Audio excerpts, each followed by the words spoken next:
The Mouse of Konoha by Obsidian Dreamer, link in the description. Chapter 1. The Mouse is Born. Throughout his life as a ninja, Naruto Uzumaki would be the first to admit he was blessed with a plethora of great ninjas that served as teachers, confidants, friends and, in some cases, the family the orphan Jinchuriki had never known. From these ninja he learned many varied and different lessons in all topics from love to fighting and everything in between. However, if one was to ask Naruto what his most important lesson was, the answer would probably have surprised everyone who knew the blonde maelstrom. The lesson Naruto judged as being the most important thing he'd ever heard came, not from legendary ninja such as Kakashi Hatake, or words of wisdom from the late, great Jiraiya the Toad Sage. Instead, the would-be Rokudaime Hokage would pinpoint the day, even the minute, of learning his most important life lesson as the time when an old ramen vendor leant over his bar and swiped his empty bowl from the under his 4.5-year-old customer's nose.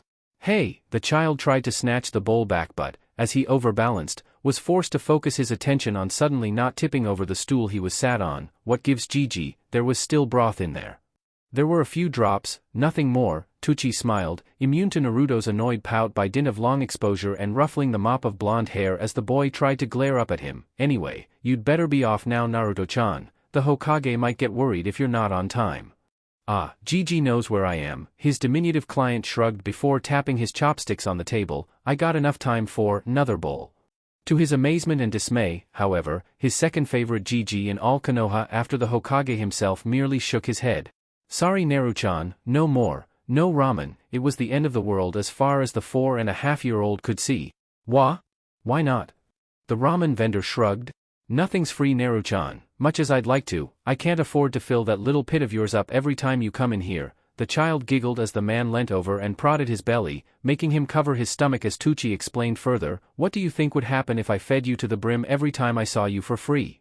It was a question that immediately had delight fire up in Naruto's eyes. Free ramen, whenever he wanted, it would be an earthly paradise he'd never want to leave. Hell, he'd sleep on the floor of Ichiraku Ramen to make sure it never ended. However, his childish dreams, perfectly valid as he was still a child after all, were brought back to earth with a bump as Tucci explained things as simply as he could. Well, what would happen would be that I'd be able to for a little while, but what do you think would happen after that? If I was feeding you for free, I wouldn't make any money, and then what would happen? Naruto thought hard for a minute, so hard he had to screw his eyes up in concentration. For a minute Tucci thought he'd have to explain things all the way, but even as he drew in the breath to speak, his customer's eyes suddenly snapped open and the blood drained from his face. No money? That'd mean, you wouldn't, the stand would. It was the apocalypse. Paradise had become a hell on earth, trapping Naruto in an illusion so strong it would have made an Uchiha weep with envy. No, I'll pay, I'll settle my tab. Here's Gama-chan, just don't go out of work. Calm down Naru-chan. As the boy suddenly dove into his pockets, searching frantically for his little frog wallet in order to stop the risk of his beloved ramen font drying up forever, Tucci spoke up enough to break through his blind panic. I've got enough money to keep this shack open until Ayam-chan can take over. But, just remember that nothing's ever free. If you want something from someone, you have to offer them something in return or they'll just say no. It's the way I've lived my life, and I'm first to admit I'm not a rich man, but I'm comfortably off and I'm happy with my stand, my daughter, and my favorite customer as well. Hands slowly retreating back out of his pockets, Naruto listened attentively as Tucci pointed to his menu on the side of the bar, smiling broadly as his Gigi complimented him. At the same time he soaked in the wise words like a sponge. For me it's simple, people give me money and I give them ramen, but I can imagine for a future Hokage it'll be a lot more difficult, all that politics and working things out to run the village, but as long as you remember that life's a game of give and take, I don't think our future Hokage will go far wrong. Hearing those stirring words and his already prodigious self-belief fortified by the mere fact that someone believed in his dream, Naruto leapt up onto his seat with one hand thrust defiantly into the air, challenging the world that seemed to have set itself against him to try and pull him down. You bet Gigi, I'm gonna be Hokage and look after everyone, you, I am Nichin, Gigi-san and everyone else in a village. Tucci chuckled slightly at the youngster's antics before making a shooing motion with his hand. I know you will Naruto, but before you do that you'd best be off or Hokage-sama might get worried about you. For a minute the child looked confused before his eyes fell on the battered old clock hanging on the back wall of the ramen stand and he jumped off his stool like a scalded cat. Oh no, I'm gonna be late, bye Gigi. With that last shouted benediction Naruto was off, racing out of the stand and into the street as Tucci watched him go, wiping down the bar before him and chuckling at the antics of the youngster he considered a young son, or at least a nephew, never even considering the thought of just how much his words had changed the future of Uzumaki, Naruto, Konoha, and even the 5 elemental nations as a whole. XXX. Despite his speed, which even now was quite remarkable for someone his age, though Naruto of course didn't realize it, unaware as he was of the tenet in his belly that had inadvertently sped up the development of his body to ensure he could handle its venomous chakra without poisoning himself, the blonde boy was distracted as he ran towards the Hokage's tower. For some reason he couldn't get Tsuchijiji's words out of his mind, considering them over and over in his head as he sprinted along the pavement, moving too quickly for the glares and sneers of nearby villages to nip at his heels like usual. Nothing's free, those 2 words most of all stuck out to him. But does that mean Jiji won't make me Hokage unless I do something for him? But what could I do to make him give me the cool hat and fancy robes? It was a question that was still in the forefront of his 4 and a few months old mind as he bounded up the steps of the Hokage tower, chin in one hand as he casually avoided ninja traveling the corridors, moving towards his goal of Jiji's desk as unerring as a thrown kunai. It was a route he'd traveled so often he didn't need to think to get there, though he remembered his manners enough to give a smile to the Hokage's secretary as he moved past her desk. She didn't smile back though he didn't notice, but that might have been due to the fact that he didn't so much walk past her eye line as under it. In fact, the only warning she had that he was even there was when the door to the Hokage's office swung shut with a bang. Not hearing her muffled shriek of alarm, the Jinchuriki of the Kyubi no Kitsure looked up at the old man who ran the village hidden in the leaf and raised a hand. "Hey Jiji." Now Tsuchijiji said if I do something for Jiji, Jiji should do something for me. Though a relatively simple process by necessity as it was meant for a 4-year-old to understand, it was still an effective one as the Hokage looked up and was promptly struck dumb at Naruto's next question, "Can I do anything fu?" Where on earth? That had been a thunderbolt from a clear sky and no mistake. Sarutobi had been expecting the boy to be bouncing around his office declaring he was going to be in the Hokage's seat soon enough and asking for ramen, so the relatively respectful, if a tad loud, he wasn't that deaf yet, request for help was something entirely unexpected. "Nah, Naruto." The boy looked up smiling as the Hokage played for time by refilling his pipe, trying to think how to phrase his next question. "I'm grateful for the offer, but what do you mean?" "I was talking to Tsuchijiji." Ah, the ramen vendor. Sarutobi had met the man a few times while treating his little charge and considered him a passing acquaintance, more so as he was the only man in the village other than himself whom Naruto had gifted with the nickname of Jiji, high praise indeed from the Jinchuriki, and, he said, about nothing being free, so if I do something for you, can you help me become Hokage? Not quite what I was expecting. Though caught slightly by surprise by this revelation, Sarutobi took it in his stride, lighting his pipe as he leant back in his seat. Though quite an interesting introduction into the world of village politics it must be said, masking his thoughts, the Sandame smiled at his young charge and steepled his fingers in front of his chin. "Well, Tsuchijiji is a very wise man to tell you that little lesson so soon." "Very true, I don't think I learned it until I left the academy. Hell, some of the council still haven't figured it out." Shaking such morbid thoughts out of his head, the Sandame reminded himself that there was no council meeting until the end of the weekend, as the standard pile of paperwork on his desk caught his eye. An idea to keep Naruto out of mischief for an hour or so popped up in his head, "And since you asked, I do have a job you could help me with.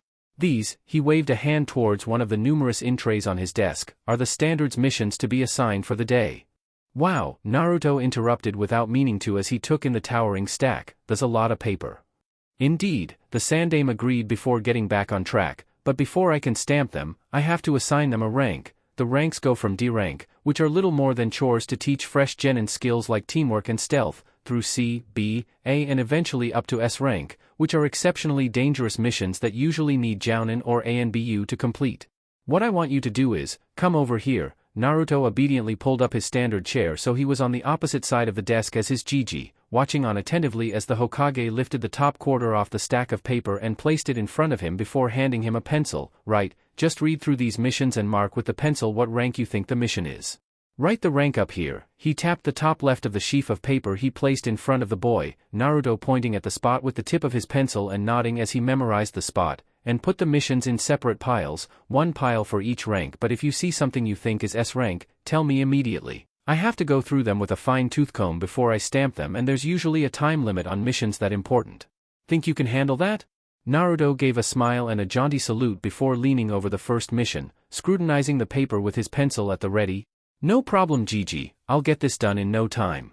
That was a slight exaggeration of course, and the morning was broken by Naruto's questions about certain details of the mission, or if walking dogs or catching a cat really counted as a ninja mission, or when he didn't understand what a particular word meant, though Sarutobi providing a dictionary and explaining how to use it quickly stopped those queries and improved Naruto's vocabulary into the bargain. But apart from that it went quite well. Freed from the standard time-draining mission assignments, the Sandaime was able to make a sizable dent in the other paperwork infesting his desk, though he did remember that he'd have to quickly read through the small piles of paper Naruto had made to make sure the boy was right, as he wasn't quite trusting enough in Naruto's abilities to put the lives of his ninja in the hands of someone a fraction of his age. Though actually, a little devil of mischief popped into existence on the Hokage's shoulder and started to whisper seditions into his mind, making the venerable god of shinobi smile. Wouldn't that be just the thing to make the council sit up? Oh yes, and the missions department is now being looked after by Uzumaki Naruto, yes, the Jinchuriki, and he's doing a very good job for a 5-year-old. With any luck it might get Danzo out of my hair via an unfortunate heart attack. In truth though, the Sandaime knew he just wasn't that lucky, and the grizzled old war hawk was going to be a thorn in his side for the rest of his days in office. Still, as it rolled around to lunchtime, the Sandaime couldn't help but be impressed by Naruto's newfound determination to be a help in his village, as the piles he'd been making were growing in height and he'd gone through at least half of the day's missions, his slow pace due to him having to consult the dictionary continually to learn the new words needed to understand the requests for Konoha's ninja. With that in mind, he stood up and reached for his official hat, his blonde charge looking up as he donned it. "That's enough for now, Naruto-kun. I think you've more than earned some lunch, and yes," raising a hand to forestall protest the old Kage held in a smile, "we'll get ramen." Yay, ramen. That was all the motivation Naruto needed to shoot up from his seat and chuck his pencil on the desk, his last mission assigned as a C rank, as he skipped around the Hokage's feet. "Have to see Tsuchijiji again, maybe he'll give me more ramen if I can help at his stand." "I can't see why not, but I'll treat you to a few bowls myself, Naruto-kun, you certainly worked hard for them." The Hokage was expecting an outburst of cheering at this announcement, as ramen was by far and away the most effective motivating factor Naruto had. To his consternation, however, the boy appeared to calm down at the pronouncement, seeming to think hard for a minute before he looked up at his Gigi again, bright blue eyes clouded with thought as he asked his question. "Thanks for the offer, Gigi, bu, I was gonna ask Tsuchijiji if he needed help for ramen."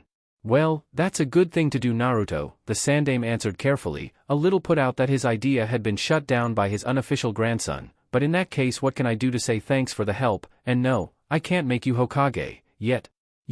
I think about it over lunch," the Hokage suggested, leading the Jinchuriki out of his office and politely informing the secretary that he wouldn't be available until the afternoon in the same motion. "But until then, I'm looking forwards to some fresh air and a nice bite to eat." XXX. Despite the fact that he knew he was taking a serious gamble for his business, and possibly his life, when he accepted Naruto into his stand without gouging him for his money, in Ichiraku Tuchi's eyes it had been a gamble well worth taking. Not only had Naruto himself wormed himself right into the heart of the Ichiraku family to the point where Ayame, at the tender age of 9 3/4, would instantly blush like a lit firework if her father tried to innocuously suggest how cute a couple she and little Naru-chan would make, but the Hokage had become a regular customer at his stand and, as if by magic, the number of customers his stand catered for had increased considerably and consisted mostly of ninja, not ashamed or disgusted by the presence of the demon child frequenting the stand, as, in their eyes, the Hokage being there was the highest seal of approval any establishment could hope for. Right now he was at the tail end of the lunchtime rush and clearing up the stand, idly hoping that Ayame would have her school homework done in time to help with the evening rush, when he noticed the pointed hat that had entered his store and immediately bowed down low. "Hokage-sama, an honor to see you." He broke off as the older man wafted a hand dismissively, a smile on his wrinkled visage. "Ah, no need for that, Tuchi-san, have enough of that with the council. Sometimes I think Naruto-chan is the only thing that keeps me truly sane." As if by magic, the boy appeared from behind his would-be grandfather, beaming broadly as he rubbed his hands together. "Hey Tsuchijiji, can I get a bowl of beef ramen?" "Of course, and yourself Hokage-san, Hokage-san," the ramen chef corrected himself, grateful to see the village leader nod in gratitude as he sat himself at the bar, Naruto bounding into the seat next to him as he made his order. "One of shrimp please, though I think Naruto has a proposition for you." "Really?" That surprised the chef, and he turned from his steaming pots and pans in time to see Naruto, after a slight nudge from the Hokage, remember what he was going to ask in time to meet the chef's curious gaze. "Yeah, thanks Gigi, I forgot, Tsuchijiji, can I get some more ramen if I help in the stand at all?" Much like the Hokage before him, the question threw the ramen vendor for a loop before he could collect himself, wondering what Naruto was up to this time. however, seeing the face of his surrogate son bent into a pleading expression, Tucci felt his heart sublime to pulp and he couldn't help but nod, thinking of the pile of dirty dishes waiting for him at the back of the store when he had a quiet moment or, if that didn't occur, awaiting Ayam's skilled hands when she got back from school. I can't see why not, he said carefully, grateful as Naruto's face seemed to cheer up like a sunrise as he went on, ladling his latest potion of noodles into twin bowls. Lots of washing up though, it'll be boring. Naru-chan, sure you want to do it? For ramen, the boy broke his chopsticks in half as he devoured the bowl in front of him with his eyes. Anything. XXX. Blowing softly over his meal, the Hokage watched as Tucci refilled his favorite customer's dish and wondered what was going on with Naruto today. He'd obviously taken Tucci's words deeply to heart and his attitude was refreshing to say the least. Certainly less annoying than bouncing around like a rubber ball shouting he'll be Hokage someday, though I can't blame him for being the way he is. He is ignored and stepped upon by most of the villagers and even some of the shinobi, all for a sacrifice he never asked to make. The melancholy thought almost made the Sandaime sigh, though he caught himself in time to avoid triggering Naruto's suspicions. Trying to work out a happier topic, the Sandaime brightened himself and looked over to the young Jinchuriki, now halfway through his second serving. Naruto-kun, he looked up at his name, hastily swallowing his latest mouthful to look at least half presentable as he listened to the forthcoming question. We must discuss the matter of your payment. When the boy looked confused, the old man elaborated, for the work you did this morning. Recognition dawned in those blue eyes before. To the Sandaime's surprise, Naruto seemed to slump a little, thinking hard. Hi Gigi, I forgot for a minute, but I don't know what to ask for, or I know, but to know how to. Sounds like he's got something on his mind. I want to be a ninja Gigi. I know you can't teach me, you're the Kage and too busy. I've been there now, I know dat. Both shared a chuckle at that before Naruto got serious again, but I want to learn, and I know I can't just ask Ninja T teach me, gotta do something for them first, but I dunno what I can do for them. It was a question that did, Sarutobi was forced to admit, stump even the professor himself for a moment. Naruto did want to become a ninja, that was true, but at the same time he was at a disadvantage to most of his age group, who were either clan children at best or wouldn't be hated and shunned like he would be at worst, so it was unlikely he could get external training without, as the boy so succinctly put it, doing something for his teacher in kind. The main issue of course was that Naruto was just a boy, a very young one, so what he could do effectively was very limited and most ninja could handle their own washing and other errands. In fact, most of them did to maintain a semblance of normality in their otherwise brutal lives. So it was a neat little conundrum Naruto was in now, and it was one Sarutobi could only answer slowly as he turned it over in his mind to try and see a solution.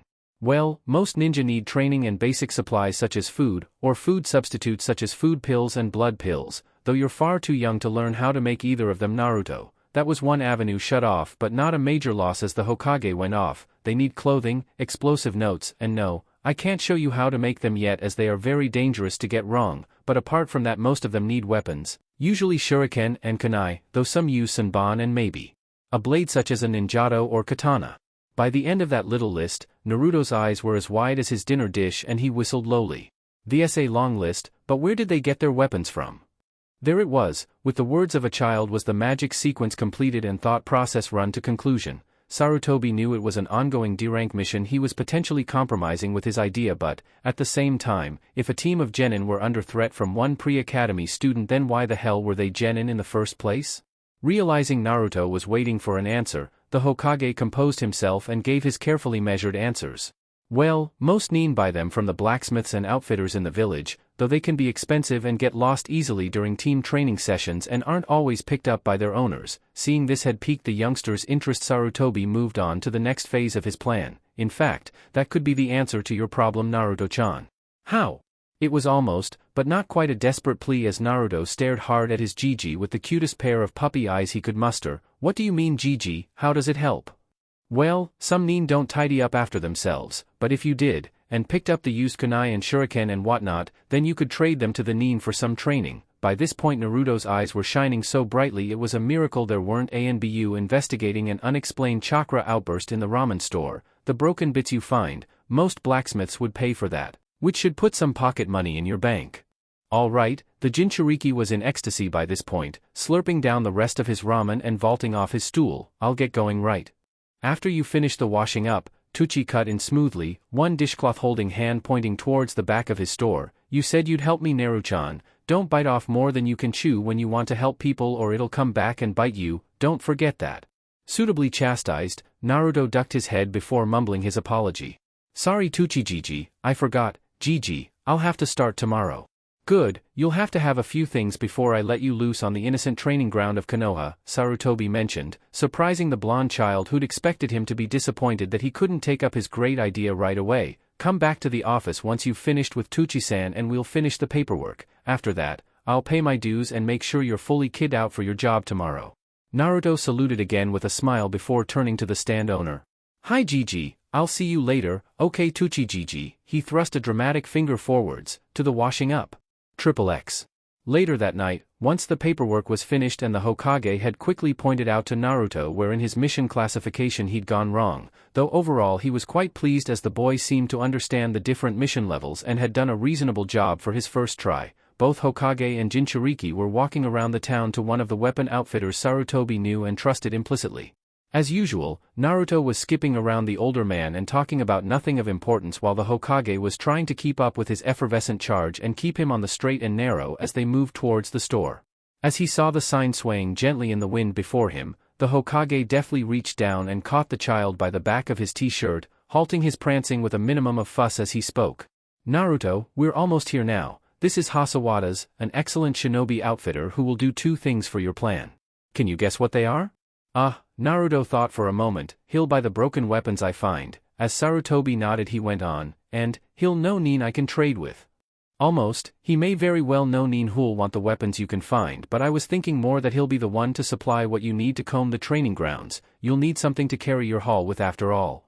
That was a point Naruto couldn't argue with so, without complaint and confident that with his Gigi around nothing was going to go wrong for him. The two of them entered the store together, a little bell tinkling overhead to alert the proprietor to his new customers. XXX. Muruta Hasawada was a man who, like many in the Hidden Leaf, had had his future plans drastically altered by the advent of the Kyuubi. During the desperate rearguard action to hold off the monster Muruta, then a Chunin shooting for Jounin, had been caught with the edge of one of the monster's attacks and knocked immediately out of action, his coma plagued by terrible nightmares that hadn't completely vanished years after the event. That single act had shattered his nerves completely and forced him to retire from active service in his village, though he was still on the reserve list at genin rank and determined to do his part for Konoha.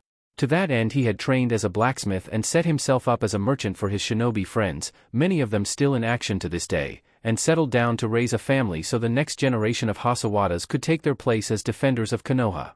Unfortunately the Kyuubi, damn its infernal soul to the blackest pits of hell for all eternity, seemed discontent with just ruining his career and had thrown even his backup plan into jeopardy. For all that his dear Kishikoi told him it made him no less of a man, Muruta would forever be damning his bad karma that he couldn't have children of his own to inherit his legacy.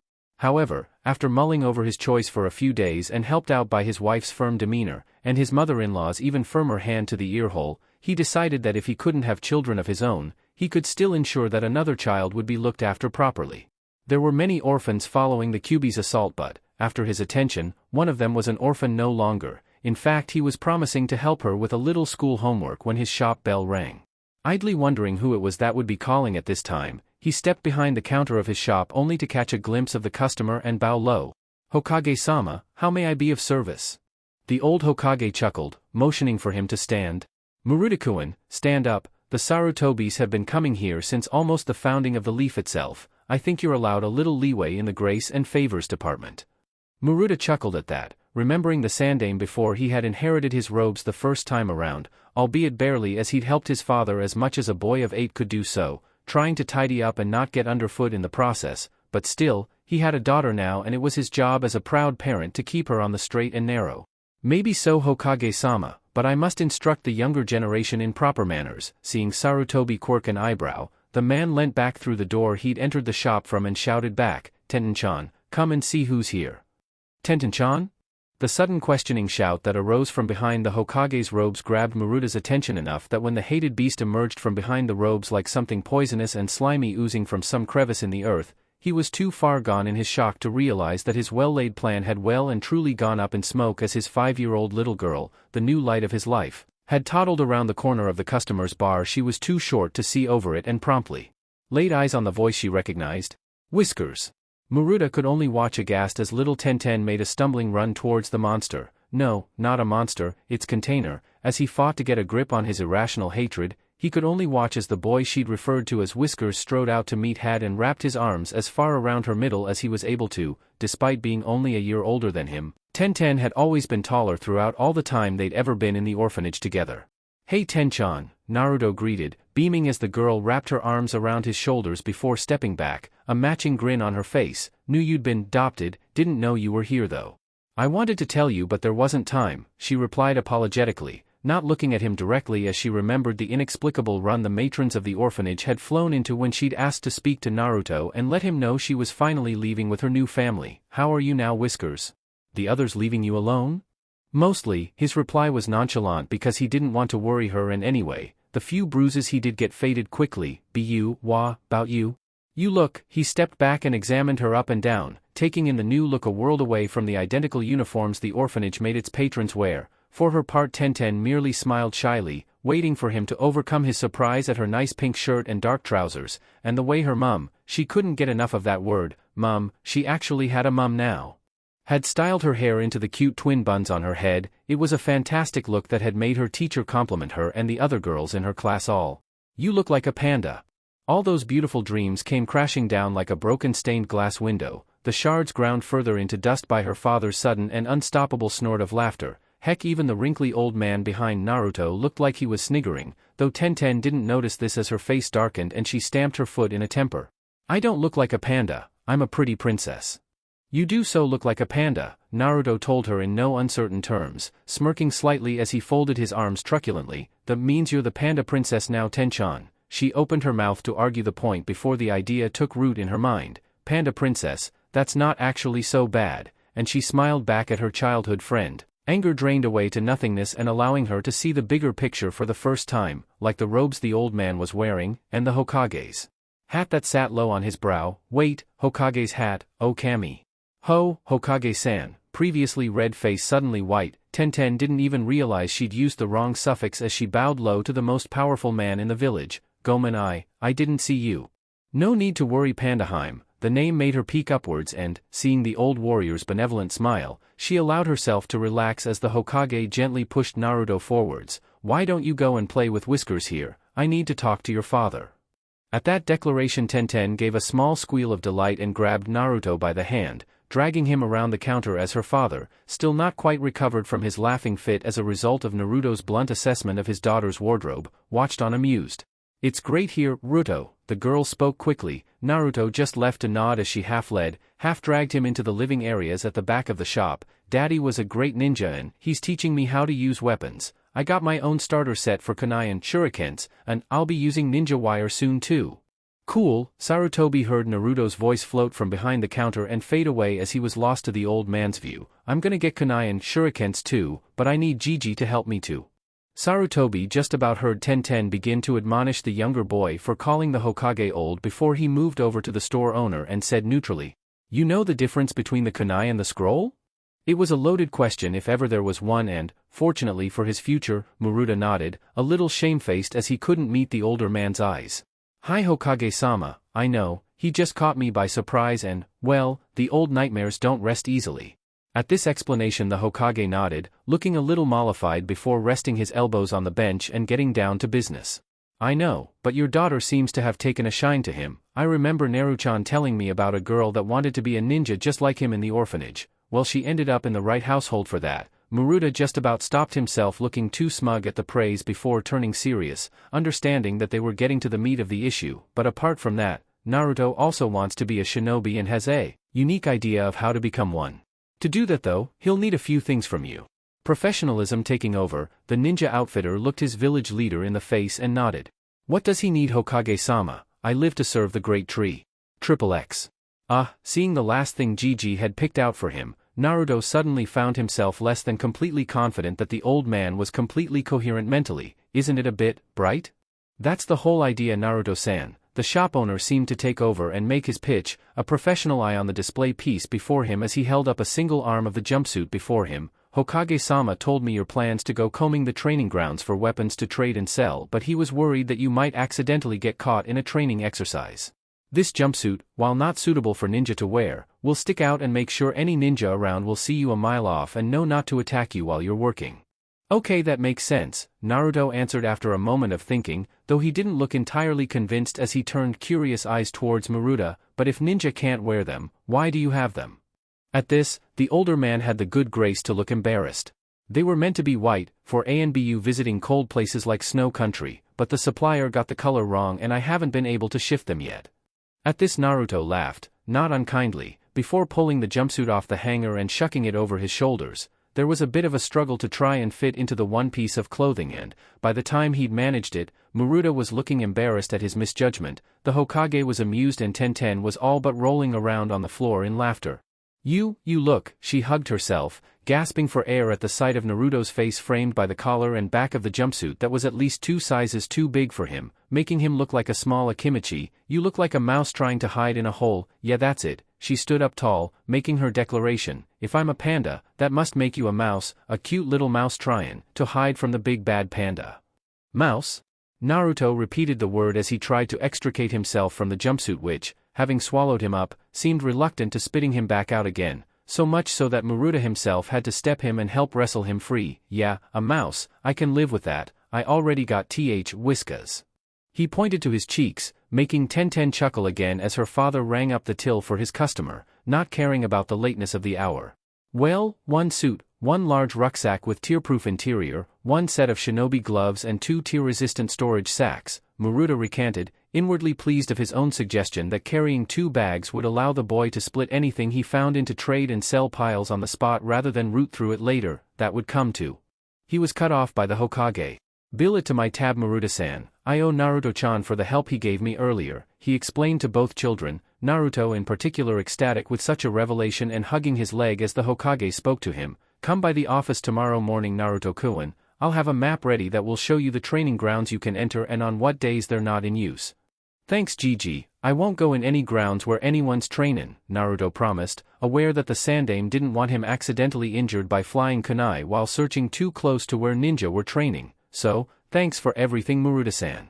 The storekeeper smiled and returned the young boy's bow. My pleasure, Naruto-kun. I look forwards to doing business with you. That much is true. A bright idea of his to trade damaged good for fresh supplies he can barter for ninja training. The idea that Naruto, despite being young, had quite a head for business on his shoulders wasn't lost on the ninja outfitter, though it was lost when he heard his latest customer try to say goodnight to his daughter only to find himself viciously accosted. Apparently Tenten-chan still wasn't completely enamored with the impromptu nickname Naruto had bestowed on her. Okay, I'm sorry, Naruto giggled, slapping away her tickling hands as the bun-haired girl stepped back triumphant. Good night, Ten-chan. She giggled in triumph and folded her arms victoriously. Night, Mouse. Hey, of course, the nickname got Naruto fired up at once. How come I'm Mouse but you're not Panda? 'Cause I'm bigger than you. Beaten by the face of such logic, Naruto could only curse as she grinned again. Won't be FO ever, he promised her threateningly, though she just sniggered again as he bowed a final time to her father and left the store with the Hokage. Maruta watched them go and began closing up for the night, only for his daughter's voice to bring him to a halt. Daddy? He looked down to see her twisting one of her fingers in her hair, a sure sign she was apprehensive about something. Yes, dear? Will Naruto-kun be back here?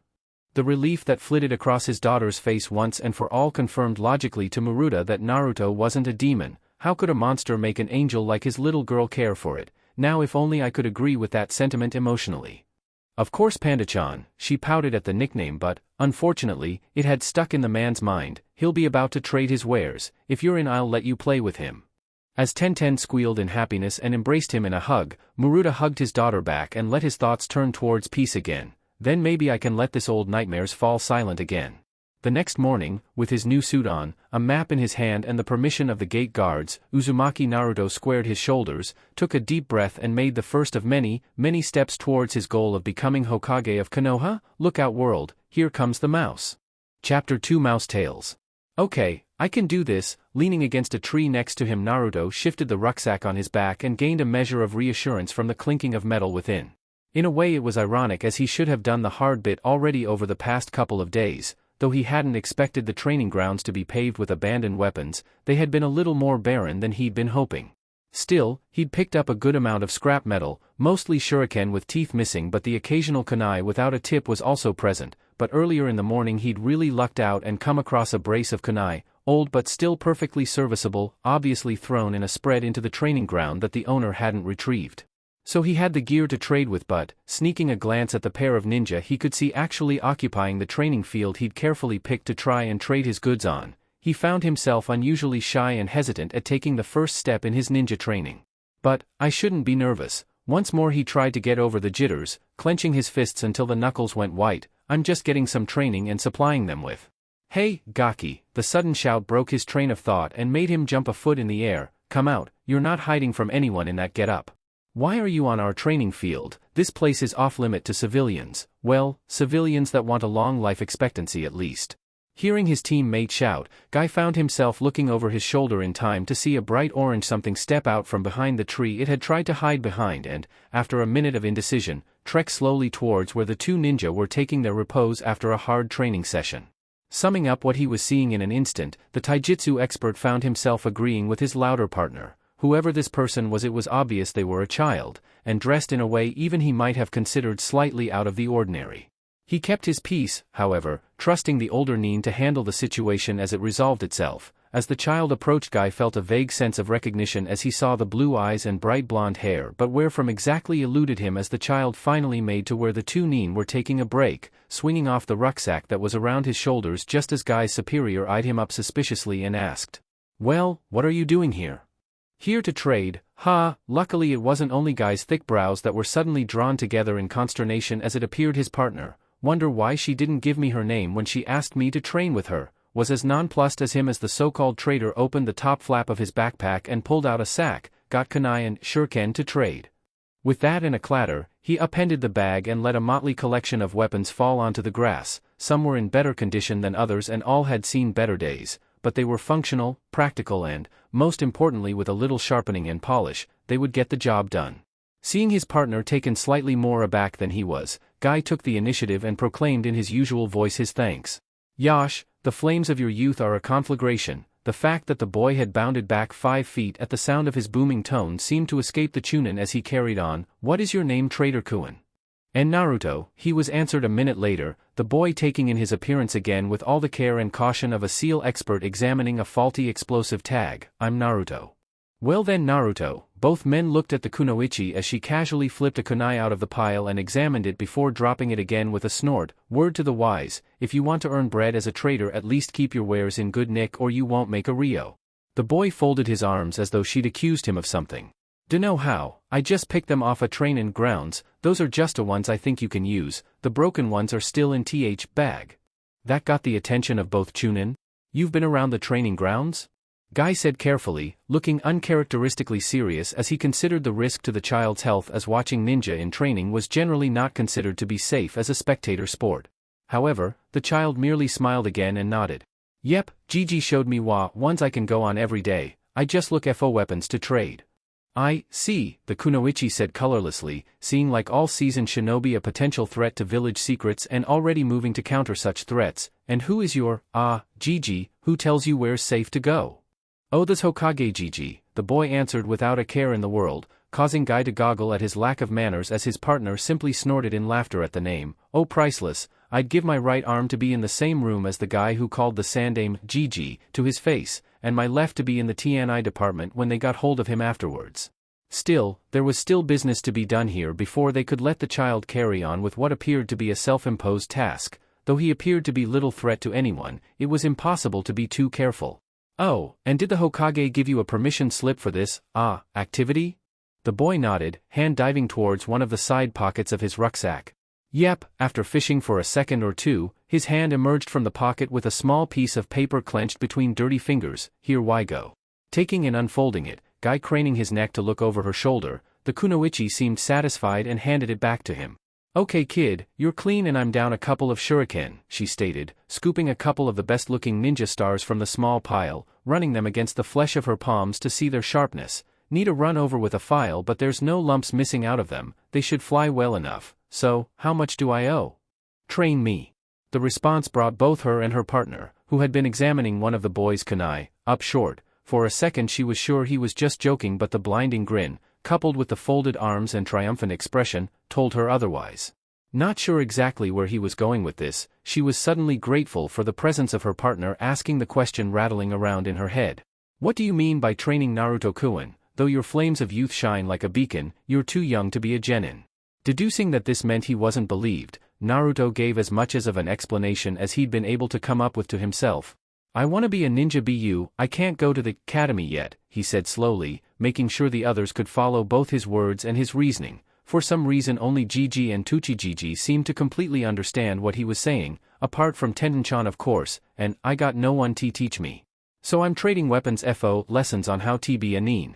Okay, so he's not a clan child, probably an orphan as he said he had no one. Reasoning it all through in her mind as Guy made a convenient distraction by immediately going on a rant of youthfulness that fully occupied the boy's attention. The kunoichi fitted the pieces together neatly, and there's only one boy I know who could get away with calling Sandame-sama an old man.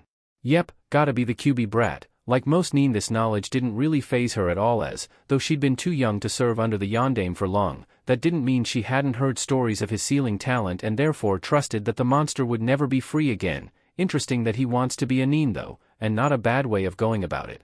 Not like some of these clan brats wanting it all on a silver plate. Bitter memories of her own academy days washed over her, but she forced them out as unimportant, especially considering what was going to be happening over the next few days, and instead focused on what she could possibly teach the kid in the next few minutes. Okay kid, Guy, stop traumatizing the little guy, and if you fire up that ridiculous genjutsu again I will use every weapon he's picked up to make holes in your spandex. In the face of such a threat to the precious training suit, even Konoha's noble green beast was forced to back down, much to Naruto's relief, as it had looked like the strange man with the stupid hair and caterpillar eyebrows had been about to hug him. I'll keep these two shuriken. So then, first lesson. In an instant Naruto was attentive and hanging on her very word, making her hide a thin smile as once more an old voice whispered in her ear that she might have made a good academy teacher someday. Most important thing about being a shinobi, tip out the other weapons you picked up. Obediently Naruto appended the other bag his rucksack held, making sure not to mix up the usable weapons with the junk as he did so. Looking through the pile, the kunoichi immediately picked out something that would illustrate her point perfectly. Naruto looked up as she picked up an old shuriken, spotted with rust and with one of the teeth snapped clean off, and brought it forwards towards him. Look at that then? Old, rusted and no use to man nor beast, right? Yep. Wrong. Her forceful denouncement of his agreement made Naruto jump again, though he was still watching as she flipped the shuriken between her knuckles and swiped the air with it. Just because you can't throw it doesn't mean it can't kill. First lesson about being a shinobi kid, one they don't teach at the academy for some kami unknown reason. Everything is a weapon. You've heard stories about ninja killing men with chopsticks, right? She waited for Naruto to nod before carrying on, a mirthless chuckle in her voice. They're not stories, kid, it's happened, I've seen it done and done it myself. That wasn't strictly true, as she'd only blinded the man that had attempted to grab her at a restaurant, but she figured a little white lie never hurt anyone as she pressed on. First thing that should be on your mind when you go anywhere as a ninja is, what can I use as a weapon in here? You go into a bar for instance, your thoughts should be along the lines of, could I get behind the bar for cover? If I smashed that sake jug, would I get a sharp weapon I could use out of it? Is that napkin strong enough to garrote someone with? Available weapons, kid. She nodded at where Naruto was now staring at her wide-eyed. In the hands of a shinobi, anything can kill you. As a shinobi, you should be able to kill nearly anyone with anything. As she'd expected, the kid was quiet as he digested that lesson. Guy too was mercifully silent as her words echoed in his mind, and try as he might he couldn't refute them. Despite their unyouthfulness, working with tools such as those has saved the lives of myself and my team on more than one occasion. Seeing as she'd made her point, the kunoichi, knowing she'd done as much training as would be any good for her forthcoming mission, made to leave the training ground after inclining her head respectfully towards Guy before, surprisingly, a small voice made her pause. Boo, if you're always thinking about what to kill people with, his 4-and-some-month-old mind having processed her idea as much as it was able to, Naruto now looked for someone else to fill in the numerous blanks. How do you know who you should kill? Good question, very good question. The kunoichi realized this kid was a little sharper than average when he'd outlined his plan to get training in the first place, but this question more than confirmed his intelligence. Okay, that'll be shuriken number 2 to answer that. Naruto nodded rapidly, considering that more than a fair price. Right, you know about shinobi missions?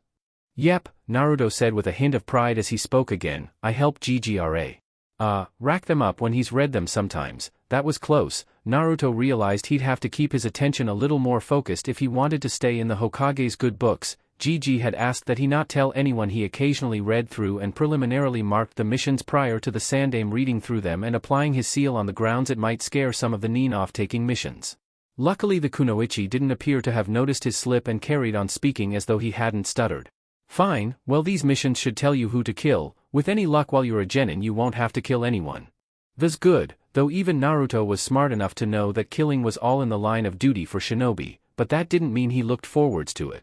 From the look the man with the strange haircut was giving him he thought he'd been right to say that. Even the kunoichi nodded in agreement, though there was a hint of warning in her tone as she carried on.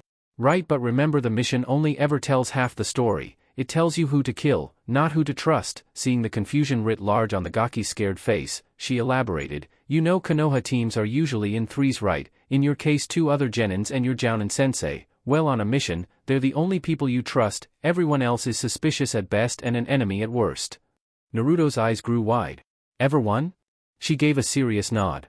Everyone, she began ticking off on her fingers. Villagers can be bribed or just be stupid enough to try and pour poison in your food, or try and cut you up while you're asleep, and people in charge of villages and towns like governors usually are stupid, corrupt, or both, and they can try and make sure your team has an accident when you're working.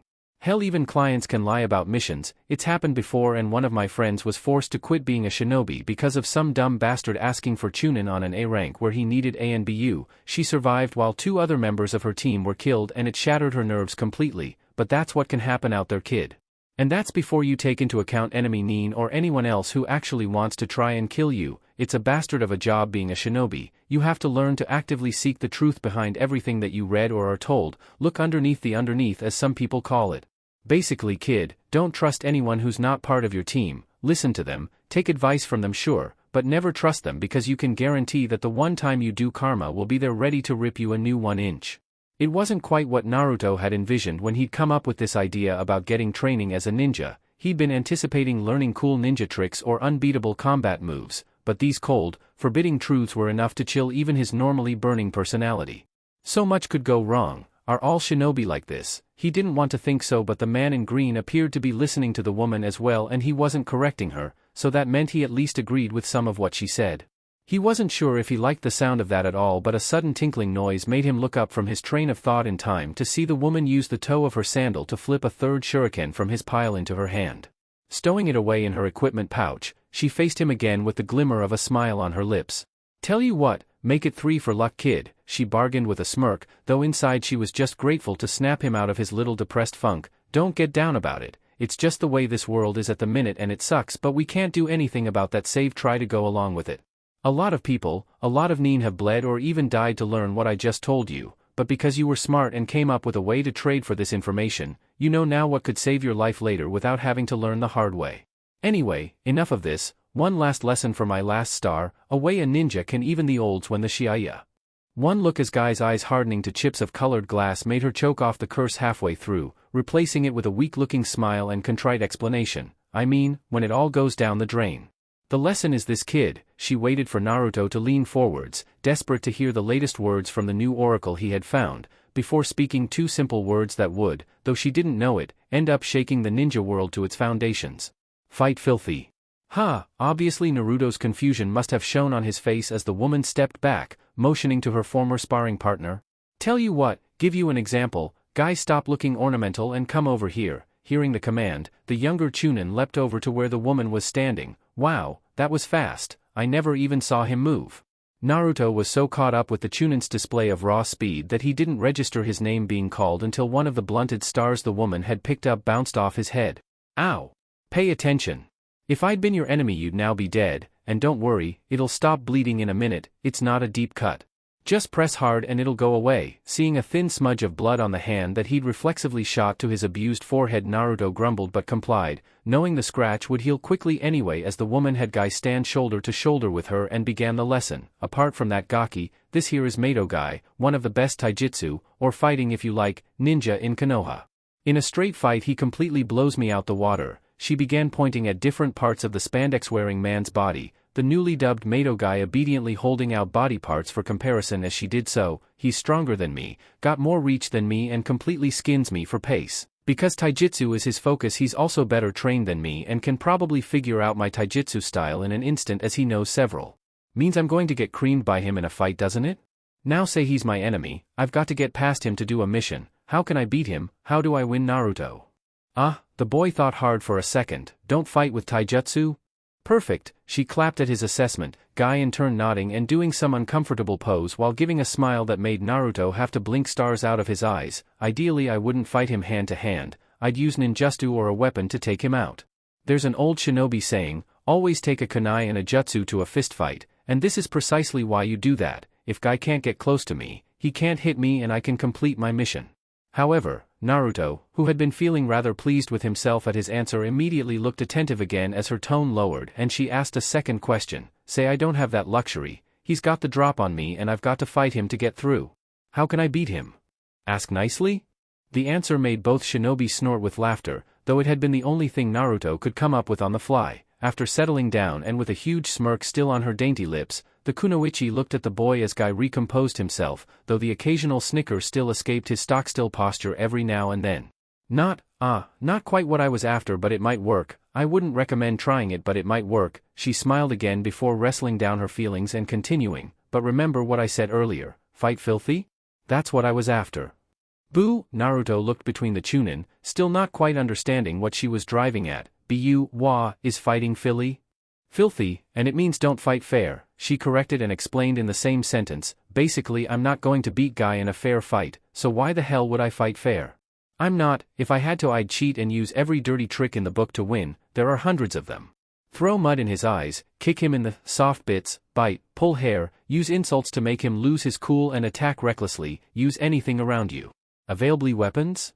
Good lad, you're learning, she complimented his blurted-out observation, but yeah, if it's there use it.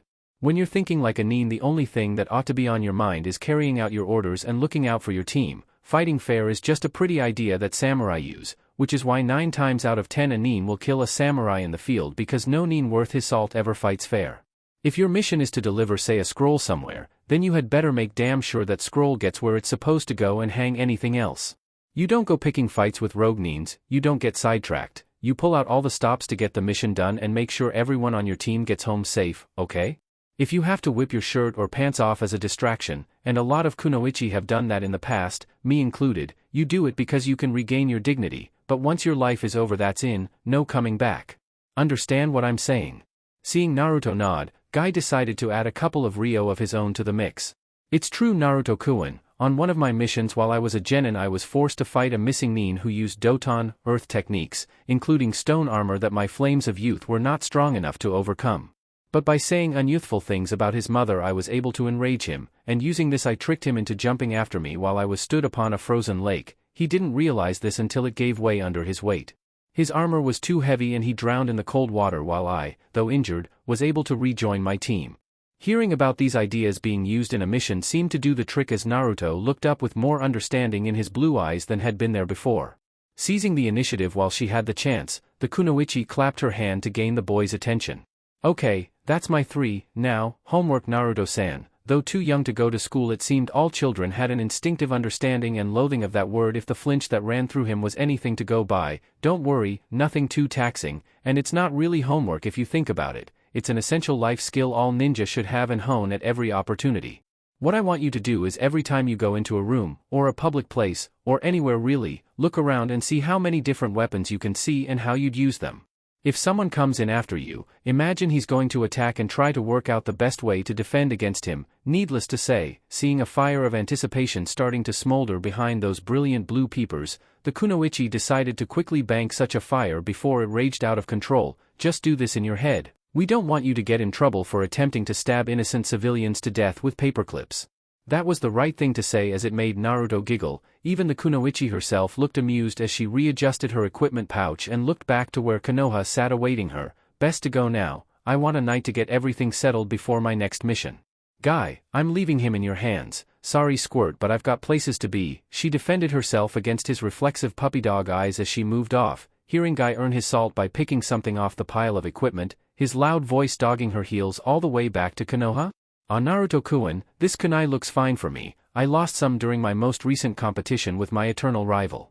Now for payment. You know you cannot be a ninja if the flames of your youth burn in an unhealthy body. You are a little too young to learn an effective taijutsu style. No, don't let your fires dim. It is just a fact of life that your bones and muscles aren't yet strong enough to support hard taijutsu training. Instead rejoice, for you are young and your body is still growing, making it very flexible and receptive to learning good habits that will serve as the basics for taijutsu training in the future. As Konoha's noble green beast, I swear I will draft up a training regime for you to follow every day in exchange for your kunai wares. This regime will consist mostly of stretches to increase your flexibility, but I think a few exercises for strength as well. Still, we should not tarry when the sun shines so brightly or we risk wasting our youth. Before I can tailor my ideas to your needs, we must see where you stand. Follow me and we'll take a leisurely jog around the training grounds. Flames of youth, explode. Poor kid. Truth be told, she did feel a little guilty for leaving one so young so exposed to concentrated youthfulness, but at the same time she couldn't quite stop a smile creeping onto her lips. Still, if anyone can help the kid it'll be Guy, though knowing my luck he'll be in spandex with a bowl cut before he hits 6. The Hokage would have my guts for garters for that one, but as she turned her attention back towards the gates of her home village the smile faded to a thin, grim line as she thought about what was to come. He's not going to get the chance. Though Naruto would keep a weather eye out for that kunoichi, intent on offering discounted rates as she'd been so nice, on his travels of the training grounds, he would never find her again. When he next bumped into the man he came to know affectionately as Fuzzy Brow Sensei some months later, Guy would tell him that the woman was not able to train as a shinobi anymore. The taijutsu master had wanted to leave it at that, but the boy would not be dissuaded and, eventually, the Chunin was forced to reveal the truth behind their impromptu meeting and her subsequent disappearance. The kunoichi, whose name even Guy hadn't been told, had recently retired from the ANBU following the death of her entire squad and requested a mission of exemplary suicide to end her shinobi life and join her comrades in the afterlife, dying in combat for the good of Konoha not 3 days after bidding farewell to Naruto and Guy as the relief team mopped up the few remaining missing nin of the people smuggling ring she'd blown wide open and mostly wiped out. She had only been on the training field to polish up her taijutsu skills against one of the young up-and-coming Chunin and understand how younger nin fought when Naruto had met her, but through her he learned some of the most important lessons any shinobi could know.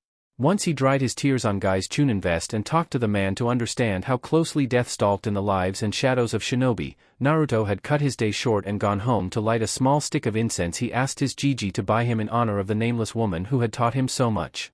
He chose the incense because it was the closest smell he could remember to her own, a smell of sweat, earth, and battle, the honest scent of the shinobi way of life, and, as it burned, he closed his eyes, pictured her again and recalled her lessons from his head: available weapons, trust your team, never fight fair, and he dried his eyes again, seeing the kunoichi in his mind's eye once more. Her voice seemed to echo back to him from across the veil: live every day like it's your last, because one day it will be. To ensure he remembered these lessons, he would light a stick of incense on the day of her death every year for the rest of his life. XXX. It was beautiful. 6 teeth, perfect balance, and not a hint of rust on it. Hell, the damn thing was so new he could even smell the oil its previous owner had used to stop rust forming on the metal of the shuriken his keen little eyes had spotted. The weapon was one of the newer design, one that had only been on Hasawada-san's shelf for a few weeks, but apparently they were selling like hotcakes and, therefore, were in high demand in Naruto's line of business. The Uzumaki knew the second he'd seen the shiny shuriken that this little ninja star pretty much had the words, "Free Ninja Lesson," printed on it. By that logic, it simply had to be his. The very large tree said Ninja Star was embedded in, however, didn't seem to have gotten that message, hence why the newly christened Mouse of Konoha was currently engaged in a one-boy tug-of-war with a giant redwood and, unsurprisingly, coming off second best in this endeavor. Whoever threw this thing? Naruto paused from his frantic tugging to wipe the sweat from his forehead before finishing his thought, punctuating each mental word of his rant with a venomous tug. Really, meant business.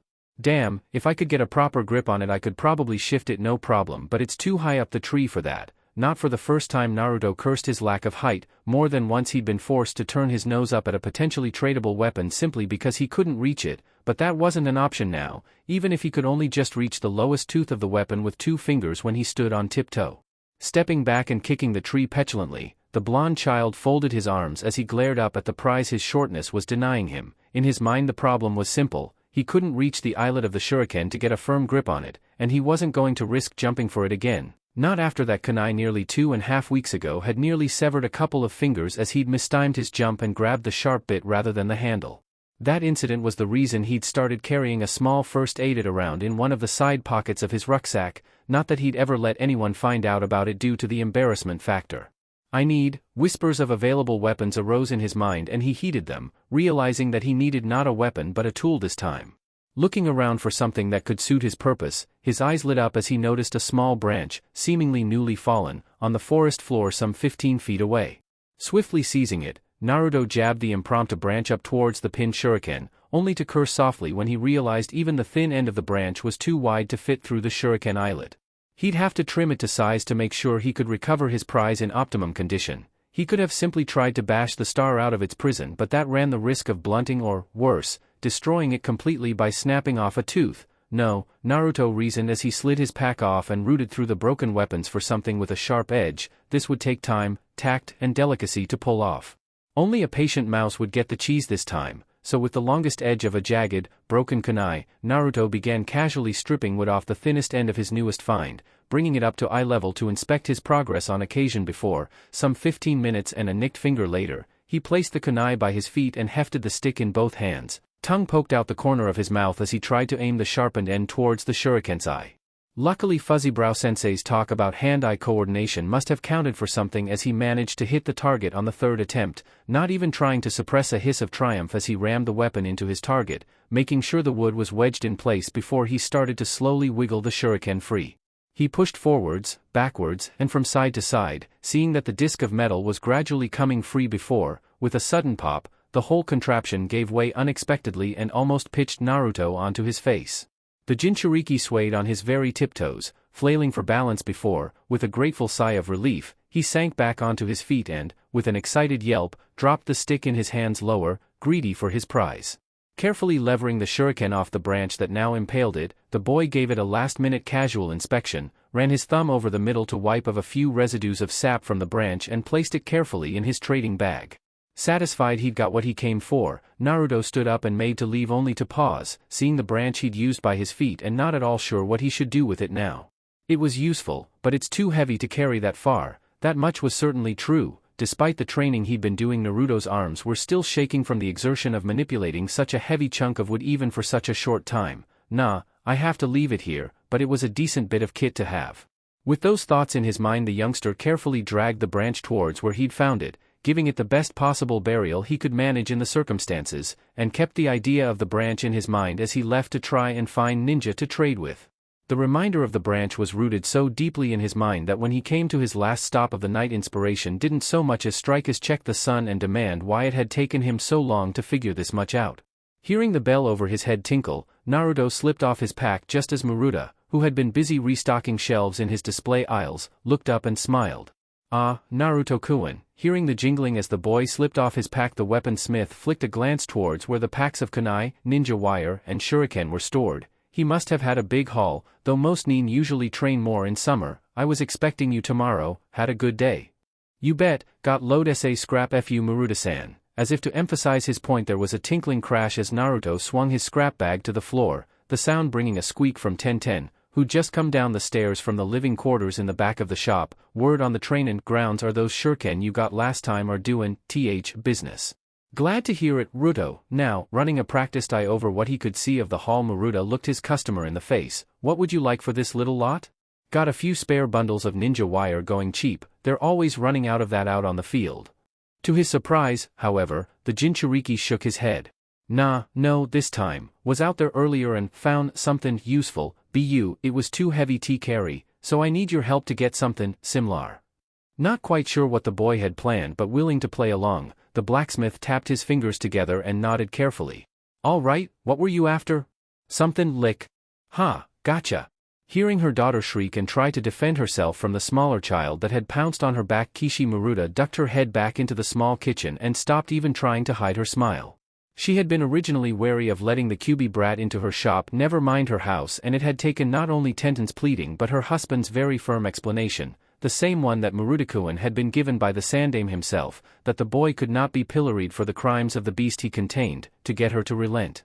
Even then, for the first couple of visits she'd been present at all times Naruto had been around her dear daughter, though it was with a jolt of surprise that she discovered that Naruto had known little Tenten even longer than she and her husband had, as the two had grown up in the village orphanage for a while.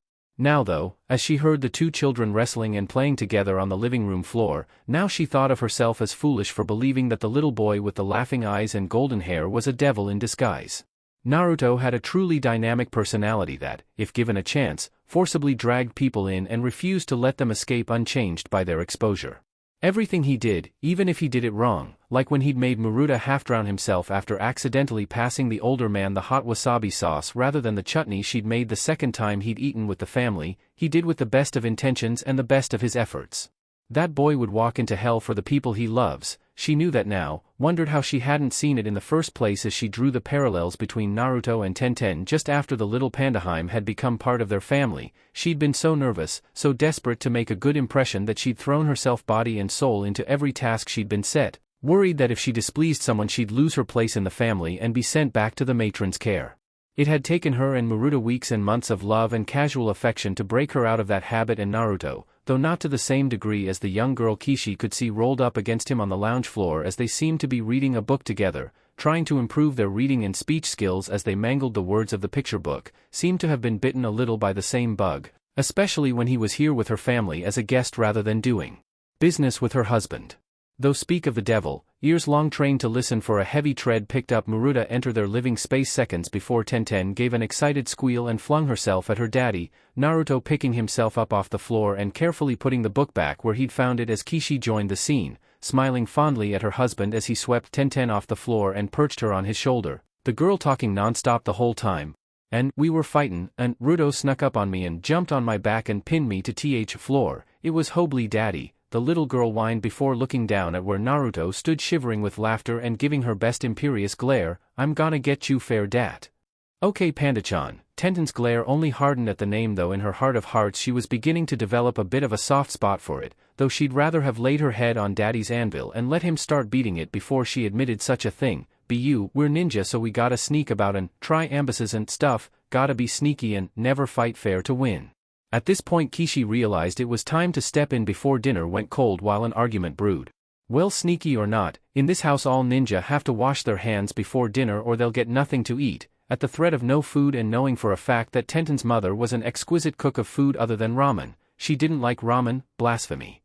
Naruto took off for the small bathroom, his friend from the orphanage hot on his heels after she clambered down from her father's shoulders. When the two were gone she embraced her husband. That goes for ex-ninja too, dear.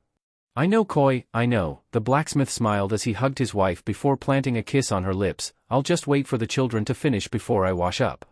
Get done what you needed. What was Naruto after this time? To her surprise the bigger man chuckled slightly at this before gesturing her into the kitchen.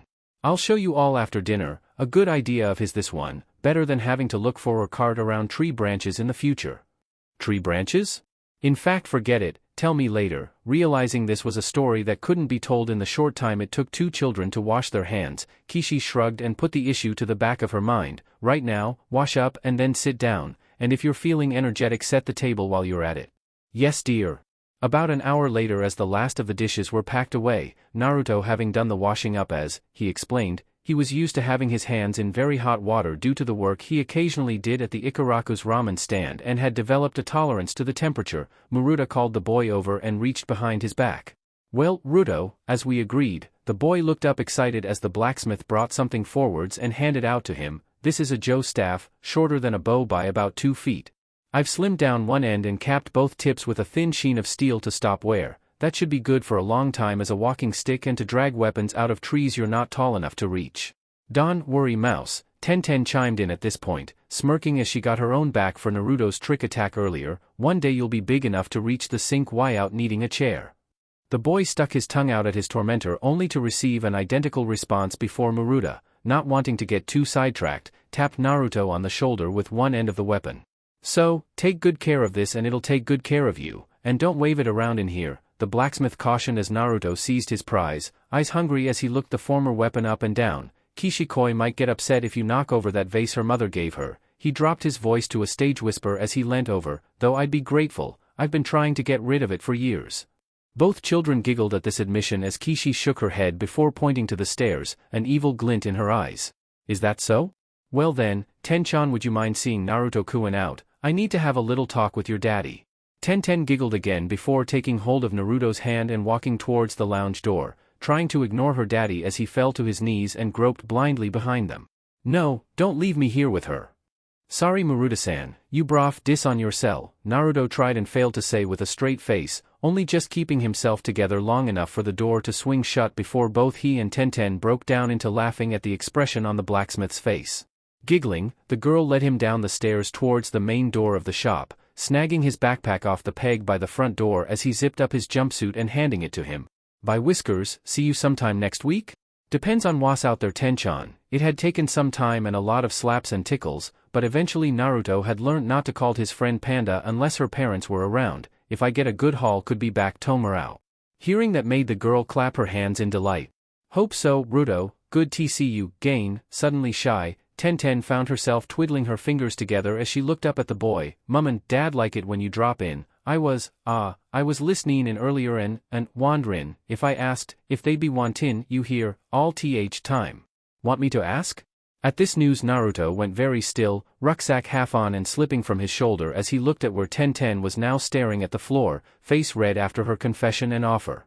The Jinchuriki found himself hoarse, throat blocked by an uncomfortable swelling he couldn't swallow down as he realized what Tenten had just asked him and how much it must have cost her to make the offer.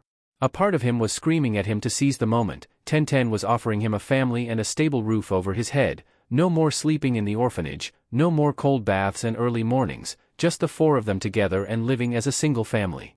The temptation is so great that he almost confirmed it there and then, snapping his friend's arm off to say yes, but even as the word formed in the back of his throat something bumped his elbow and he found himself looking at the small staff Maruta had made for him earlier. The shock of the contact broke his earlier line of thinking and he looked around the store he was stood in, seeing how compact and neatly ordered everything was and remembering how cozy the upstairs of the store felt. Seeing this brought a pang to his heart as he realized that, no matter how well-meaning the Hasawadas were to him, Tenten most of all, the presence of another child in such an environment might destabilize it all. Trying hard to blink fast so Tenten wouldn't see tears in his eyes, Naruto heard a lesson come back to him, one he'd learnt recently from a jounin, newly promoted, with red marks down the side of his face and a fierce-looking wolf by the side of him as he danced the shuriken he'd traded along his fingers as he casually critiqued Naruto's running stance. "Protect the pack, kid, no matter how much it hurts. If everyone else in the pack is safe, you can carry on or die knowing you've done your duty." She hadn't been able to bring herself to look up after making her offer to Naruto, feeling awful at the irrational fear that gripped her even as she spoke that, if Naruto was adopted like she had been that would be it for her and she'd be left alone, abandoned by her parents in favor of the newcomer. "But Ruto's my friend," even as she told herself that it didn't make the chills recede. "I have to try for him, no matter what it meek." A sudden contact at her front made her squeak in shock as she reflexively clutched at what embraced her, a lightning shot of adrenaline earthing as she realized it was just Naruto who was hugging her. "Thanks Tenten." Relief and bile in equal measure rose up in her throat. "Bu Kishi-san and Maruta-san are your family now. They couldn't have me too, dear Snow, enough room up dear. Thanks for the offer, Bu, I can't say yes." Icy relief pumped all through the young girl's system as she held her friend, trying hard not to sniffle as she realized that he'd turned down the offer both for her and for her parents. The two embraced for a long moment until, with a twitch, Naruto moved away from the youngest Hasawada, rubbing his eyes and groping for his bag again. "So, thanks FO, everything Pandaheim." Luckily Tenten was too preoccupied with forcing herself not to cry to recognize the nickname. "Bu, not now, I'll have to find someone else." "Bu, you and everyone here," he gestured with his arms, taking in the whole store with a weak smile. "Everyone here, they're people I trust and I'll look out for anyone I trust." "Me too," revitalized by his words Tenten stepped forwards. "I'll look out for everyone I trust, I'll become a great ninja and look after everyone. Just like me." Naruto took up her vow, banishing the earlier gloom as he spoke up. "We'll be great ninja Tenchan." She stuck a hand forwards, brown eyes challenging. "Shake on it." Naruto did so, all but tearing her hand off in his enthusiasm. "You bet, and I'm gonna get started tonight. Make sure your daddy teaches you well Tenchan, 'cause you're going to have to teach me to throw weapons." The girl nodded, opening the front door as she did so and putting a hand on Naruto's shoulder as she did. "I will, and Naruto." She rested her chin on his shoulder as he stepped past, rolling her temple into his hand as he patted one of her hair buns. "Thanks everything."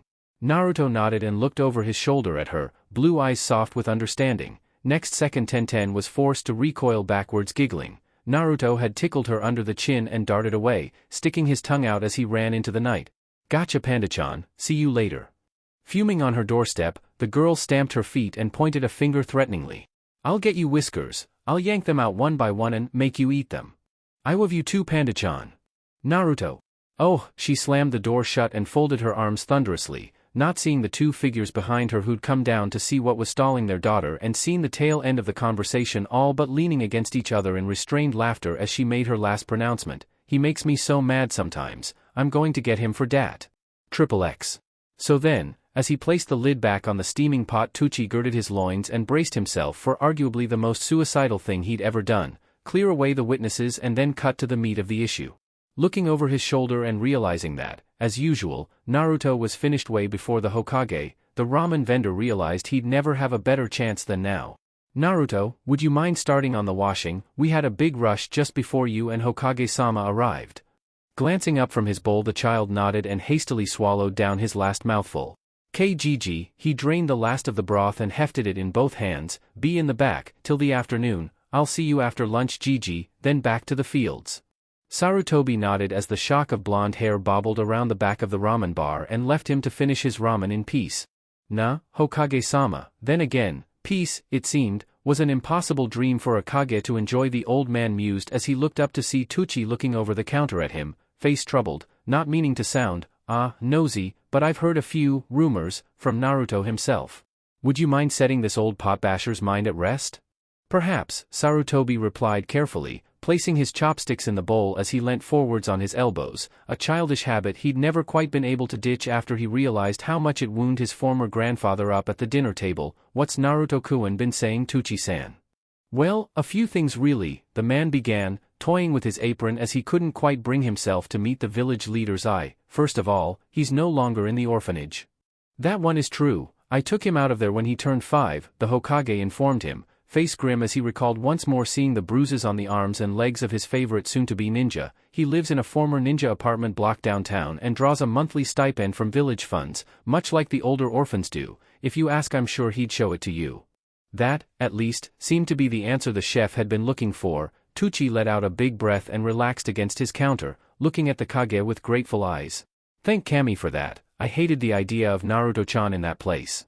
If only this place was a bit bigger, or I had a little more income, I'd have taken him in myself. You aren't alone in that, Tucci-san. That brought the ramen vendor up short, Tucci all but gasping for air at that declaration by the Hokage. Naruto has made an impact in several lives since he started his business. I would hazard a guess that more than a couple of families would be willing to put a roof over his head for the rest of his life now they've had a chance to really get to know the boy. However, I doubt Naruto would want a family in that way. In fact, I could almost guarantee he feels he already has one, both yourself and the Hasawadas if you've ever heard of them. Tucci thought for a moment, but the name was alien to him. No, can't say I can remember stirring my pot for them. The Hokage nodded and carried on. They run a shinobi supply and outfitters on the other side of Konoha. My family have been going there for many years now, and Naruto does as well now.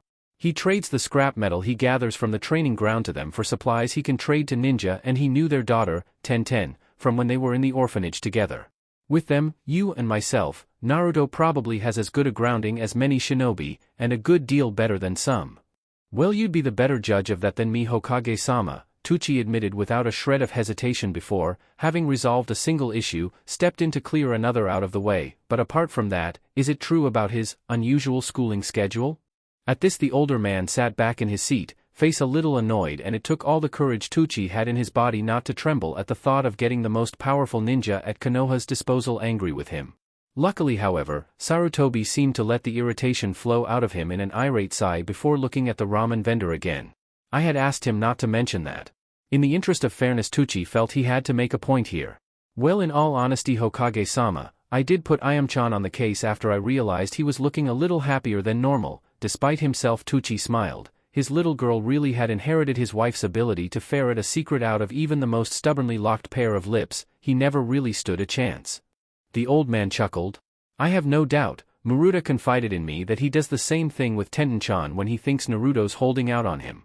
Still, that aside, I'm afraid it is true. Naruto will be exempt from the usual Konoha school system. I made this decision partly for the sake of getting the council off my damn back. For some reason they're dead set against him becoming a ninja. For a moment the old aura rekindled itself. the avatar of war that the god of shinobi had used to be, casting off the shackles of age and ready for one last battle with the council that sought to impose itself on his will, but he will become one, come hell or high water. Naruto will become a ninja, and more than that, he will be set himself on that seat and that mountain, or I'll come back from wherever the Shinigami holds me to set the damn record straight and break some bones.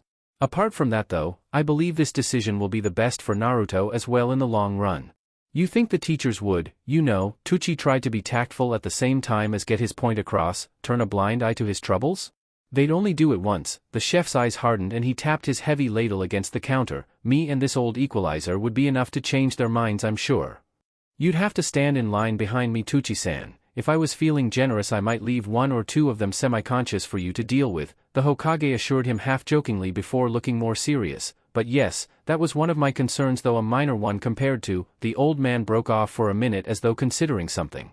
After a moment Sarutobi blinked back into himself and shot a surreptitious glacé around the ramen stand. Tucci noticed his most venerable customer's hands shift under the table and realized he must have been casting a jutsu of some kind, though before he could question exactly what the Hokage had done he was faced with a question by the village leader. Do you know what chakra is, Tucci-san? The query caught the chef slightly flat-footed, but, since his business had started taking on a larger contingent of ninja as a result of the Hokage extending his patronage to the small stall, he'd become slightly more knowledgeable about the martial aspect of a ninja village. As a result he had some idea as to the answer, but, as he easily acknowledged, he was by far the novice in this field to the professor. I know it's what you ninja use to power those jutsu things you use, and everyone has their own source of chakra, but apart from that no idea. You know more than most civilians, the Hokage mentioned mildly before moving into a more lecturing mode, the fabled mind of the great professor explaining this new conundrum to the novice. Chakra is a mixture of spiritual, or mental if you like, and physical energy. As everyone has a mind and body, everyone, as you rightly said, generates their own chakra. Most people's chakra reserves increase naturally as they age and mature, simply because their bodies and minds grow up and give them access to greater reserves of the relevant energies needed to create chakra. Seeing where this was going, Tucci smiled as the memory of his favorite customer skipped through his mind. But as we know, little Naruto-chan isn't most people. Very true. As a Jinchuriki, a person containing a bijou, Naruto contains a massive source of chakra separate from his own. As the Kyuubi is a being made solely of chakra, its presence within Naruto's body forced his chakra coils to expand prematurely to contain it and stop it bursting free of his body. Because of that expansion, Naruto has and generates far more chakra than a child his age should naturally. What this means, in real terms, is that I believe Naruto would never be able to settle in a traditional school environment. He's got too much energy, or chakra in his case, to burn. At the Hokage's nod, Tucci had to stop himself from smirking. I knew there had to be a reason he couldn't sit still for a second when he was younger.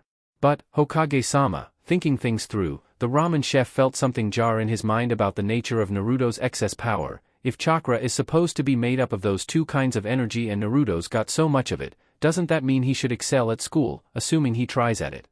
The question seemed to pique the old man's interest for a minute, and Tucci was afraid that he wouldn't get an answer as Sarutobi fell silent, seeming to consider the problem. Luckily though, the Hokage perked himself back up and spoke back in a considered, measured tone. That's not an easy question to answer. Firstly, you pinned the shuriken to the wall earlier. Naruto would be a great student if he put his mind to it. The problem is he has too much chakra to stay still and focus. Not his fault, but it would be enough to drive any of the teaching staff to distraction and destroy his confidence in the school system. As to his intelligence, well, this is the difference between chakra reserves and chakra capacity. Naruto has a massive reserve of chakra, but his capacity, the amount of chakra he can access and use for things like jutsu, is comparatively tiny to that reserve. As he grows, the difference between the two will fall, but there will always be a gap, a very large one. While this is a good thing as it means Naruto-kun will very rarely if ever succumb to chakra exhaustion, the downside is that until that gap is forded somewhat, Naruto will have very poor chakra control and, more importantly in the immediate future, Naruto won't be able to use the potential intelligence he has to best effect. Because he can't access all his chakra yet?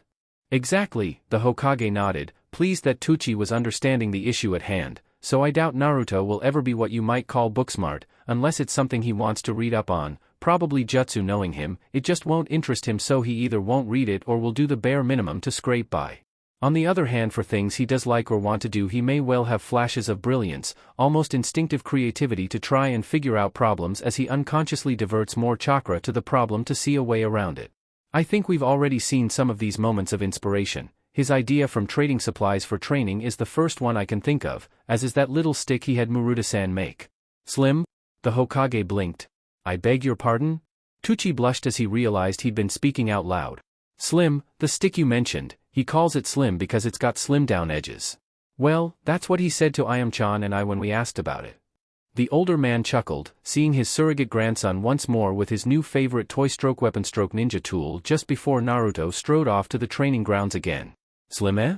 Well, I've heard worse names for a ninja's equipment, but yes, as you can see, Naruto wouldn't fit well into Konoha's traditional school. So what I've proposed and had ratified by the council is this: Naruto won't enter the pre-selection school at all but will sit the selection test to see if he is suited for the ninja academy. I oversee the selection personally, so I'll be on hand to root out any cheating. Tucci had to hold in a smile at his leader's choice of words before the Hokage pressed on, and from there he can get into training. Book learning's not as important as physical tests in ninja selection, so he should get in no problem, and even then I've, put the word about that mice have been seen on the training grounds and may bring good luck to those ninja who treat them right. I've heard that old belief as well, Hokage-sama. In fact, I've been wondering if I could find a home for Ayam-chan's old pre-selection school books, Tucci commented mildly, the sly smile on his lips echoed by the Hokage as he could read between the lines at least as well as the ramen vendor could. Such a shame she has to take over this place from me. She could have been a ninja herself, she tested out high enough. Still though, the civilian side of the academy is giving her a good run for her money. I wonder if I could find someone to help her out with her homework occasionally. Enjoying the game he was playing for the moment, Sarutobi saw no harm in carrying it on. The will of fire never burns brighter than when it is guided by the minds of grizzled-on men such as me. Indeed. Well, good luck on your hunt, Tucci-san, though I hear Muruta-san's also looking for a little help to keep an eye on his inventories and money for when Tenten-chan goes to school. Maybe if you find someone you could point him in the right direction. The ramen chef didn't even bother to hide his smirking smile as he bowed low. Of course, Hokage-sama, I live to better the lives of others resting beneath the great tree, although. Sarutobi paused in reaching for his Hokage hat, looking around with a raised eyebrow as the other man appeared to argue with himself silently for a moment before coming to a decision. One other thing Ayam-chan managed to root out from her little brother, and rest assured we haven't told a soul. I hear congratulations are in order for the Sarutobi clan now. At the veiled benediction the Hokage smiled, though it was an expression tinged with slight sadness as he recalled that night scarcely 2 weeks ago when his beloved little girl had approached him in his study, gotten down on one knee and told him that she was now with child, a permanent reminder of her last completed mission. She'd been deep cover in Kiri, keeping an eye on the course of the civil war and masquerading as a civilian, falling in love with a Kiri butcher before arranging to be caught on the outskirts of one of the periodic blood purges the Yonde Mizukage seemed so fond of, disappearing in the confusion and leaving the authorities to mark her down as an unseen, unknown casualty, her death unknowingly faked and struck from Kiri's records. However, though successful, her mission had come at a price. A little more than 7 months from now she would become a mother and give the Hokage his first grandchild, a date that was already making Sarutobi feel older than usual, especially since in the absence of the child's real father, he would have to name and, at least on paper, care for the newest addition to the Sarutobi clan. All these thoughts flashed through his mind in an instant before he inclined his head to the well-wisher, smiling benevolently. My thanks, Tucci-san, for both your congratulations and your silence. I'll have to get around to a quiet announcement sometime soon, but until then. Silence is golden, Tucci finished for him, nodding again before busying himself behind the counter, quietly lifting the secrecy jutsu he'd had over the ramen stand since he'd begun discussing Naruto's future in depth. The old man called out to the back of the store where the aforementioned Jinchuriki was blithely beavering away at a pile of washing up about as large as he was, cheerfully ignorant as to what his two Jijis had collectively worked out for him and his future. Goodbye, Naruto-kun, come by the office before you head out again. A disembodied by Jiji floated back to the old ninja, making the Hokage chuckle as he stepped into the street and made his way back to the Hokage tower at a steady, sedate pace. XXX. He was a predator, he was the alpha, and he was the best. He'd been given a job only he could do, and he was going to make sure it got done, no matter how many times he was almost kicked or trodden on, or how many times he was tempted by the delicious aromas of cooked and raw food that had wafted to him through Konoha and the surrounding lands. He had stuck to his tasks and, as he saw the source of the scent he'd been tracking came into his view, he was now to be rewarded. Creeping on the unsuspecting prey, the hunter wormed forwards inches at a time, picking the target and finally making a last lunge, a final thought echoing through his mind as he pounced through the air. If he made this attack, his partner and brothers would be so proud. www.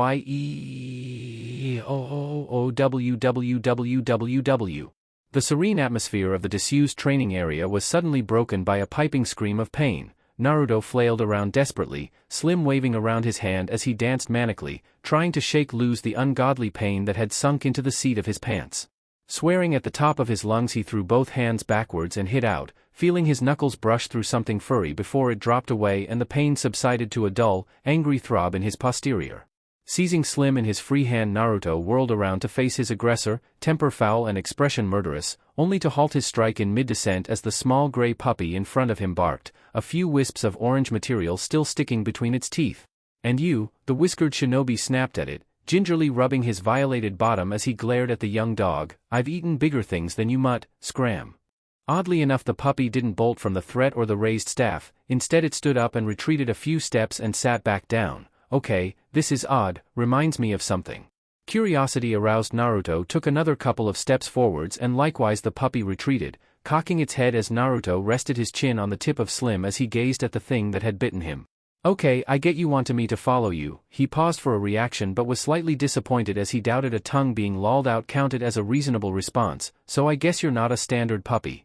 "Oh, what's the name, that clan that work with them all, the dog clan Inuz." "Ah, that's it, you're an Inuzuka dog." The puppy barked, which Naruto took as a yes, standing up as the boy began to move again, realizing that this puppy had been sent to find him for a reason and, as it was a ninja dog, albeit a small and rather yappy one, it was probably an important one. Following in the dog's wake, the ninja in training found himself leaving Training Ground 9 and heading back towards Konoha, following the slate-gray back of the little canine as he found himself heading back towards the village, only to suddenly turn off towards one of the other training grounds, one, if he remembered rightly, that was used by the academy. A few minutes later, as he found himself clearing a tree line and blinking as a couple of stray leaves brushed his eye line, Naruto watched on as his impromptu traveling companion barked and ran off into the middle of the training ground. To his amazement, it was then mobbed by another couple of puppies, bundling the little dog over as another voice, this one female and crisp, cut out over the squabbling dogs. "Hoy, you two, what's got you? Oh, you're back, and you found him. Good boy." As his vision cleared, Naruto found himself being scrutinized by a girl several years older than him. He recognized as an Inuzuka from the marks on her cheeks as he'd traded with other members of her clan over the 4 or 5 months he'd been combing the trading area for wares to swap. She appeared to be holding a bag similar to the one he used as she crouched to fuss her returning dog, though having seen this, Naruto decided he had to square his shoulders and find out what was going on. "Okay, I assume that fluffball is yours." The girl looked up as Naruto pointed with Slim, slamming the butt of the weapon into the ground as she nodded. "Right, in that case please tell me why I've got fang marks in my butt." "Oh ho," a deeper voice, slightly mirthful, cut in as a boy materialized from a patch of shrubs, holding another bag as he pointed to the whirling patch of fur around the girl's feet. "She got you with that as well, did she? Welcome to the club, man. Those savaged by Hanabaka's hellhounds, please step forwards." "That was your fault." From what little the Jinchuriki knew of the clan, most Inuzuka appeared to be quick-tempered and this Hana appeared no different. "You were playing with the other two and ignoring him. You can't just ignore a ninken, they get jealous." The boy huffed and folded his arms, Naruto raising his eyebrows as another boy appeared from the trees to the left of the squabbling duo and seemed to sigh at the argument. "Jealous? I was throwing a stick, they could have all chased it. I meant for them all to go for it. I just thought he was asleep, turned my back on him and chomp. If I can't sit down tonight, I'm blaming you." "Oh yeah, blame me for your mistake, Izumobaka," Hana snorted, still fussing her 3 ninken and completely ignoring the person she'd had her puppy track down. "You tried to kick him. He was hanging on my ass with his teeth. What did you expect me to do, tickle his paws until he let go? I didn't expect you to try and boot him around the field. Just be grateful my mum never saw that. Kuramaru-san would have taken more than a chunk out of you for threatening one of the pack." "Well, tell Kuramaru-san to raise his kids right," the boy shot back, rubbing his sore spot with one hand as Naruto was torn between sighing in exasperation and chuckling at the duo in front of him. "Bad-mannered, foul-mouthed and downright bitchy at times, at least the dogs of your clan could be raised right." Hana seemed to stiffen at the insult and her face reddened, though before she could blow up, the last boy on the field finally spoke up. "Hey lovebirds, stop traumatizing the little mouse over there." Girl and boy both glared at their friend but, aside from shivering a little at the combined death glare, he soldiered on relentlessly. "This was your idea, Hana-san, so fill the little guy in." "Huh? Oh yeah," whisking a strand of hair away from the front of her face, the Inuzuka rounded on Naruto. the mouse a little perturbed by her sudden shift in mood as she smiled at him. Sorry about that. You must be Uzumaki Naruto, right? Yeah, that's me, the Jinchuriki said slowly, trying to sum up why these three were here and what he had to do with it, his hand still gripped around the middle of Slim. So who are you three, what are you doing here, and why did your damn dog take a chunk out of my jumpsuit? For the first time since he'd seen her, the girl appeared to shrink in on herself a little, abashed as she looked down at him and gave an embarrassed sort of smile. Oh yeah, sorry about that, I've not had them long and just getting used to working with them, she explained before pointing at herself. Anyway, I'm Inuzuka Hana. He pointed at the boy who'd broken up the argument and he inclined his head, looking rather bored. Is Kotetsu? Call me Ko, the boy cut her off, raising a hand. I'm only Kotetsu when I'm in trouble. Sorry Hana, carry on. The Inuzuka huffed before pointing again, a look of distaste on her face as she jerked a thumb at the last boy. And that baka over there is Izumo, and he's the reason we're here now. Izumo's face darkened at this, but, as before, Kotetsu spoke before the argument could be rekindled, looking over at Naruto with a half-annoyed, half-amused expression. Stop, both of you, I want to get out of here sometime tonight and neither of you are helping. Right, Naruto, mind if I call you that? He shook his head and the older boy carried on. Here's the deal, we're in the Ninja Academy, second year, and or actually those two are in detention. I'm just here because I live with Izumo's parents and I can't go home until he does. Basically what we've got to do is pick up all the academy weapons we used for training today. At that snippet of information, Naruto's blue eyes began to glow. So you want me to help you out finding this stuff? Seeing three heads nod, Naruto smirked and clapped his hands. Sounds right up my alley that, but how did you find me? At this Hana chuckled, pointing to one of her three puppies, though to the Uzumaki they all looked identical. One of the triplets did. They found something orange earlier on the way here and Ko realized it must have been yours. I've heard of you from some of the others in the clan, you're the mouse and you can find anything. Despite himself, Naruto couldn't help himself looking a little smug at these words as the young Inuzuka went on. So I got the triplets on the case and they hunted you down.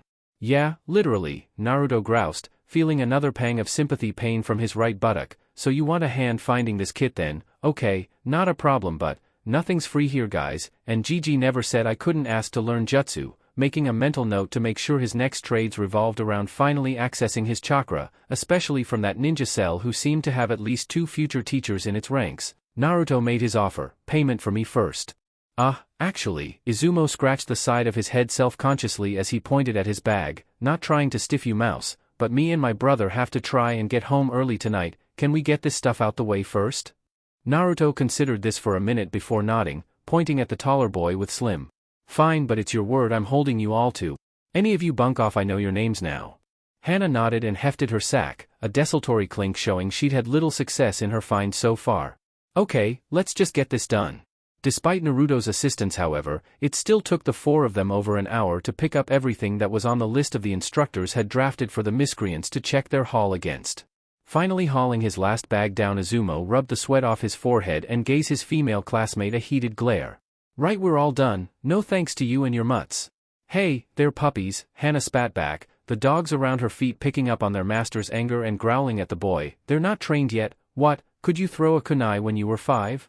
No, but I could at least pick the damn thing up, he countered, Naruto on the sideline tapping Ko on the arm and asking as the older boy removed his fingertips from his temples and looked down.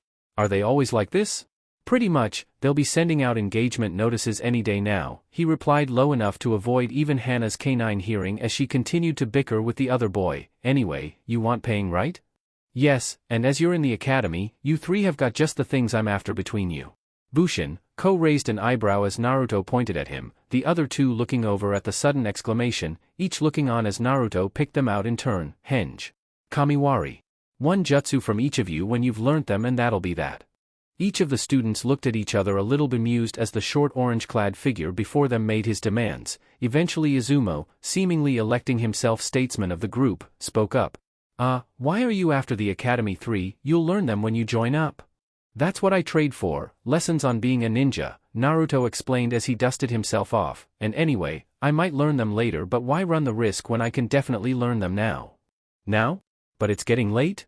I didn't mean right now, the Jinchuriki calmed Kotetsu's sudden panic. I can't access my chakra yet, but I'm close, so it's pointless trying, and yes, before you ask, I've pretty much got the hand seals down pat. All 3 academy students looked at each other, wondering how a boy at least 4 years younger than them had managed a feat like that, but Jared from their musing by his voice, But still, once I'm ready I'll find you to start learning those three, if nothing else I'll remember.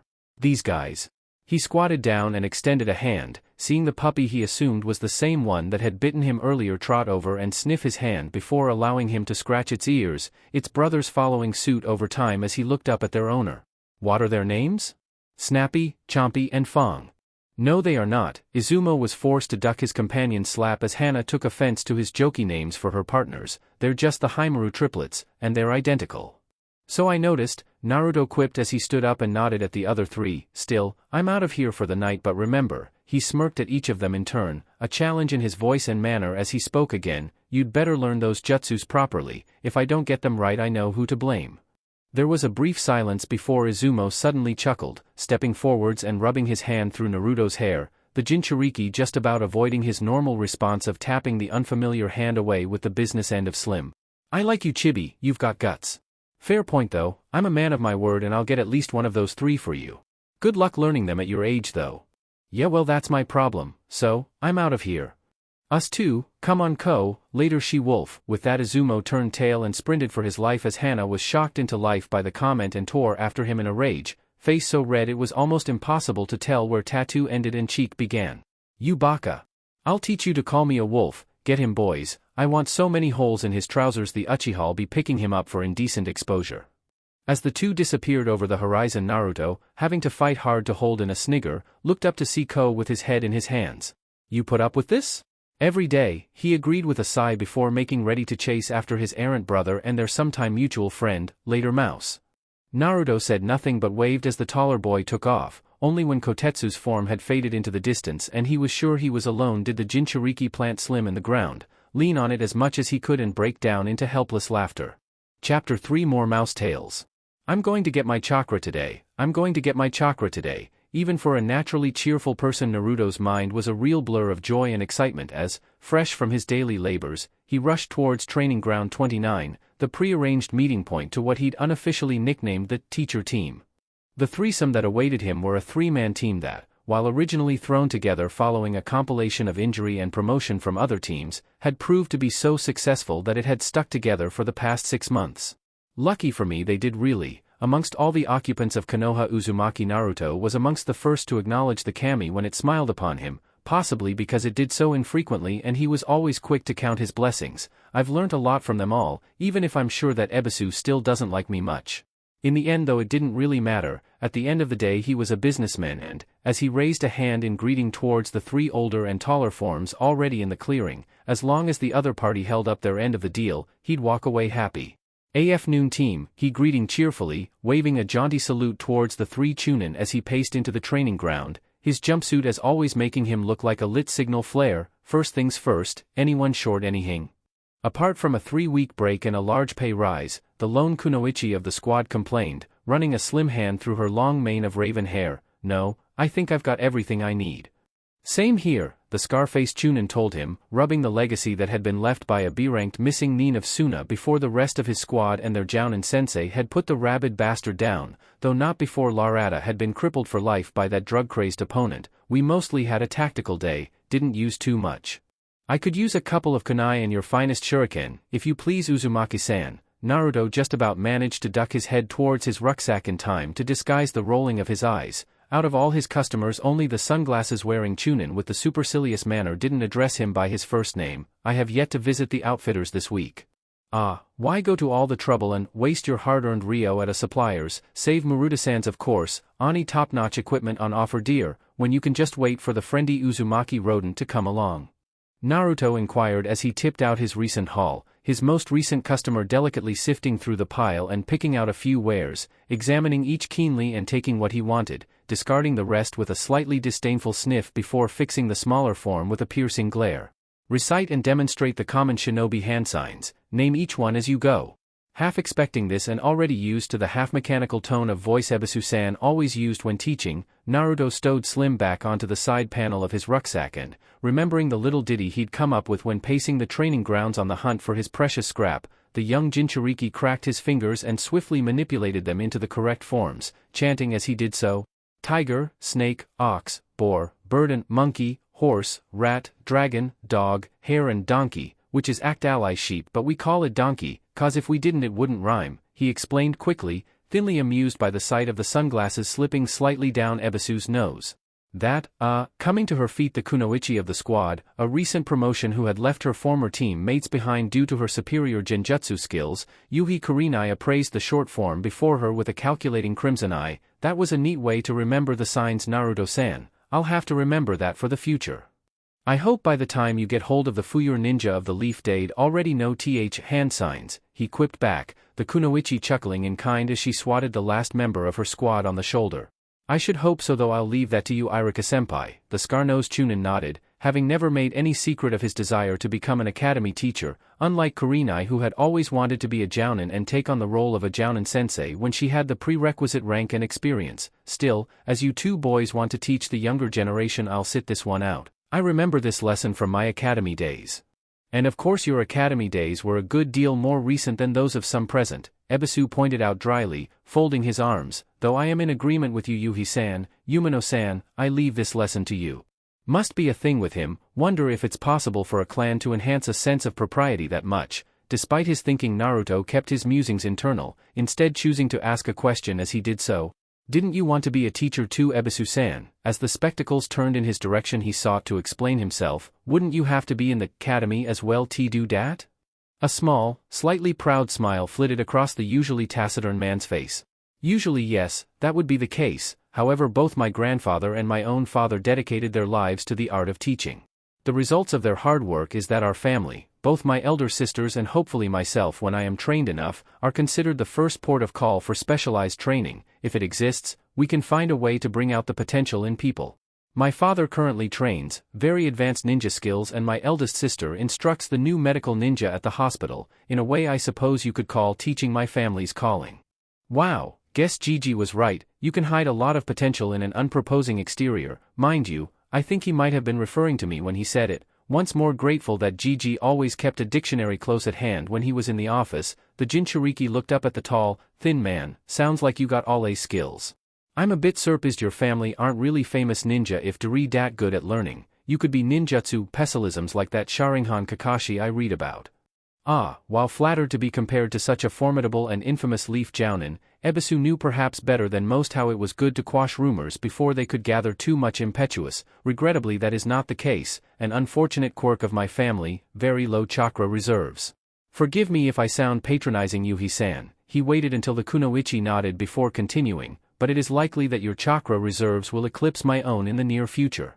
For that reason, Uzumaki-san, while I would be very efficient at learning ninjutsu techniques, I would be a very poor frontline ninjutsu fighter as I lack the stamina for a protracted battle. I therefore serve the Leaf better as a teacher and strategizer than a warrior, though you will not be my first student. I leave that honor," he seemed to falter over the word, as though he'd only managed to correct himself at the last minute, "to Yumino-san." Naruto had no time to ponder this unusual hiccup as the scar-faced Chunin stepped forwards, unfolding his arms as he looked his so-called pupil up and down severely. "Very well then, Naruto-san, my team and I did have a deal with you, and it's our turn to hold our side of the bargain. To access your chakra, you need to hold this hand seal." Beholding the form, the Chunin twisted his hands into Naruto, cocked his head, the movement almost making Kurenai lose her legendary cool, and hugged the little would-be ninja. "This is called the ram symbol. It's no use for crafting jutsu but especially good at gathering chakra. See how it looks a bit like sheep?" "Yeah, guess so." "Very well, hold that seal, focus inwards and try to search for the feel of your inner strength. I'm afraid I can't tell you what this will feel like, it's different for everyone, but, when you think you've got it, try to pull it out like drawing a big bucket of water up a well.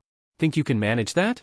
"I'll give it a go." Naruto shrugged agreeably, hands already in position as he looked up towards the future teacher. "Right, Luciwa, happens."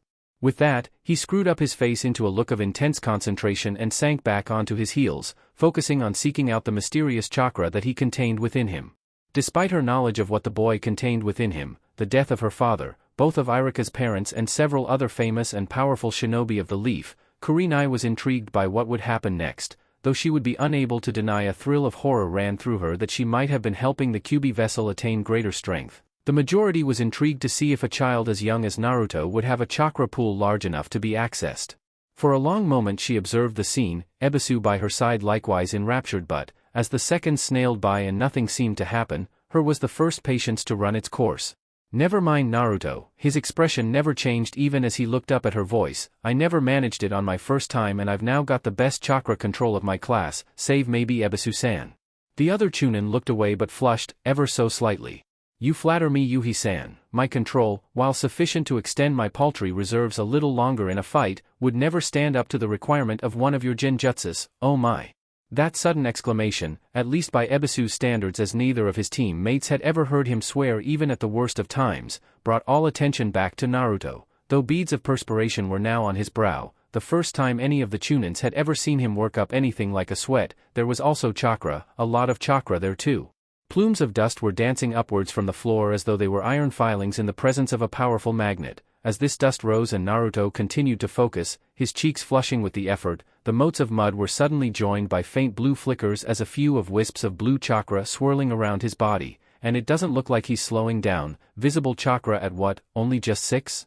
Even with the demon within him, Ebisu's inferiority complex, never all that far away at the best of times, seemed to redouble as he saw the boy in front of him at least equal and more than likely surpass his entire chakra reserve at an age when most children were still looking up what chakra meant.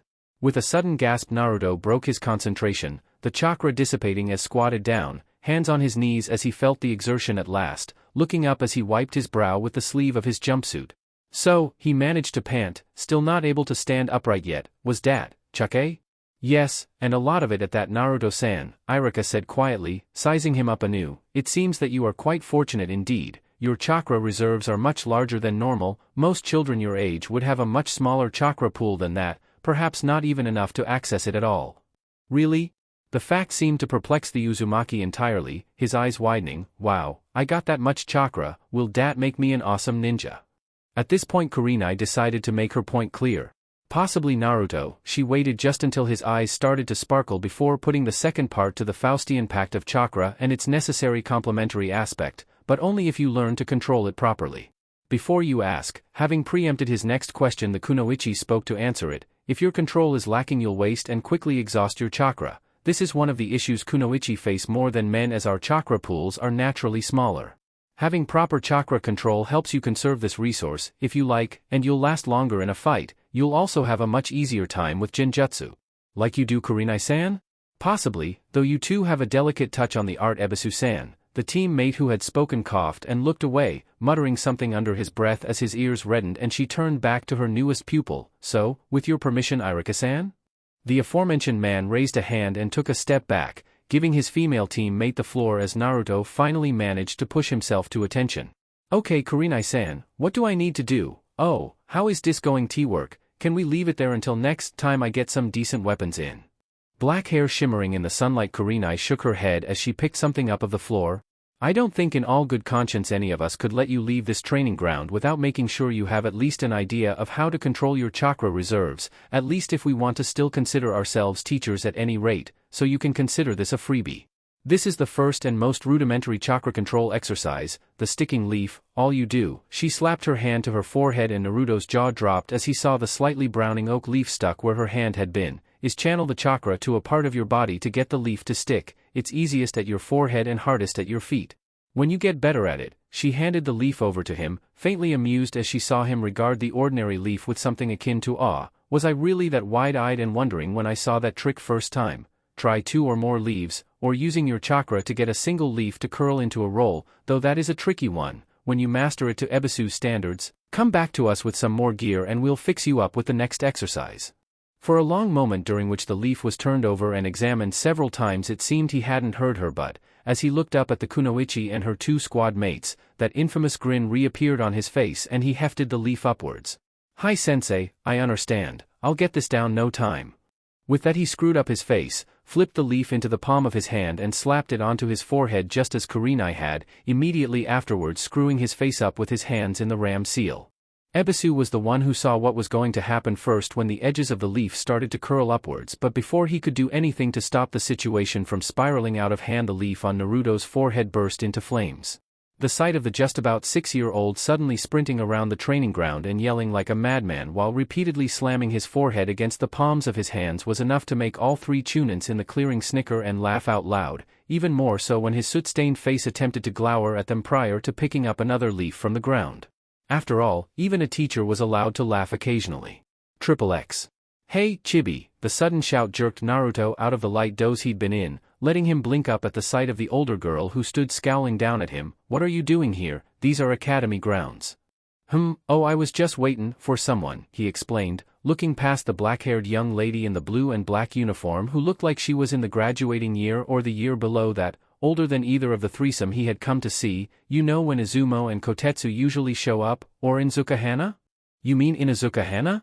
Damn, forgot the you. Closing his eyes at his mistake, the youngster nodded quickly, the girl's expression softening slightly as she stood up, thinking, I don't know the first two, but Hana-san usually arrives with her mother and a little kid about your age. You can always tell when the Inuzukas show up, their dogs bark enough to raise the dead. Anyway, she pointed a suddenly stern finger towards the gate Naruto had squeezed himself through about 10 minutes earlier. If you're going to wait, you'd better do it outside. The teachers might get mad if they catch you in here. You're way too young to be enrolled. In fact, she seemed to suddenly realize something for the first time, dark gray eyes narrowing slightly as she looked down at Naruto again. How did you get in here in the first place? Oh, just went through the gate, he replied blandly, inwardly quite grateful that the green shouty man he'd traded with occasionally had recently, and loudly, declared his knowledge of the basic stretches and other exercises sufficient and moved on to slightly more advanced techniques, one or two of which he'd used to wriggle his way into the academy itself. How did you get in?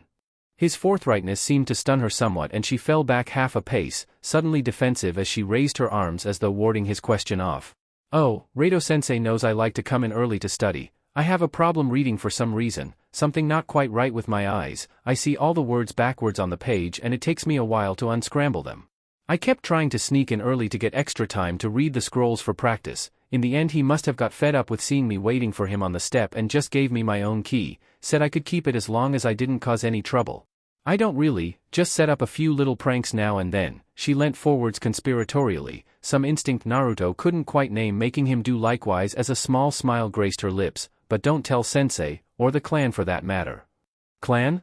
Despite never having a family, Naruto knew the basic idea of a clan was that it was essentially a large family that had something, usually a particular ninja skill, in common.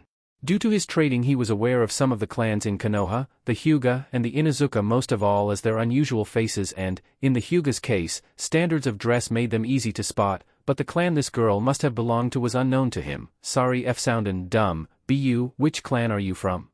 She regarded him almost suspiciously for a moment before, apparently satisfied by the innocent curiosity on his face, she gave an answer. Uchiha, I'm Uchiha Mila. She half turned around, letting him see the clan symbol on the back of her dark navy shirt. And you are? Uzumaki Naruto, and I'm gonna be Hokage someday. Springing to his feet, the little Jinchuriki thrust one fist in the air, looking so determined that Mila couldn't quite bring herself to laugh at his pose, though there was no stopping the broad smile that blossomed on a face that should, by clan diktat, have been serious and severe at all times. So I see, well you're in the right place for that Naruto-san, but you're a little too young to enlist properly. Shoo, she wafted him off with her hand, pointing towards the gate. The first of the senseis will be here in about 10 or so minutes. Naruto bobbed his head obediently and headed back towards the plain iron gate of the academy before a sudden thought occurred to him and he paused. Sorry Mila-chan. Halfway through picking up the school bag she'd set down prior to accosting the trespasser dozing on the academy swing, the Uchiha looked over her shoulder to see Naruto tapping his thumbs together, not quite able to meet her eye. Was a prank. What's okay. Though at first glance a typical Uchiha from her serious and studious attitude, Mila was not so hard-hearted that she would automatically dismiss someone without the Sharingan as inherently worthless. She'd done that once before and had her nose broken for it. Akimichi Guji never one to put up with any slur against his clan's good name or honored history. For this reason as much as any other the academy student paused, bag halfway to her shoulder, before a slow smirk crept over her lips and she replaced it back on the floor. Time for a little lesson, young Uzumaki. A prank? Well, it's a bit like a joke. Tell you what, best learn through doing. You know your friend Hana-san? Hi. Well, perfect, a way to strike back against the Inuzuka for that Ninken peeing up our clan wall, and no one will be any the wiser. If nothing else it'll also teach Naruto-san how to run away really fast. With that justification in her mind, the gray-eyed Uchiha beckoned the young Jinchuriki to dip his head forwards, to pull a little prank on her. This is one thing you could do? Though she didn't realize it, would never be credited for it by the wider population and would sadly never live to see the crowning glory of her words. In that moment Uchiha Mila created her own legacy. As she spoke, her message became an inspiration to the one future ninja of the leaf who would grow up to be, amongst numerous other things, the greatest prankster the elemental nations had ever known. XXX. Attuned to the sense of her partner on a level unsurpassed by any Inuzuka in living memory, Tsum had turned her head almost before Kuramaru's growl had reached her ears, holding up a hand respectfully from 2/3 of the Ino-Shikacho team. The current head of the House of Dogs glanced down towards where the wolf-like dog was poised, rigid as a statue with his one ear laid flat against his head. "What is it?" Hana, the pack leader, snarled back, the mention of her only daughter bringing Tsum's head around so fast she almost cricked her neck. Observing the scene, however, she could just see her eldest child speaking happily with a couple of her friends. "The fox, it hunts her." "Fox? Have you got dust in your eye or something, Kuro-kun? There's no?" "Oh." Finally following the canine's eye line, she felt her lip curl in tandem with his own, baring pointed fangs as she saw the creature that had killed her husband and many others in her clan, obviously not satisfied with that offering of blood, had returned to stalk her daughter. "Just as well Kiba's at home for the day mucking out the kennels, that'll teach him to try and sneak extra food out the kitchen, I see. 'Scuse me a moment guys, I just need to dissuade little gakis from sniffing around my girl." Before she could take more than a pace, however, her progress was arrested by a large hand gripping her upper arm, Chusa seeing what she had over her shoulder and stopping her before she did anything rash. "Peace Tsum-chan." It was a mark of how long she'd known the large man that she didn't take offense at his term of familiarity despite the fact she knew the Akimichi patriarch's wife personally. "That's just Uzumaki Naruto, not anyone else." "But what's he doing here?" she asked snappishly, shrugging off his restraining grip, "unless he's planning to enroll, but even then. Hokage-sama would never approve, he's far too young." Inoichi finished for her, having waved off his younger relative Fu for the day in lieu of his bedridden cousin twice removed. "Besides, from what I've heard from my clansmen still training out in the grounds, he's no bother, just hunts around for scrap and trades weapons with the nin he finds there." "Still, I agree with you Tsum-chan, why is he here? And, more to that," he fingered his chin as he saw the short, orange-clad form slowly approach the Inuzuka heir and, having caught the attention of her gambling puppies, he seemed to strike up a conversation with her. "What does your daughter have to do with it?" The bark of one of the Haimaru triplets alerted her to the presence behind her. As she span around she saw nothing until a blur of blonde from below her eye line made her look down. "Naruto," the boy looked up, one hand still on the slate-gray back of one of the puppies as he smiled up at her. "What are you doing here?" "Waiting fu, or Izumo or Ko, whichever of you came first," he replied, standing up and apparently not noticing as some of the other students immediately vacated the area as though he were the carrier of some virulent pox. "I got my chakra a few weeks ago and been working on my control. Now I'm ready to get my first jutsu." Hana blinked at this. "Really? Man, that was fast, way too fast," as she, along with the ever-present twin thorns in her side Izumobaka and his all-but brother, had only been in the 3rd year of the academy a little more than 2 months. They'd only just begun to learn the academy 3, though she reckoned she had a better grasp than most of her peers of the first jutsu they had learnt. "So, better this than nothing else I guess." "Well, nice one Chibi. So, first jutsu, we only just got onto learning it ourselves. Believe it or not, finally got through the damned history lectures. This one's called Kamiwari no Jutsu, the body switch. All it does is replace you with a nearby inanimate object to get you out the way on an incoming attack. The way Rado-sensei described it to us was to imagine a very thin string connecting you and the thing you want to switch with, make the seal's bird, for movement, and sheep, to gather chakra, and then, pull the string while saying the name of the jutsu. If you get it right you should swap places with the object. That's all the help I can give you Chibi, I don't know any more myself." "Got it." "Yeah, I think so," Naruto replied after a moment of head-scratching before his face brightened and he waved. "Hey Izumo, Ko." Forewarned by his greeting, the Inuzuka scion span on her heel to direct her hardest glare at the boy who made her life a living hell, only to realize a little too late, as a small hand gripped the belt of her trousers and gave a very hard yank upwards. She'd been had. "Pranked," Naruto taunted in a sing-song voice, though as the Inuzuka turned very slowly back towards the miniature Joker, pulling her violated clothing back down to its normal position with one hand while making a hard fist with the others, the formerly friendly puppies around her feet suddenly slinking forwards with hackles raised as they picked up on their mistress's aggravation. The smirk dropped away from his face. Hana-chan, it was just a prank, you know, for Fuo, Kamiwari no Jutsu." As they watched the Uzumaki, blue eyes wide and terrified as he realized his jutsu had failed, turn on his heels and run away screaming from the trio of nipping Ninken and their wrathfully roaring owner Inoichi, having seen the whole thing and struggling to hide his shaking shoulders in case Tsum turned around suddenly, felt obliged to make a comment. He's fearless, I'll give him that, he's absolutely fearless. And he's got good taste, Chusa added, in a similar state to his former teammate as he watched the youngster twist, duck and dive amongst the crowd to try and avoid the rushes of the embarrassed Inuzuka girl. Wonder what they were saying. The Akimichi mused, tipping the wink to his partner in crime as he did so. In their heyday, Inoshikacho were as infamous for their pranks in Konoha as they were for their battle prowess out of it. You catch it, Sum-chan? She didn't answer verbally, instead shaking her head slowly from side to side as she watched her daughter grab the QB container by the neck and rub hard knuckles through his scalp, his yelps of pain audible even over the rest of the milling academy crowd as the bell rang for the 5-minute warning for lessons. No, missed it, she admitted, turning back to face them with an almost rueful expression on her face, Kuramaru likewise a little perturbed as he watched some of the youngest members of his pack savaging the Jinchuriki's sandals. Must have been something fruity to rile Hana-chan up though. Last thing I need now is my little flower growing up too fast and picking up gakis like him. Inoichi nodded sagely. I know that feeling, I've already got the calming tablets on order for when Ino-chan grows up and starts the academy. Oh, he perked up with a respectful nod. Haishi-san, good to see you again. Like her daughter before her Tsum turned around. Unlike Hana however, she was old and experienced enough to whip both hands around and just behind her. Because of that she was able to intercept the 2 pairs of pinching fingers that extended towards her exposed target, holding them tight and smirking broadly as she spoke over her shoulder to the 2 trapped shinobi. Now then you two, thanks Kuro-kun. To his credit the dog didn't react to his partner's wink as he watched Inoichi and Chusa trying desperately to extract their sticky fingers as the Inuzuka spoke with the friendly, threatening tone that had developed over long years of partnering and going on missions with the shinobi of her generation. What's it work I don't tell your wives about your attempts to get fresh with me? Ah, caught with his fingers quite literally in the danger area, the Yamanaka clan head turned to his similarly collared partner in crime. We didn't think that through very well, did we? Not really, Chusa agreed, thinking up various scenarios of what his dear Chimheim would do to him if Tsum followed through on her promise to tattle and shuddering. Okay Tsum-chan, what would you want for your silence? Let's just say, she gave the trapped fingers a final twist before letting go in time to wave Hana into school for the day, the scolded Uzumaki slinking out the way of further reprisals as she looked over her shoulders to beam at them malevolently. Bring your checkbooks. XXX.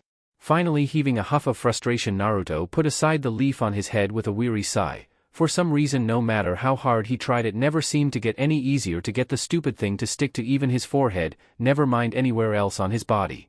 Still, he could do it now and that was a great improvement on the first time he tried it, at least he wasn't burning himself anymore. Still, Kurenai-sensei had impressed upon him the importance of good chakra control and just because he had a lot of it, that didn't mean he was going to scrimp on what could one day be very important, especially since I think Irika-san said he might try to make it a requirement to pass his classes when he gets into the academy. If he'd done that before I got to know him I'd be well and truly screwed. Still, for the time being, like most kids being presented with a new treat or toy, Naruto felt his pulse start to quicken as he stood up from his cross-legged sitting position and casually threw the cushion he'd been sat on onto the nearest chair, wanting a soft landing in case he got this jutsu down fast. And I will, because I'm the future Hokage, believe it. With that thought in his mind the Jinchuriki determinedly set his sights on the cushion, flipped through the hand signs Hana had told him, imagined throwing a thin twine around the cushion and shouted the jutsu around. Kamiwari no jutsu. That had been a week ago and he was still frustratingly stuck on the replacement jutsu, though he was getting closer. The progress, much like his chakra control, was painfully slow. Still, as he knew from repeated lessons from both his jijis, whether it be on moaning at the washing up or being unable to spell a specific word enough to annotate a report with it, shouting and screaming to the heavens wouldn't do anything but make him feel better. So, facing the cushion again, he cleared his mind and tried again. Cast chakra forwards like a wire, bird seal, sheep seal and call. Kamiwari no jutsu. Okay, I felt it again. It was something but not much of something, Naruto internally complained as he watched the slightly disturbed cushion flop to the floor. It's moving and I move the same amount. Once more he was grateful he'd taken to sitting on a second cushion. The carpet burns had been a killer first time it had happened, but it's not enough. Why is that? Folding his hands and placing one fist just under his chin, willing the gears in his mind to turn correctly. Am I not using enough chakra or something? But this is supposed to be an E-rank jutsu. How can I be Hokage if I can't even mange something this simple? No, don't get distracted. With a conscious effort he willed himself to concentrate and determine what was wrong by logical thought and deduction rather than give in to his childish instincts of throwing things around and demand someone tell him the answer. It took a little time as he reminded himself of what Hana had told him about the jutsu, what it was meant to do and how it was supposed to accomplish it. in theory the string should snap forwards and you and the object should switch places. You pull the object towards where you were, and by the law of chakra conservation and motion. Naruto made a mental note to thank the Sandaime for explaining this theory to him, though he had been careful not to give the old man any indication that he was actively learning the Academy 3 just yet, as chakra can't be used to fill a vacuum. As the movement of the object switched with creates, the chakra string instantly flexes and drags you into the space where the object was before dissipating in smoke. Because of this you can make Kamiwari smokeless by using exactly the right amount of chakra to pull the switch, and it's harder to replace yourself with a living object or person as they have their own chakra, so it's harder to force it to come with you. You have to overpower their chakra's inertia with the force of your chakra pulling them along. Still, he frowned despite himself, knowing the theory is one thing but actually being able to do it is something else. Chakra control shouldn't be too much of an issue, so what am I doing wrong? Well, I know that one. The fact he was moving a little was enough of an answer for that question. He wasn't molding enough chakra to complete the technique fully, his chakra string was sluggish to form and, because of that, he couldn't pull it fast enough to actually swap with the pillow. So how can I get more chakra faster? Should I add another sheep seal? That might do it, but then, this was actually an old argument and, having tried it, it hadn't worked at all well, even if it had allowed him to switch once before. This jutsu's supposed to get you out the way in an instant. Hell, a lot of ninja can do it smokelessly without seals or saying the name aloud. I'd look a real lemon if I was there fiddling with 5 or 6 sheep seals to move. I'd be dead before I got anywhere. So extra sheep are out, what? At that moment, thinking about sheep seals and working out what other potential seals could be used to gather chakra, another voice seemed to echo back to him and Naruto's eyes snapped open. Looking down at his hands with a sudden excitement pounding through him, the newly minted 6-year-old formed the new seal and, after considering the advice that it was supposed to be useless in actually performing ninjutsu, shrugged, smiled shyly and decided he had nothing to lose so would give it a go. Anyway. Squaring up to the pillow across from him earlier, Naruto told himself mentally that this time he'd do it. He fixed his gaze on the pillow and recited in his mind, okay, thin ribbon of chakra, bird seal, ram seal and kami. There was a sudden loud bamf noise in his ears and he felt himself crashing into something. Dizzy and disorientated, the Jinchuriki had only a second to recover before a slow vertigo assailed his senses and he found himself shrieking as he tucked himself into a tight ball, awaiting the end with a terrified kind of acceptance. He seemed to hang in the air for an eternity before, with a bone-jarring thud, he felt his new ride hit the floor and he tumbled off the back of the chair onto the floor, panting with adrenaline and shock as, after checking all his limbs were still present and functioning correctly, he slowly rolled onto his front and began to pick himself up, seeing what had happened. For a moment he was unsure as to why the chair had fallen over in the first place, scratching his head until he looked beyond it and felt his jaw drop. Sitting directly in front of him on top of the pillow he'd been half-crouched on was the pillow he'd aimed to switch with, one corner drooping onto the floor as it wobbled in its place. I did it. The thought was so alien and weird that for a moment he didn't believe the evidence of his own eyes. In fact, only when he paced slowly over to the pillow and poked it tentatively did he actually leap into the air with an exclamation of delight. I actually really did it. I can do the Kamiwari. Forget sheep, rams where it's at for this one. Even as he rewrote his own mental notes, however, the question of why rose up to greet him and he pondered for a minute. The teacher team said I had a lot of chakra, could that be it? Ah, who cares, what matters is I can do it. Now all I need to do is practice lots, then I can work on what that Hyuga said. Memories of the white-eyed man regarding him dispassionately almost made the youngster shiver. Of all the clans except maybe those guys with sunglasses and high collars, the Hyuga clan always gave him the creeps as he could never tell what they were thinking, though in that instance he'd gotten some good information for his spool of ninja wire.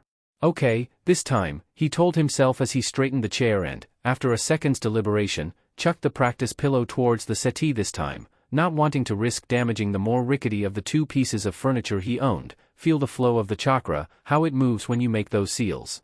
After that, because I never really said its name anyway, a slight tinge of pride flavored his thoughts at that moment, but, excited by what might await him in the future, he decided against paying it too much heed. Try to move the chakra without even using all the seals, this will take work. He knew next to nothing about the Hyuga clan, but what he did know was that you didn't try to fight them hand to hand unless you were the best and their chakra control was legendarily good, something to do with their scary white eyes. But a future Hokage never backs down, believe it. Having set his mind on this new goal, Naruto, having targeted the pillow, closed his eyes, molded his hands slowly through the seals he needed, trying to trace the movement of his energy as he did so and, without speaking, gave his chakra a hard yank. A second later there was a sudden crunch and a groan of pain as, rather than the pillow, He swapped with Seti itself and as a result slammed himself into the wall it had rested against. Right, mental note. He grimaced as he picked himself back up and shook his woozy head, little less chakra next time. XXX. Dashing through the snow littering the training ground, Naruto once again simultaneously cursed the fact he was running late and blessed the Hasawadas for getting some gloves in his size in just before the cold teeth of winter had properly bitten around Konoha. The training grounds were covered in snow and ice, a boon and a bane for Naruto, as on the one hand most ninja were less likely to look for their lost gear due to the cold, but on the other trying to find shuriken and kunai alone was difficult under a blanket of snow and ninja wire. Forget it in this weather. Blowing into his pair of white mittens, the Mouse of Konoha pulled up his collar and ducked under another low tree branch, careful not to disturb its current cargo of snow and have the whole lot drop down the back of his collar, once bitten twice shy in that regard. The winter had been unusually cold, but luckily Gigi had been around to check his apartment's heating system just before the first snow started to fall, so that had been a bonus. He'd had frostnip once before and it had taken him ages to get the feeling back into his fingertips. The mittens he had now were protecting him from the cold in the training ground, and the thick socks he'd traded for were proving to be a good investment by keeping his feet warm. But regardless of that, he was still running late for his last meeting of the day if he wanted to get back to Konoha before nightfall. Gigi didn't like it if he wasn't back in the village before dark. The Chunin Mato guy had kept him longer than expected and, accidentally adding injury to injury, one of the new stretches he'd had Naruto try out as the penultimate step for to the full lateral splits had all but ripped both his jumpsuit and his groin. It had taken him 15 minutes to even hobble in a straight line after that, never mind run. Still, overall it would be worth it, though the green shouty man was loud and at times as literally overpowering as he was a powerhouse in a fight. Naruto already felt a little stronger and a lot more flexible than he had been a year ago, though he was a little disappointed that the Chunin had been resolute in his decree that he wouldn't teach the orange-clad pre-genin any taijutsu until he was at least 8, a year before he joined the academy. As he recognized the signs that he was getting close to the teacher team training area, he banished such thoughts and reached for the strap of his rucksack, ready with his present as he slowly stepped into the clearing and looked around. Damn, he inwardly cursed as his face fell, realizing his tardiness had cost him. Too late, they've all gone home. Not that I blame them. He shivered and hugged himself up in his jumpsuit. It's getting chilly out here again.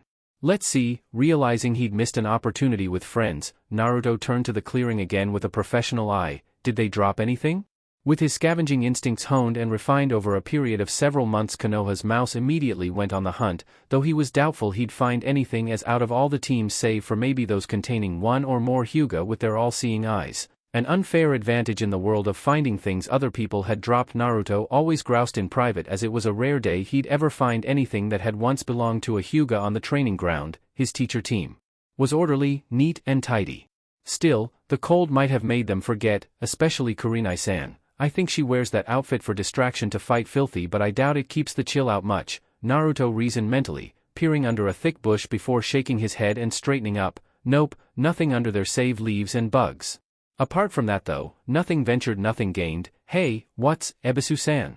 Ducking back behind the bush he just examined, Naruto peeked up again and realized that yes, he was indeed looking at the eldest member of the trio. The lanky Chunin was reclining against a thick tree, something that looked like a garishly covered book at eye level with his sunglasses. It must have been a good read because he hadn't even noticed the equally orange boy scrutinizing him, and he was usually very observant. Naruto took a second of screwing up his eyes before realizing he couldn't see the words on the front cover and decided he might as well introduce himself. Hey Ebisu-san, what you readin'? The reaction to his jauntily shouted greeting was both explosive and amusing. The Chunin all but shot into the low branches of the tree he was stood under, book flailing and flapping around as he looked around wildly in every direction save the right one as he sought to track down the sudden shout source. He must have blinked at some point as the tall man moved, as 1 second the book was there and the second after it wasn't, hidden in some part of the Chunin's ninja equipment. As, face slightly reddened, he folded his arms and looked at the child. Ah, Uzumaki-san, he paused to clear his throat, looking at Naruto through his ever-present glasses. I wonder if he's related to those bug guys at all. They always wear sunglasses, but he doesn't have a high collar. What are you doing here? Was hopin' to run into your team, he replied, shucking his rucksack to the floor and opening it up. Just wanted to say thanks for teachin' me that sticky leaf thing. An eyebrow rose. You have that exercise mastered? Naruto shook his head. Nah, not yet, but at least I can get the thing to stick out burnin' my eyebrows off, the Jinchuriki admitted before opening the top of his traveling pack. So, anything you need? Ebisu shook his head, still looking a little flustered with cheeks that appeared red enough to melt any snowflake that dared fall within 10 feet of them. Ah, no, not at present, Uzumaki-san. He seemed to be more on edge than even Naruto had suspected, looking around as though desperate for a way back to Konoha at short notice. I believe it would be best if you, in fact if we return to the village now, it is getting rather late.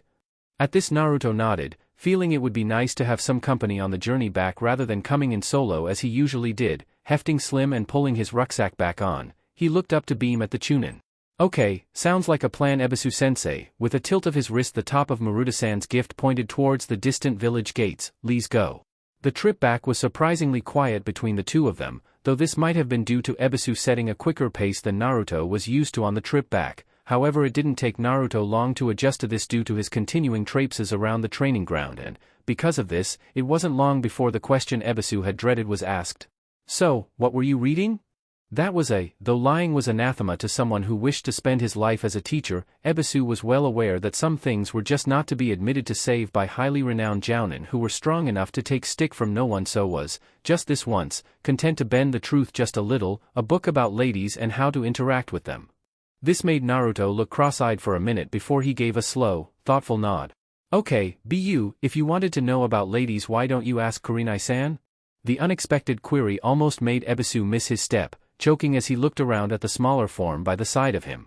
Uzumaki-san, he sounded horrified, and Naruto immediately backpedaled. What did I say wrong? There are some questions no man should ever ask a lady, especially not a kunoichi, at least, not if he wants to keep all his extremities attached to his body. What kind of questions? Luckily, if there was one thing Ebisu was good at, it was deflecting attention and interest from himself and putting the onus back on others. I'll let you answer your own question here, Uzumaki-san, the Chunin informed him, the ghost of a smile on his lips as his shielded eyes glanced sideways and down once more. What do you know about the fairer sex? It was a question that rather foxed Naruto, though once he realized the Chunin meant the fairer sex as in ladies rather than the other kind, he thought back to the girls he did actually know. They're okay, some of them. I mean, Tenten-chan's really cool, she wants to be a ninja and her daddy's showing her how to use all the ninja weapons, and Ayam-chan's a real good cook and she's really smart too. You like these young ladies then? Yeah, kinda. Naruto scratched the back of his head, not quite sure where the ninja was going with this. They're friends if that's what you mean. Ah, friends, as though this was the answer he'd been waiting for. Ebisu slowed down, pushing his glasses up his nose. Well, that is a good sign, Uzumaki-san. Having friends who are girls your own age is a very good trait to have. However, when you grow older there is a chance you might start to see these girls, or, at least, one of these girls as, something a little, closer than a friend, if you see what I mean. Closer than friends? Racking his brain, the Jinchuriki thought as much as he was able to. For some reason he thought a lot of Izumo and Co., having seen the deadly duo on more than one occasion as they finished their practical training sessions at the academy training grounds, and one of the words they used to tease each other regarding the girls in their class. You mean like a girlfriend? That Ebisu hadn't been expecting. How do you know what a girlfriend is? Heard it off some people I know in the academy. Naruto spoke dismissively before, as he thought about the problem. He saw a thread between Ebisu's questions and what he'd said earlier about the other member of his squad, and, once he'd seen the beginnings of such a path, he could do nothing more than follow it. Oh, is that why you were reading that book? You wanted to ask Kurenai-san to be your GI. He was cut off by a sudden hand slapping over his mouth, Ebisu looking around as though he was expecting to see missing Nin come crawling out the trees all around them before releasing his prisoner belatedly, Naruto heaving down a deep breath after his unexpected suffocation. Naruto, it was a sign of how desperate the man must have been that he actually used the Jinchuriki's first name as he stood back up tall and glared. You are never to repeat that I was reading that book or mention Kurenai around it to another living soul. Especially not Kurenai-san. Why not? I think it's quite, what's the word? He scrunched his face up, clicking his fingers as he tried to recall the elusive syllables. Endearing, if that's it, reading that, 'cause you didn't know how to ask her yourself. So, you going to ask her? No, of course I'm not. Naruto's face fell. Why not? You're both Chunin, you're in the same squad and you must like her. If you were reading a book on how to ask her, what's the problem? Because, how did it come to this? I never asked to be giving the talk to an inquisitive 6-year-old, because Kurenai-san and I would never work as a couple. Why not? What's wrong with her? Is she sick or something? Nothing is wrong with Kurenai-san, she's in perfect health. The problem, I fear, lies with me. Ebisu was already well aware of his faults, especially in comparison to the kunoichi who had already surpassed him. Compared to her, I've very little to offer. She's a lot more competent as a ninja, her genjutsus are all but flawless, and compared to my own ambitions her are much more advanced and, unlike me, she has the skill and drive to achieve them, and she is 2.5 years younger than I am. I would do nothing but hold her back. It was a little harsh, but overall it seemed fair. Ebisu knew, or at least had a vague idea of his probable future, and in no way could he see the raven-haired kunoichi playing more of a part in it than as a short-term teammate. To his relief, Naruto seemed to accept this as well, though he looked a little put out by his admissions. Before he could inquire why, however, the Jinchuriki spoke. That was mean. I didn't think Kurenai-san would say things like that to people, least of all her own team.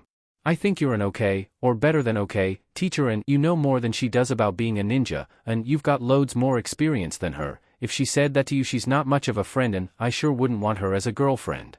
What? Kurenai-chan would never say those. Oh, I see. Now he was able to see Naruto's error, he was able to correct it.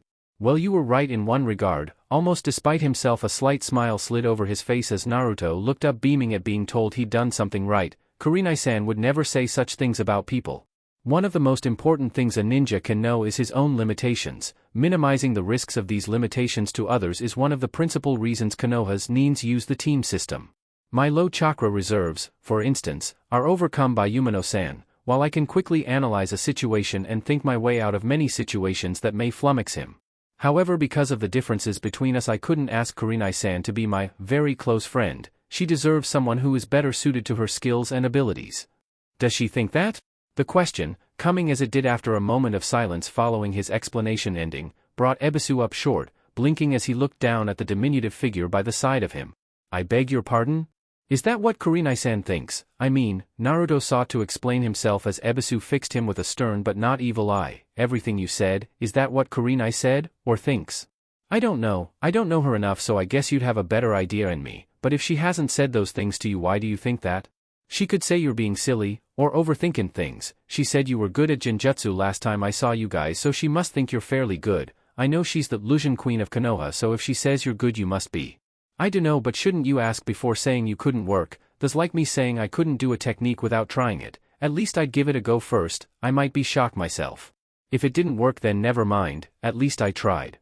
At least I tried. The words rattled around Ebisu's head as he kept step with the youngster, slowing down to Naruto's pace as the duo made it onto the main road back into Konoha. To cover his tracks and mask his thinking, however, the would-be teacher flicked his eyes sideways and spoke in his most elite tutoring voice. It's possible you're right, Naruto. However, for now, explain the purpose of an ending seal and give examples of the common ones.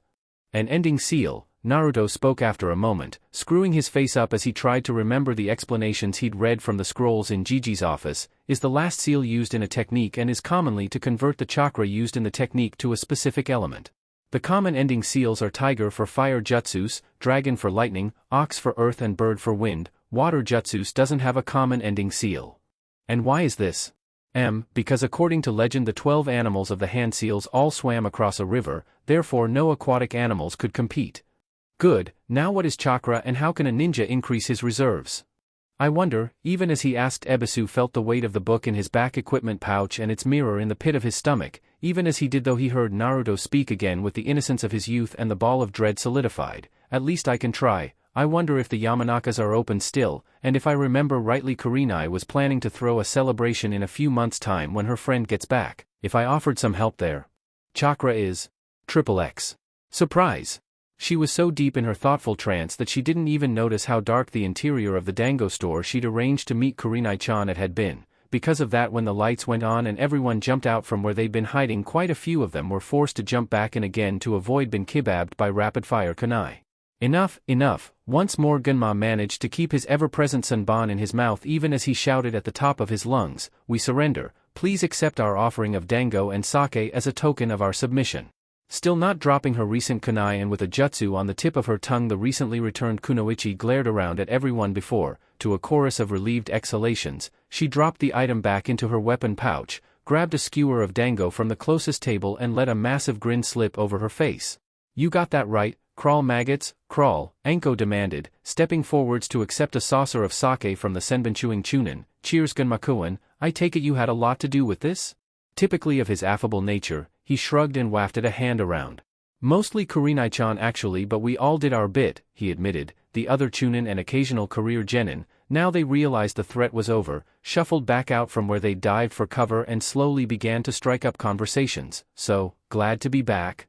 Sort of. Anko seemed to mimic her slightly older friend by talking around her dango skewer. Though Gunma had graduated in the year above her at the academy, he was so laid back that even following her reappearance after the Orochimaru incident he bore her no ill will, and because of that made it onto the very short list of people the Snake Mistress called more than a casual acquaintance. The last mission was important, but it was so long. I had to act the part of a good little courtesan. For over 6 months, and the daimyo of Mist is a real stick in the mud, totally faithful to his wife and wouldn't even think of goosing one of his courtesans, never mind having some fun with 1 inch. From what I've heard of that daimyo's wife, I can't blame him. She's supposed to be able to put Tora to shame. Gunma chuckled, helping himself to a bite of dango as Anko moved slightly around him, looking for her oldest friend. Still, you got the mission done with extra from what I hear, managed to isolate a couple of spies in our own court. Anko smirked nastily. Yeah, and Ibiki better save me some when he gets his grubby little mitts on them. Gunma shook his head, finally removing his sunban and tucking it behind his ear as he made to move away from the returning kunoichi, her previous mission finally over. I'm sure he won't forget. Anyway, from what I hear you're going to be needed more than ever, Anko-chan. You hear what happened to the Sandame's little girl? Yeah, occupational hazard in our line of work, the seductive infiltrator admitted, though she'd not seen the youngest Sarutobi since she'd been reinstated as a chunin of the Leaf. Anko acknowledged the other woman as a rival of sorts, as both kunoichi were infiltration specialists. However, as the Sarutobi was a direct relation to the Sandame and therefore a major prize for the enemy should she be captured, she officially didn't exist and no one outside her immediate family had ever conclusively seen her on a mission or reporting to her father. Still, good luck to her, while she's out of commission with her brat that leaves me as the #1 seductress of Konoha? Anko flashed a victory sign and grinned as Gunma just shook his head, knowing from long experience that when she was in this kind of mood it would be an exercise in futility in trying to talk to her like a grown-up. Not like she hasn't earned the right to act like a kid though. I couldn't do the job she does. And you're proud of that? Yep, Anko assured him with a happy nod before draping an arm over his shoulder, sultriness in her smile and mischief in her lavender eyes. Now what say you and I ditch this place, head to mine and I show you just how I got my #1 spot?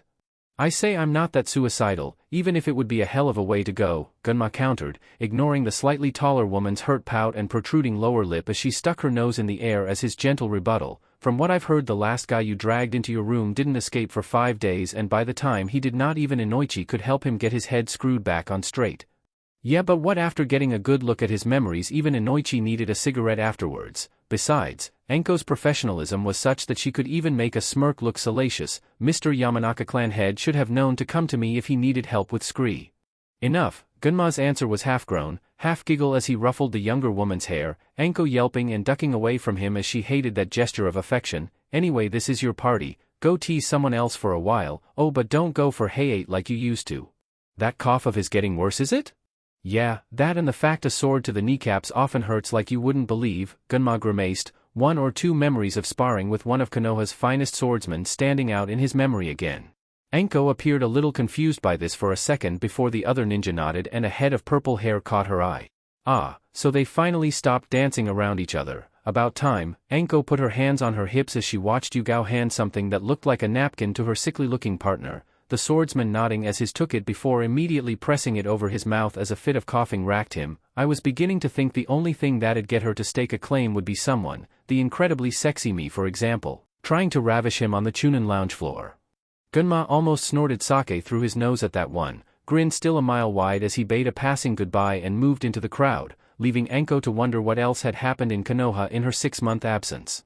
Kurenai had sensed her coming but, just this once, didn't move to block the rush and instead let a pair of arms encircle her slim waist as she felt a pressure on her shoulder, the scent in her nose immediately telling her who it was even before Anko started talking excitedly into her ear.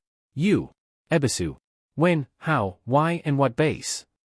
About 2 months ago. He's currently my teammate, a virtually perfect gentleman and believe it or not quite a romantic. The idea of the sunglasses-wearing Chunin who was all legs and ears trying anything romantic made the snake mistress snort with laughter, almost enough to miss the tail end of her conversation. He very politely asked after buying my favorite flowers and taking me out to see one of the most recent pictures I wanted to see and I said yes, and as for the last part. Kurenai twisted her head enough to see her friend's face out the corner of her eye before flicking the side of the other Chunin's nose, Anko pouting cutely from the impact. Never you mind.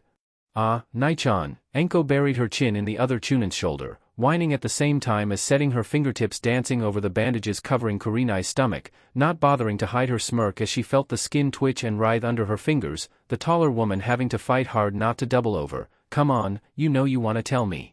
No, the other Chunin growled back, fighting hard not to give Anko the satisfaction of hearing her laugh at the same time as try to squirm her way out of her friend's restrictive grip. Damn it, 6 months was too long away from her. I forgot Anko never fights fair, it's private. Taking this as a challenge, the snake summoner redoubled her attack, Kurenai unable to stop a cheep of laughter escaping as she grabbed the back of Anko's hands, trying to wrench them away from her. Come on Nai-chan, she coaxed evilly, feeling as well as seeing the black-haired woman going red in the face from holding her breath. No secrets between friends, right? Come on, let it all out.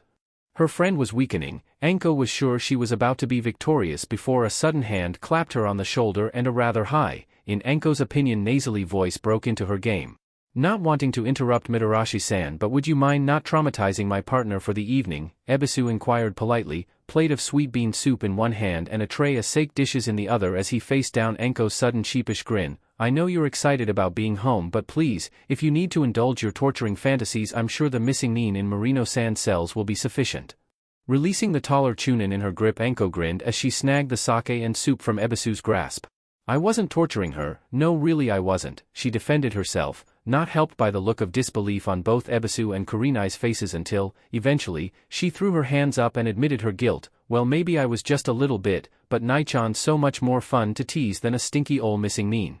They're Tenna Rio at times while she's one of a kind. Despite her withering look at the returned Chunin, Kurenai couldn't help but feel a twinge of pride at these words as she tugged her bandages back into position over her belly. Anyway, I think we're going to need more than these appetizers, Ebisu-chan. Off you go, this is girl talk. Ears reddening again both from the unseemingly affectionate suffix to his name and the casual dismissal, Ebisu nevertheless caught Kurenai's eye and, reading her as well as he did when they were sparring together, realized she agreed and tilted his head forwards when he read the message in them, turning to find something to replace the goodies Anko had snaffled as the snake mistress turned back towards her friend. So, Ebisu huh? Kurenai nodded slowly, raising one of the pro-offered saucers to her lips as Anko dunked a dango skewer in the soup the older Chunin had brought. Have to say I never thought it'd be him that melted the ice queen of Konoha. Kurenai scowled at the old nickname. We were in the academy and boys were falling over each other to ask me out. Even when I was a genin it didn't matter how many times In said no. I used one measly genjutsu to get them to back off and I got labeled with that title. Reckon he's the one, Nai-chan? I don't know, the other woman replied honestly after a moment's thought, a small smile gracing her face as she caught sight of her partner over by one of the food tables, loading up a new plate. He's not exactly what you'd call a red-blooded male, but Ebisu-kuin's very sweet in his own way, good with kids too. We're just taking it one day at a time, she soldiered on, fastidiously ignoring Anko as the lavender-haired kunoichi pretended to retch into her sake saucer. He's not put a foot wrong the past couple of months, so, I don't know. She repeated herself before flicking Anko's ear, making the other woman hiss in pain as she recoiled from the unseen sneak attack, recollecting herself and sticking her tongue out. The reason behind the evening celebration leant against the nearest wall with one shoulder as she eyed up some of the other Chunin and genin who'd attended the party. Meanie, striking when my guard was down. I'm a kunoichi, Anko-chan, it comes with the job. The snake mistress sniffed again, casually looking around and raising an eyebrow at the talent on show. Oh, Aoba-kun got ripped compared to last time I saw him. And as if that's not bad enough, you and the other kunoichi are nicking all the talent, she mock-wailed, Kurenai shaking her head and trying to disguise the shake in her shoulders at Anko's mock distress. At this rate I'm going to have to go cradle-robbing the latest boy wonder to get some man time. Cradle-robbing? Luckily someone uprooted the question that had been planted in the red-eyed Jounin's furrowed forehead, Aoba pricking his ears as he arrived at the bar for a refill. Boy wonder, Kakashi-senpai you mean? Oh no, Iu, Anko gagged at the thought, knowing him he wouldn't even take his mask off for that, it'd be like trying to kiss a silkworm, she complained before shrugging her shoulders, bumped into someone halfway up a tree on the way in. Little Gaki on the training fields, must have been colorblind if he thought that orange monstrosity was anything like in vogue. Ah, you met the mouse, Aoba put the pieces together fractionally faster than Kurenai, leaning on the bar and explaining as Anko quirked her eyebrow, little kid about yay high, bright blonde hair and 3 marks on each cheek? Yeah, that's Naruto, we call him the mouse, or the pack rat at times. He just hangs around the training grounds and picks up old weapons people lose, trades for ninja lessons off us when he sees us. I thought he was a bit small to be a genin. I swear they get titchier every year." Anko looked a little mollified by the explanation, stirring a dumpling in the sweet bean soup Ebisu had provided. "Well, explains what he was on about with trading and all that. I thought he'd bumped his head falling off the back of a merchant caravan." The genin by the side of her chortled, having missed the previous Chunin exam by dint of there not being an available spot on any of the competing teams. "He bumped his head somewhere along the line, I reckon, probably just after birth," Aoba commented, though in truth he had nothing against the young Uzumaki. In fact, like most ninja, he found him to be a welcome break from the monotony of training and doing low-rank missions whenever he reared his blonde-haired head. "Still, when you cross paths with him, I thought you'd have just come back here soon as you were able for the dango if nothing else." "I would have done, if he hadn't been halfway up a tree and caught my eye. I nearly went face-first into a larch because of his jumpsuit and, after dazzling me like that," she sighed and shrugged her shoulders, her chainmail shirt rippling in a way that made Aoba look away, and Ebisu now returned with more nibbles, all but shoot steam out his ears. "Well, I just had to introduce myself." A sudden tremor of unease rippled over Kurenai's slim back. Anko, the snake summoner, looked around as her friend tried to sound casual despite her trepidation. "That kid's only 6, what did you do exactly?"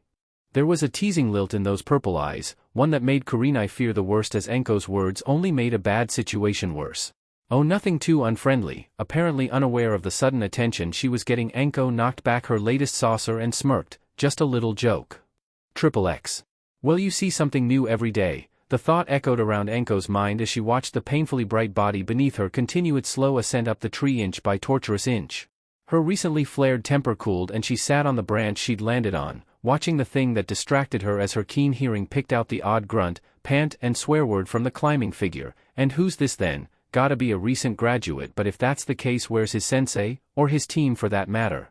Something was a little fishy here and, having nothing better to do with her day save report in, collect her paycheck, hit the hot springs and then the nearest bar, Anko stood back up and approached the situation with all her usual tact and diplomatic skills rising to the fore. "Hoi, Gaki!" The response to this was unexpected and, in Anko's mind, unintentionally hilarious. Concentration broken by the sudden shout, the kid began flailing around on the trunk of the tree, scrabbling for purchase on the rough bark before, in desperation, he flung his arms as far around the tree as possible, hoping to cling on like a sloth. Overall it didn't help much, but at least it made the bump softer as, overpowered by gravity, he slid down the tree trunk rather than fell straight to earth. Anko was there to greet him, hands on thighs from laughing as hard as she'd watched his doomed attempts to stay treeborn, an image of a sleeping Tora disturbed by a blundering genin springing to mind and only redoubling her mirth. It was only at a sudden disgruntled shout that she managed to push herself upright and observe the irate figure in tear-blurred vision, what looked like a short stick now balanced in his hands. "What you do dat for?" Naruto complained, trying in vain to brush some of the green tree stuff off the front of his jumpsuit. "Nope, no good, it'll need washing tonight. I could have fallen, why'd you shout at me?" "Sorry Gaki." Despite boasts to the contrary, Anko did apologize on occasion. "I thought you'd have better control than that though. Your sensei not teach you tree walking yet, or you just no good at it?" To her consternation the blonde boy merely scrunched his face up, looking confused. "Tree walking? How'd you walk up a tree?" "And wha, you mean sensei, I'm no a ninja yet." Belatedly noticing the lack of headwear, Anko narrowed her eyes. "Is that so?" she said dangerously, though the kid didn't fall back even if he did raise his little staff slightly more. "In that case, what are you doing here, and what were you trying to do to that poor tree?" At these questions the brat seemed only to look slightly more confused. "You not been around much lady. I work on a trainin' grounds, look for weapons tea trade with the ninja.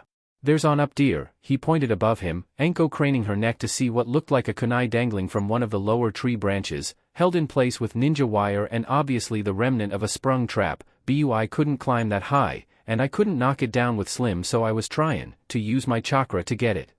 "Slim? Oh." As he waved his stick around like a baton she understood. "Okay, got that. What were you trying to do though?" At this his face brightened. "Some of the ninja showed me the sticky leaf exercise just before winterin'. I thought I could use my chakra like dat to stick to the tree. I was climbing it until you shouted," he added petulantly, scowling across at the kunoichi as Anko took in what he'd said and, despite herself, felt a trickle of admiration enter her mind. Pretty smart actually, using chakra like that to stick. Alright, he looked like a snake trying to wriggle up a drainpipe doing it, but hey, it was working, and he came up with it on his own. Not too shabby for someone with no sensei. XXX. Uzumaki-san was doing what? The question broke in on her thoughts and derailed her recollections, making her shoot Ebisu a nasty look. The name Chunin, however, either didn't notice or didn't care, instead looking shocked as did, she belatedly noticed, most of the others who'd been listening in on her meeting the mouse. Like I said, he figured out how to basically get up a tree with chakra, not bad for a gaki who wears orange as a ninja. He said he'd try again when I left after he tried to sell me the stuff in his backpack, she snorted as she lounged across the bar, gesturing for a top-up from the barman. Credit where it's due, first guy I've ever met who didn't try to buy my body. Aoba spluttered into his drink at that, looking her up and down as he wiped the sake off his lips. And even if he did, he wouldn't have a clue what to do with it. Yeah, lessons would have cost extra.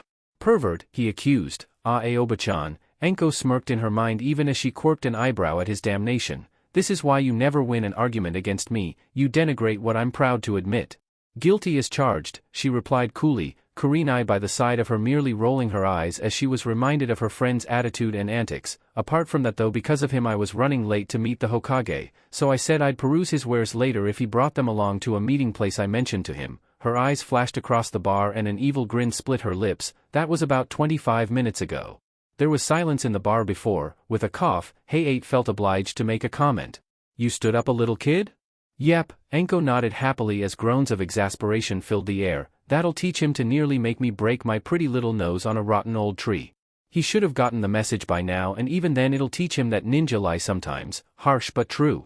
Very true, now go and get him, Kurenai demanded, hardening her heart against her friend's disbelieving look and wobbling lips. It's not fair to pick on the mouse like that, Anko-chan. Go and pick him up and make sure he gets home safe. I don't know him all that well, but Naruto's nothing if hard-headed. He'll stay there all night unless someone calls him off. But Nai-chan, it's cold out there, Anko complained, trying to wheedle her way out of being forced to go back outside when she was comfortable with her friends and an overabundance of sake and dango. Don't make me go out, it might rain and I'll get wet on the grounds. Grounds? The word jarred in Aoba's mind, prompting his question, what do you mean by the grounds? Where do you think I told him to meet me? It's my home from home after all. Oh come on, she chuckled at the suddenly horror-struck faces before her, many of the assembled Chunin and Aoba going white. It's not like he'd actually go in there, right? Right? Suddenly faced with her peers rapidly looking at each other and almost simultaneously downing drinks and snacks before making a concerted rush for the door, Anko could only curse before taking a last bite of dango, a last swallow of sake and herring out after them. XXX.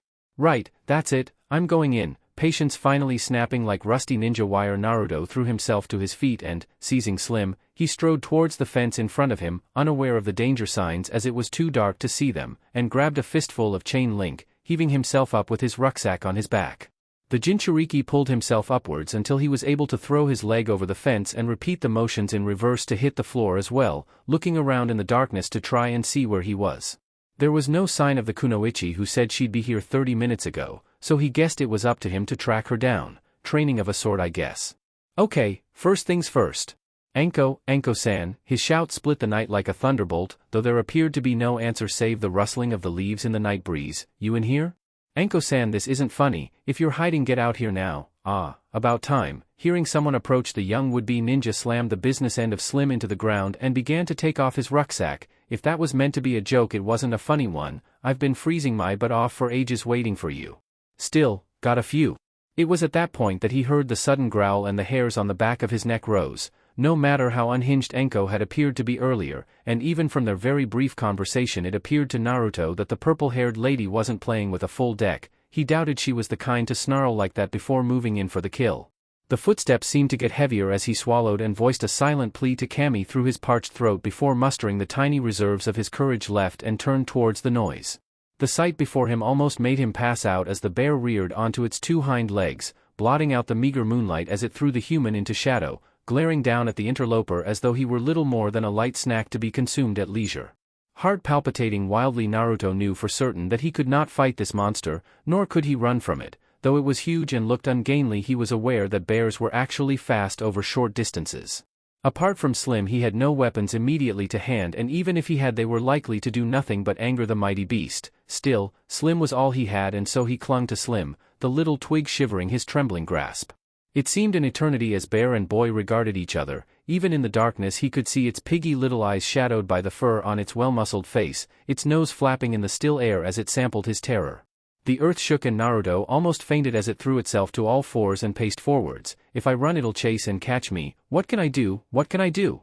His brain had no idea how to react to this but his body did. As the monster thundered forwards he dived to the left, out the way of its charge, coming to his feet in a quick forwards roll even before the bear had stopped moving, breathing quick and light and slim still in his hands.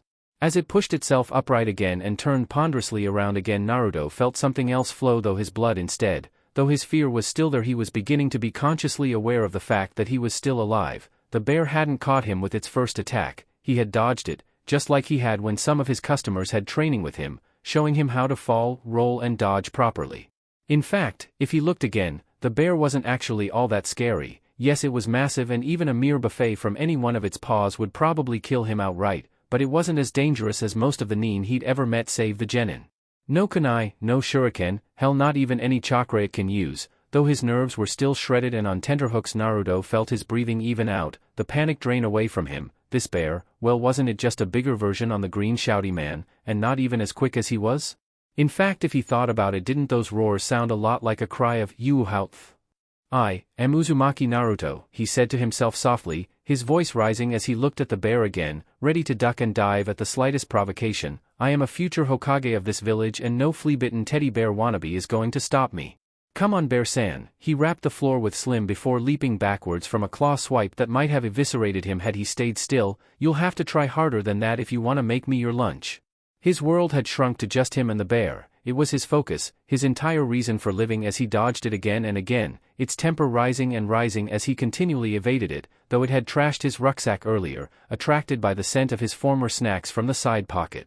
He had been forced to watch as it had casually ruined his livelihood looking for food, his knuckles going white as he gripped Slim and shot a glance towards the nearest tree before shaking his head. I'd never make it in time, and, even if I did and I could stick to the bark like earlier, that thing's probably got a 12-foot reach if not more. It'd hook me down like picking a grape.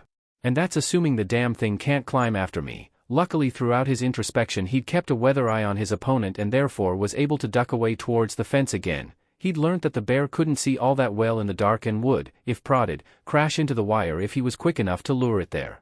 Just as the bear rose its head again, Naruto breathed in again, the sweat frozen to his back in the cold air as he watched the bear lumber around to face him again, his faithful rucksack lying shredded and beaten at its feet.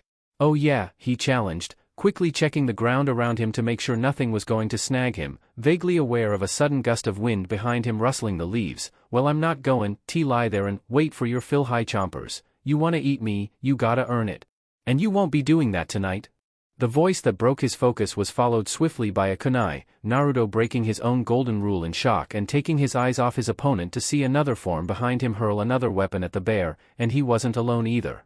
All around the fence line ninja were appearing, their shunshin scattering leaves as they took in the situation in an instant, weapons in their hands as their voices pierced the night, confusing the bear which roared in pain and confusion as the weapons drew blood. Naruto! The sudden shout broke his paralysis and he looked around wildly before sprinting towards the figure that knelt nearby with arms outstretched. Over here. He didn't need telling twice, he crashed into the figure at such speed it nearly bowled them both over, but the ninja kept his balance. There was a brief distortion around him, wind in his ears as he screwed his eyes shut and waited to get away from that monster. He felt numb, like there was a barrier between him and the rest of reality. The full weight of what had nearly happened to him, how close he had come to death, seemed to crash down on him mid-flight, and when the ninja let him go he flopped to the floor as though he were boneless, blue eyes wide and staring as he watched vague shapes in the place around him, heard snippets of unimportant conversation. Shock, he's going back to the village? Got anything for this? Use this, sit him up. Naruto felt himself pulled into a sitting position, a thigh behind his back bracing him upright as something was forced into his mouth. Before he could protest, his tongue was flooded with something incredibly hot, sour and pungent. Coughing and choking as he swallowed some of the liquid, he forced the bottle away from him, the world swimming back into focus as he saw the whitened face of someone peering down at him. Naruto, the voice was less disjointed than before and he was able to recognize it. Iruka-san? There was sudden warmth at his front as the Chunin embraced him hard, breathing harshly into his ear. Thank Kami, you are such a lucky boy. Why on earth did you go in there? It's dangerous, most jounin don't go in the forest of death alone. Why was I there? It was important, I was looking for someone, they said they'd meet me here.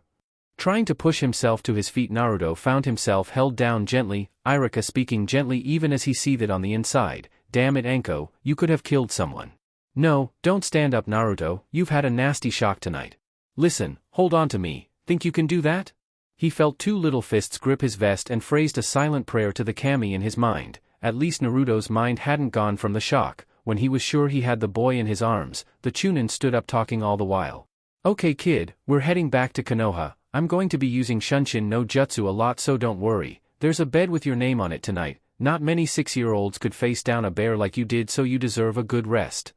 With a scattering of leaves Iruka, still talking all the time to his silent passenger, departed and the killing intent started to rise and focus on the cause of all the trouble. Mitarashi Anko could only grin, inwardly pray for the earth to swallow her up and think of something really, really clever to say to placate her hacked-off peers. Oops. Chapter 4 of Monkey and Mitarashi. It was unusual but it felt that he was more tired when he woke up than when he nodded off. Ugh, what? Not the ideal thought in the morning for a would-be defender of Konoha admittedly, but Naruto could not do any more than peer around the place blearily, wondering why it didn't look like his apartment and what that funny smell was. It was very white, that was his first impression, very white and looked very clean, but why was he here and, more to the point, where was here? Looking up at the blank ceiling the boy was tried to figure out what had happened and it was at that point the memories came back and he gasped. Climbing up the fence, determined to find the woman who promised him the best ninja lesson ever if he managed to impress her with his wares.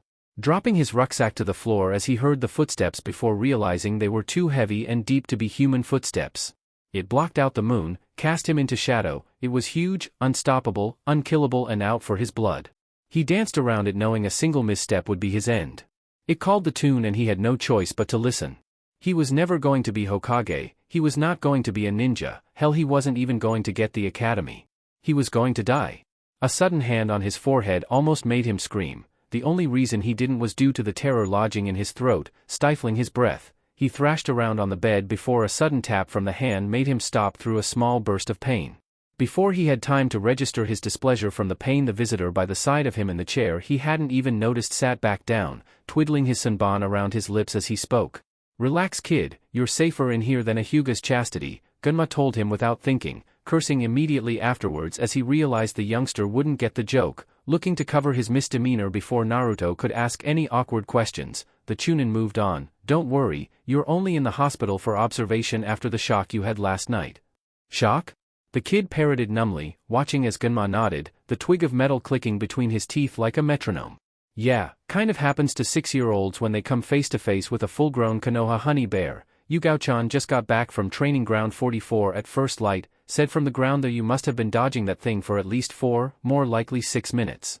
We were all impressed by that, nice to see your training pay off. Naruto stared at him for a moment, trying to believe that he, the little orange-wearing Gaki of the Leaf, had faced down one of the alpha predators of Fire Country before. To Gunma's well-hidden relief, a smile broke over his face. Yeah, training, dat was all I kept my head on my shoulders when th bear team went f my head. No wonder it couldn't catch you then, Gunma grinned, rolling his sanban up in his lips. Anyone aiming at head height would miss you by about 3 feet. Good, anger is better than just being quiet and dwelling on what happened and going reclusive. The Chunin knew he was trying a delicate balancing act at the minute as he had to keep Naruto's mind off the near-death experience at the same time as make sure he didn't develop too much of a big head for surviving. Hey, I am not that short. Naruto exploded, his normal touchiness about his height exacerbated by the recent growth spurt Tenten-chan had undergone, leading to her towering over him by at least half a foot even without the twin buns on her head. Seeing his folded arms and determined expression, Gunma couldn't help himself, leaning forwards and ruffling his sunburst bright hair with a shake of his head as the Jinchuriki tried to carry on pouting but eventually couldn't hold it, sniggering a little before a sudden thought occurred to him. Oh no, that stupid fluff-butted thing, it wrecked my rucksack. Afraid so Naruto, Gunma told him sadly before brightening and clapping him on the shoulder. Still, look on the bright side, you can always get a new bag, rather your backpack than your back. The words seemed to mollify the Jinchuriki somewhat and sat up in bed, looking around the room. I guess so, still, I had some good kit in deer as well, and I still owed Maruta-san the gloves he got me, and Kishi-chan for scarf she's knitting, he thought darkly before turning to the Chunin with a half-weary, half-determined expression. Oh well, back tea work for me den. I'll have to pick up some of the stuff I missed first time round and get back what I lost. Damn though, deer was a good brace of shuriken in the top flap, I hope they got stuck up bear team's nose. The sudden splutter of laughter that afflicted him from that dire curse almost made Gunma spit out his sanban. I don't know about the shuriken, but you certainly managed it yesterday. Those things only rear up if something really ticks them off or they think you're a threat. Uzumaki Naruto, scariest mouse in the elemental nations, he looked up for a minute before nodding. Naruto in his hospital pajamas likewise enraptured by his sudden idea for a title, I like it, should suit you until you hit your growth spurt. Once more the child folded his arms and tried to look thunderous, and once more he failed as Gunma stood up, nodding slightly towards the bedbound patient. Well, you seem to be in fine enough fettle, kid. If nothing else, you tend to bounce back from anything like a rubber ball. Anyway, he cut his eyes towards the door. Gotta get going, but there's some visitors for you, including someone who has something she needs to say to you personally.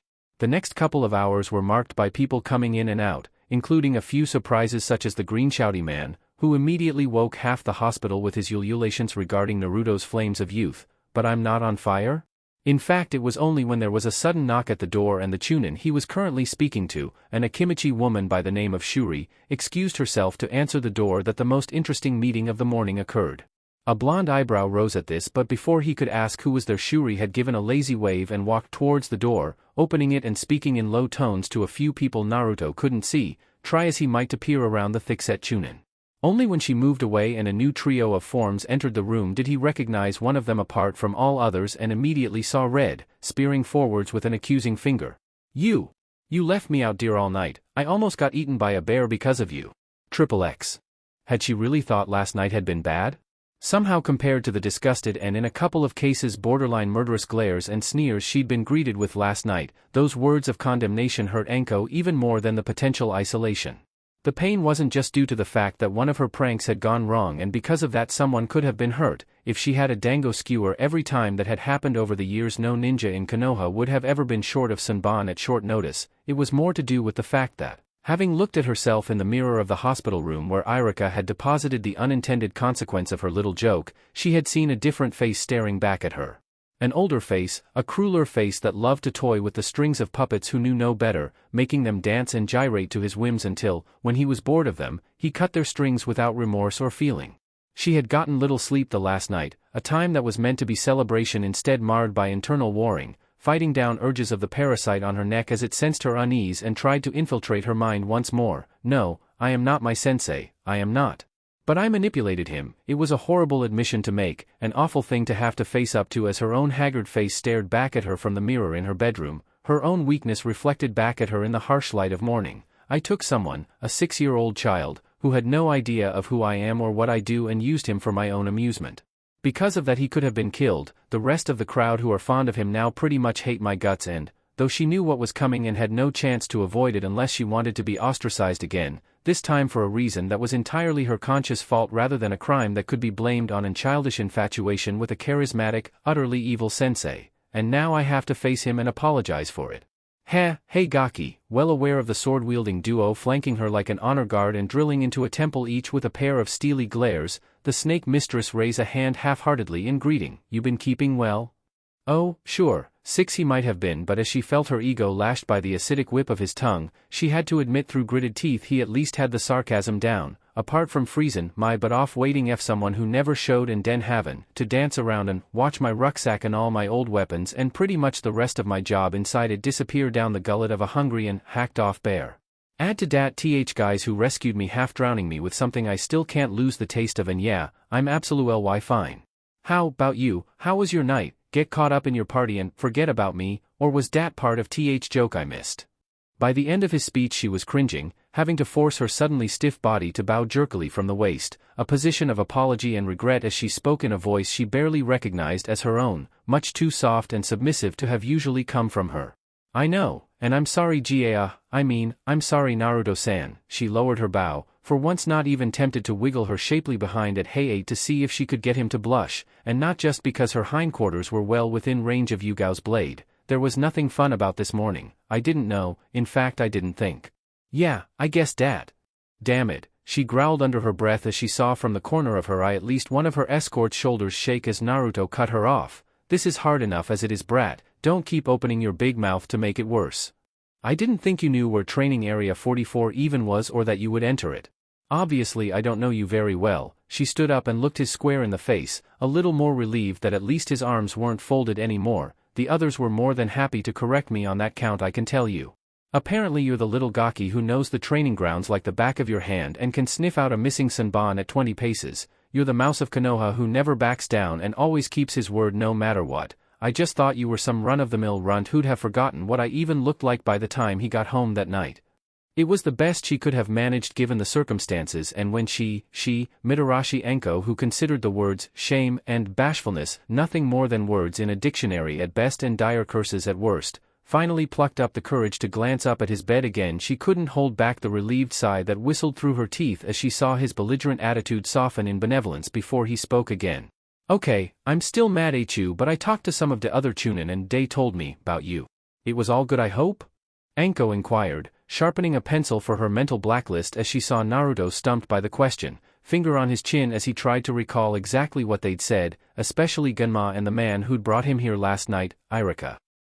Yeah, I think so, he told her diplomatically, making a note to look up what a flirt was when he was next back in Gigi's office. They said you like playing jokes and you just got back from a really long mission outside the village. I guess you played a prank on me 'cause I was dear. Anko opened her mouth to answer, but a different voice, a masculine one this time, beat her to it.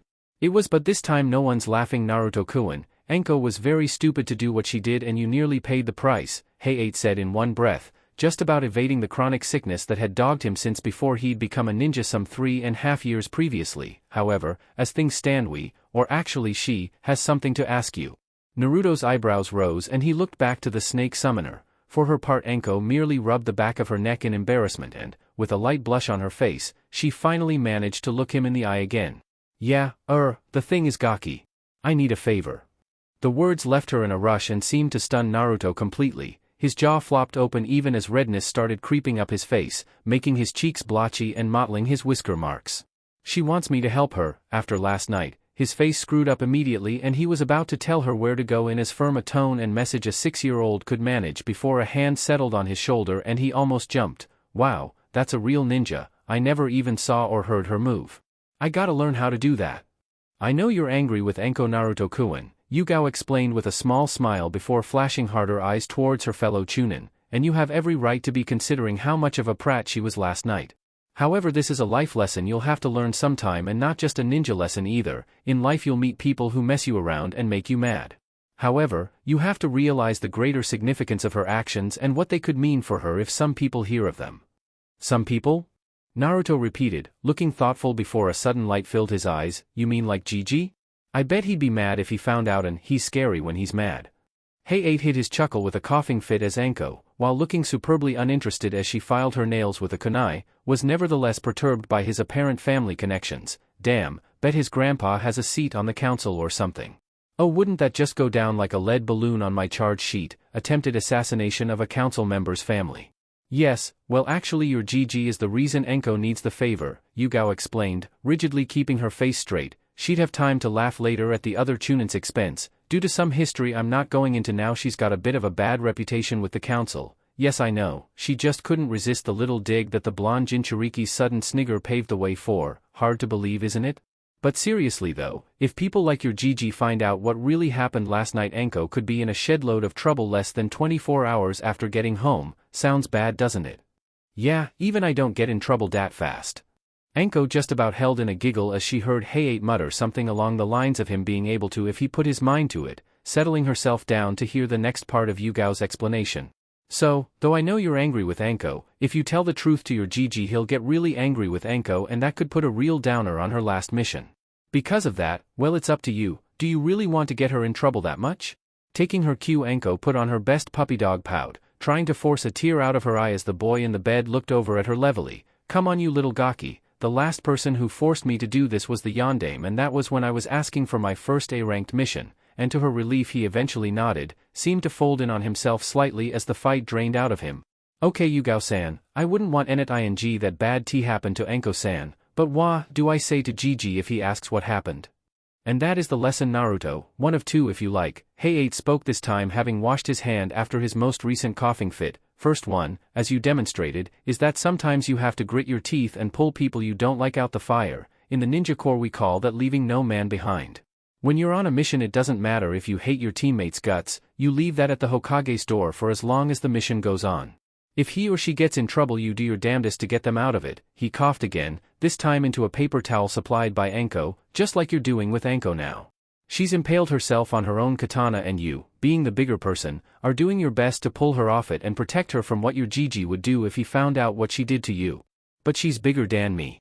Not literally, I know she's bigger, but, forget it. Hey-8 let that one drop as he realized he didn't have all that much time to explain before her briefed Naruto on the plan they'd all come up with to sweep this one under the carpet. I meant bigger in that you're helping her even though she ticked you off.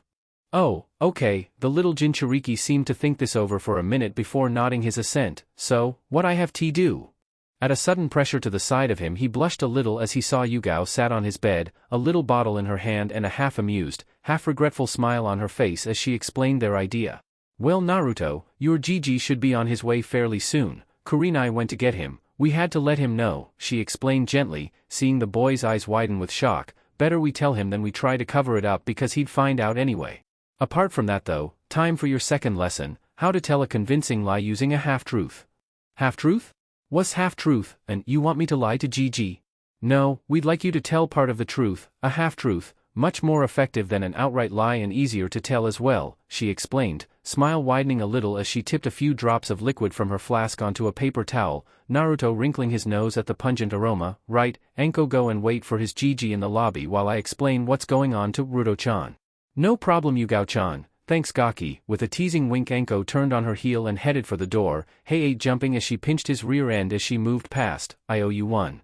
Hands off my man Anko, Yugao growled in her mind as the door swung shut and the sickly swordsman tried to regather his composure.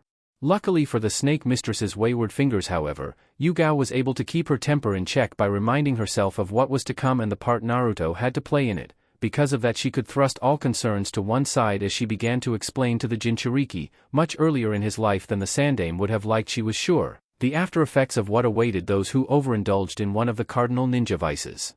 XXX. Yugao-chan, after making sure Naruto knew the plan and going through a quick rehearsal with himself playing the central part, a sudden question occurred to Hey-8, just out of curiosity, did anyone tell Anko who Naruto's Gigi actually is? The purple-haired Chunin snapped her fingers theatrically, pulling an exaggerated pout as she did so. Ah damn it, I knew we forgot something. Hey-8 chuckled, a hand over his mouth as his did so just in case his coughing fit started up again. You're a cruel woman sometimes. She regarded him with a raised eyebrow and a sultry smile. Isn't that why you fell for me? Well, that and the fact you had your katana to my neck at the time, you'd be amazed what ninja can do to talk themselves out of trouble at times. Scowling, the kunoichi punched his shoulder. Git, you threw that fight just so you could ask me. If I hadn't been able to pull back when you dropped your sword I'd have taken way too much off the top. Ah well, the slightly taller man shrugged affably, I'd have died by the hands of a beautiful woman who loves me, not many happier ways to go than that. Blushing, Yugao threw her arm around his shoulder and kissed his closest cheek before retaking her former post flanking one side of Naruto's door. It wouldn't be long before the Hokage arrived after all. You are such a sweet talker, no wonder Anko was after you all the time. Well sadly she can't have me, I'm all yours Yugao-chan. I know, a thrill shot through her at those words and she only restrained herself from glomping him like a newly minted academy entree seeing that year's wonderkid for the first time, and no one, and I mean no one, is taking you off of me. XXX. As anyone who knew her as more than just a name in a ledger would tell you, the only thing keeping hospitals off the top spot to Mitarashi Anko's top 10 lists of things she hated was her treacherous former sensei. She hated the white walls, she hated the smell, she hated the arrogance of the medics who all tut-tutted over the silly ninja who managed to injure themselves and, above all else, she hated the waiting. Being forced to sit still on an uncomfortable chair reading magazines that were month out of date almost made one of Ibiki-kuen's workshops seem like a paradise in comparison. Still she was waiting for someone and, walking on eggshells like she was following the previous evening, she forced herself to sit there and take it, almost pathetically grateful for the sudden excuse to spring to her feet and snap to attention that arrived a moment later. Hokage-sama, she bowed deferentially as the village leader, the venerable Kage turning to look at her. Nothing ails you I hope, we all know Konoha would be a hole in the ground in a week if anything were to happen to you. The old man chuckled, shaking his head underneath his ornate hat. You jest Anko-chan. Much like he did with every ninja in Konoha currently serving, the Hokage used the affectionate suffix, there are many who could take the reins if anything were to happen to me, though what they'd actually do with them is a different matter entirely. Shaking off that thought before it could drift down darker paths the Hokage suddenly narrowed his eyes at the snake mistress, besides that though you should know why I'm here. Much as I understand you need to blow a little steam with your friends after a mission for that long, I cannot in all good conscience have you inviting guests quite that young to a chunin party regardless of how much ninja training they might have picked up off the records. Now, luckily he turned around to look up towards the hospital corridors just before Anko put the pieces together and therefore missed the color draining from her face as he made moves to track down his errant surrogate grandson. Which room has the little mouse-John holed himself up in? XXX. Try as he might to suppress an inner sense of mischief that never quite succumbed to his old age, at the sight of the shivering little ball of misery sprawled under the covers in the darkened room Sarutobi found he couldn't help himself. Naruto-chan. The top of the bed twitched violently, a low groan arising from the bedridden patient at the slightly too loud voice. What's this I hear about a party last night? The world hurts Gigi. The voice was weak and pale even before it hit the pillow Naruto had clamped over his face to try and block out the harsh sunlight filtering through the curtains, and things are spinning like I've gone head over heels too many times. Chuckling, the old man made himself comfortable on the edge of the bed and patted the shapeless lump near him that he guessed was the Jinchuriki's knee. I know Naruto-chan. Don't worry, it'll pass in time, though I have to say I'd hoped you'd be a little older than this before your first meeting with the demon drink. The reminder obviously pricked Naruto's conscience as, with a soft thump, the blonde-haired boy threw the pillow onto the floor and glared up at his Ji-san with puffy, bloodshot eyes. Never again Gigi. The solemn declaration made the sandame sputter with badly stifled laughter. Now that's irony. I lost count of the number of times those same words have passed my lips and I failed to stick to them. I thought it was just funny tastin', pop, gone a bit sour, at least that's what the kunoichi who told me to come to dat place said. I thought she just wanted to see me for my busness. Well Naruto, it's a sad but true that all ninja lie and the kunoichi you met on the training field yesterday is an undisputed master of that little skill, Sarutobi tried to explain gently, once more checking his mental diary to make sure he had a space free to give Anko the slap on the wrist she deserved after catching Naruto up in her latest party. Still, it could have been worse from what Kurenai-chan told me. At least Iruka-kun noticed Naruto was under the influence early and got him out of there before anyone went table dancing and clothes started to come off. Yeah I know, never trustin' her again, Naruto assured him, making to sit up before obviously deciding it wasn't worth the bother, and I'm never drinking that psyche again in my life, yuck, awful stuff and all you get in the morning's a bad headache. You know any medics jutsu Gigi? Hearing a note of pleading in the child's voice the sandame nevertheless hardened his heart slightly this time. If nothing else the pain at this age would make sure Naruto didn't forget this lesson in a hurry. Sorry Naru-chan, it's best if you let hangovers wear off naturally, and the drink is sake and should only be drunk by civilian adults or ninja and only then in moderation. Was moderation? Only a little bit at any one time, the old man explained quickly before standing up, grateful that there was no pain at the movement this time. He wasn't that old just yet. Anyway, I'm glad to see you're feeling better, Ruto-chan, but I must be getting back to the tower before the paperwork starts breeding again. The boy giggled at this. It was a sort of joke between the two of them that unless you kept an eye on it the paperwork piles on the Hokage desk had a tendency to multiply exponentially. Call in later when they discharge you. In the meantime, I have a certain Hebe charmer who needs a quick reminder of what is and is not acceptable in celebration involving children, least of all children of Naruto-chan's ilk. I'm certain if he knew the boy would fight to the last breath to stop the monster getting loose, but, under the influence, would he able to fight that well?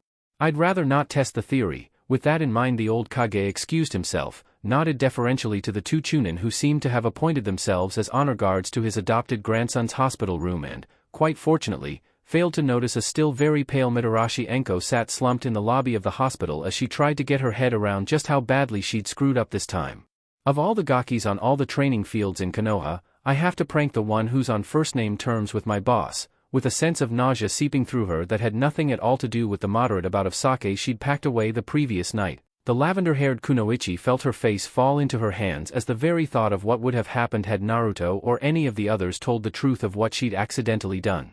Sarutobi, despite his age, was still an S-ranked shinobi, and the thought of going into his office with the news that Konoha's resident Jinchuriki, who was also coincidentally his favorite orphan, was now located in the small intestines of one of the denizens of the Forest of Death, she'd have been amazed if the god of shinobi would have left her mortal remains as anything more than dust and a bad smell.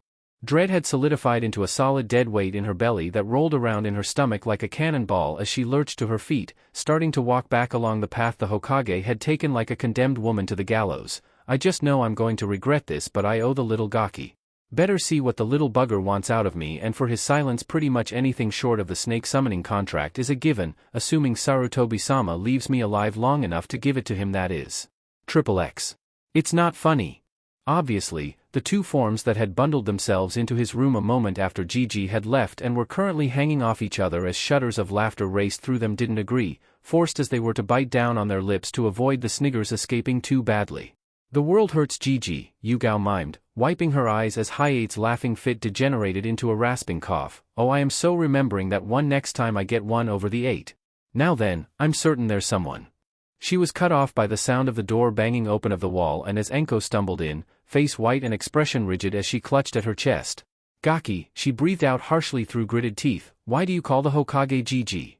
Well, he is old. Yugao made a noise that might have been anything between a sneeze and a belly laugh at that explanation, just about managing to straighten herself up as Naruto carried on. Now, I've done you a favor, your turn.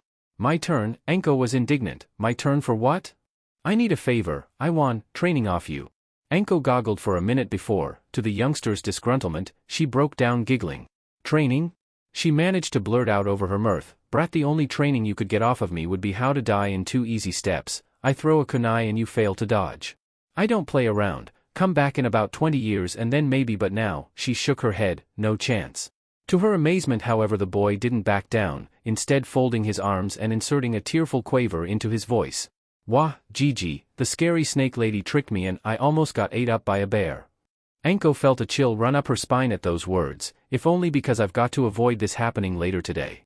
Okay, no need to play dirty, she groused, putting a finger to her chin as though in thought. Right, well I do owe you one, but there's a good chance I might be needed for a mission soon. I'll see if I can squeeze you in for a couple of days over.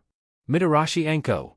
The sudden shout made everyone jump, heck even Hi-8 was halfway up the wall before he recognized his girlfriend's voice and tried belatedly to regain his composure as Yugao stormed up to her fellow lilac-haired kunoichi and immediately grabbed her attention by dint of grabbing her ear.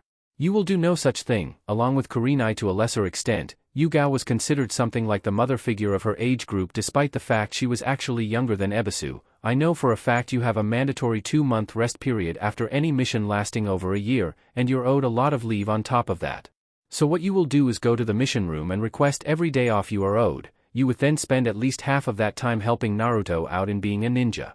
That is after you replace everything of his that overgrown fur rug ate yesterday night, and assuming the Hokage doesn't slap you with anything else, you will do this with perfect grace and a smile, or as Kami is my witness I will take you over my knee and tan your hide here and now. Do I make myself clear?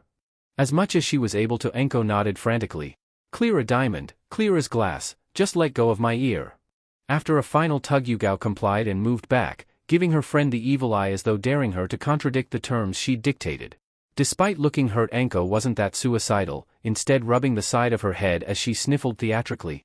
No love, I get no love and even less respect, she complained, playing for sympathy and not finding any from Hi-8, the swordsman as always siding with his girlfriend, though Naruto looked a little more sympathetic to her cause. Right, okay, I know when I'm beat. How long are you in here for, Gaki? The blonde scratched the side of his head before looking away in embarrassment. I'm no sure exactly. Shouldn't be too long, Hi-8 commented, folding his arms as Yugao rested her head on his shoulder for a minute. You were only in for observation for shock. The boy snorted, this time fixing Yugao herself with a venomous glare. Yeah, that was before you screwed that stuff in my eye, he complained, pointing at his bloodshot oculars. Wah, was it? Just lemon juice, needed to make your eyes water and puff up a bit, Yugao explained, that way it looked like you'd had a couple of saucers of sake rather than just the mouthful gunma washed down your neck. Important part of telling a half-truth is that you look the part while you say it. That's why we drew the blinds to the windows as well, made it look like you had a headache. Looking a little more mollified at her explanation, Naruto nodded. Okay, I get it, but why'd Genma do dat in a first place? It was horribly. It's a short-term cure for shock, Gaki, Anko explained distractedly, already screwing up her courage for what was to come next. Alcohol can help that, like if administered quickly. Anyway, I'll catch you up later. I've got to speak to your Gigi before I do anything else. That admission brought all the attention back to her, the other two chunins in the room having an inkling about what the snake mistress was on about, though sadly Naruto was left clueless. Why? Yugao-san just said. I know what she said, Anko cut him off quickly before softening her tone, but thing is he's the Hokage and he's got ears all over this village. He'll find out what went on, and when he does he's going to go hunting my cute little ass. the only way I can stop that happening is by stepping up to the gallows and shoving my head through the noose, maybe that way he won't be as tempted to see me dance the swinging jig. If I survive I'll come find you Gaki, he'll tell me where you live. Until then, it was crunch time and she screwed up her courage, staring at the door in front of her. If you haven't seen me in 3 days assume I didn't make it. With that and before another word could be spoken, the youngest Chunin departed. As he watched the door swing shut behind her, Naruto turned to the other 2 adults still in the room and scratched his head. What's she so worried for? She won't get in too much trouble, will she? I mean, it's just Gigi, he's nice and he'll understand it was just meant to be a joke. After sharing a look, Yugao gave her boyfriend the nod and stepped back slightly, allowing Hayate the floor. True Naruto, the Hokage is a nice man most of the time, he explained before pausing, face scrunched up in that pained expression that Naruto knew meant he was trying to hold back another coughing fit. After a few seconds though it seemed he was successful as he continued, but Anko put you, a civilian, in danger. This is not tolerated in Konoha in case the ninja start to try, for want of a better word, lording it over the villagers, who are the people of the fire daimyo. Because of that and the nature of the crime, the Hokage is well within his rights to execute Anko where she stands to make an example out of her. The thought of the woman dying seemed to make Naruto's blood run cold. For some reason the idea of the Hokage, his Gigi, casually reaching out and killing someone like Anko didn't make sense. Every time he tried to picture Sarutobi with an executioner's axe, the picture was like something out of a comedy. The Hokage toppling over or his back going out as he tried to swing it. He wouldn't. No, Naruto-chan, he probably wouldn't, Yugao assured him, smiling kindly as she too knew the Hokage quite well, having been an orphan herself along with Hayate. The visits of the god of shinobi to the orphanage had been the tipping point that had driven them to become shinobi, in spite of chronic illness in Hayate's case. Konoha hasn't done as well as it has in the past by putting its ninja on the chopping block every time they do something stupid or break a rule accidentally, because she's confessed to the crime. Anko will probably still get punished above and beyond what she's agreed with you, but it's unlikely she'll die for a prank that didn't follow the script. Good, Naruto blew out a sigh of relief. Gigi better not do away with her no matter what she did wrong. I need her alive to get my training right. XXX. It was a mark of how nervous she was that when a hand fell on her shoulder, her first reaction was to jump a foot in the air and half scream rather than stick a kunai into the person that hand belonged to. Iruka. Anko, the other Chunin nodded before backing up promptly, not willing to provoke a temper only secondary to Senju Tsunade's in its infamy. You seem to be up earlier than usual, out for a stroll? Yeah, just catching some fresh air before the Gaki's Gigi chucks me into a lightless cell for the next, I don't know, 10,000 years, she replied sarcastically, though she couldn't quite meet his eye as he tried and failed to look sympathetic. How do I do it, Iruka-kun? Is it something about me? I must have the worst luck in the world, only I could be that unlucky that when I try to stop off for a bit of fun it turns around and bites me in the ass that badly. You might call it bad luck, others might call it karma. Oh come on, Iruka defended himself against his fellow Chunin's outraged glare. We've all been on the receiving end of a Mitarashi special before, you can't say you've not got a cruel sense of humor. Try as she might to deny it, Anko couldn't quite do it and therefore she shrugged nonchalantly. Maybe, maybe not. I learnt that if nothing else from the best, she muttered the last part quietly, the white face in the mirror smirking at her again before she shivered and banished the apparition with a concerted mental effort. Iruka for his part merely shrugged before falling into step alongside her. He'd not really had that much to do with Anko in the past, but, from what he'd heard, it seemed like she'd been dealt a rough hand in life, and of all the lessons he'd ever taken to heart in his life, the one he lived up to as his nindo was that Konoha looked out for its own. It can't be that bad, Anko-san. If Hokage-sama was really upset with what happened, you really think you'd be able to take a little walk like this without carving a line through the leaf? The gallows humor made Anko smile. It was something at least, quite a feat considering the abhorrence the loyal snake summoner held missing means in.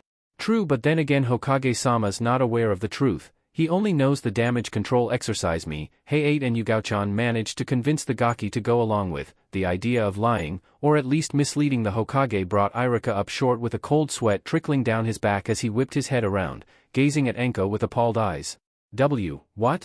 Brat needed a lesson in how to lie right and, let's be honest, what boy doesn't tell the odd porky to his grandfather? She shrugged, Iruka for once unaware of the ripples this motion caused in her shirt and the twin hillock such chainmail was straining to keep from overspilling as she faced him with a wry grin. As far as the Hokage knows, I invited stroke-dragged Naruto along to my party last night and he got supplied with more sake than was good for him. He spent the night in hospital with mild alcohol poisoning and most of the morning sleeping off a nasty hangover. Iruka goggled for a moment then, to Anko's amazement, almost doubled up laughing as badly as she had the time she'd seen Kurenai-chan's face immediately after asking the red-eyed Kunoichi to dive-bomb the male side of the onsen for a dare. "You know," he managed to stutter after a moment, looking up to face her with his face reddening from mirth, "the best lies contain a grain of truth. That sounds so much like something you do I'm not surprised he never challenged it."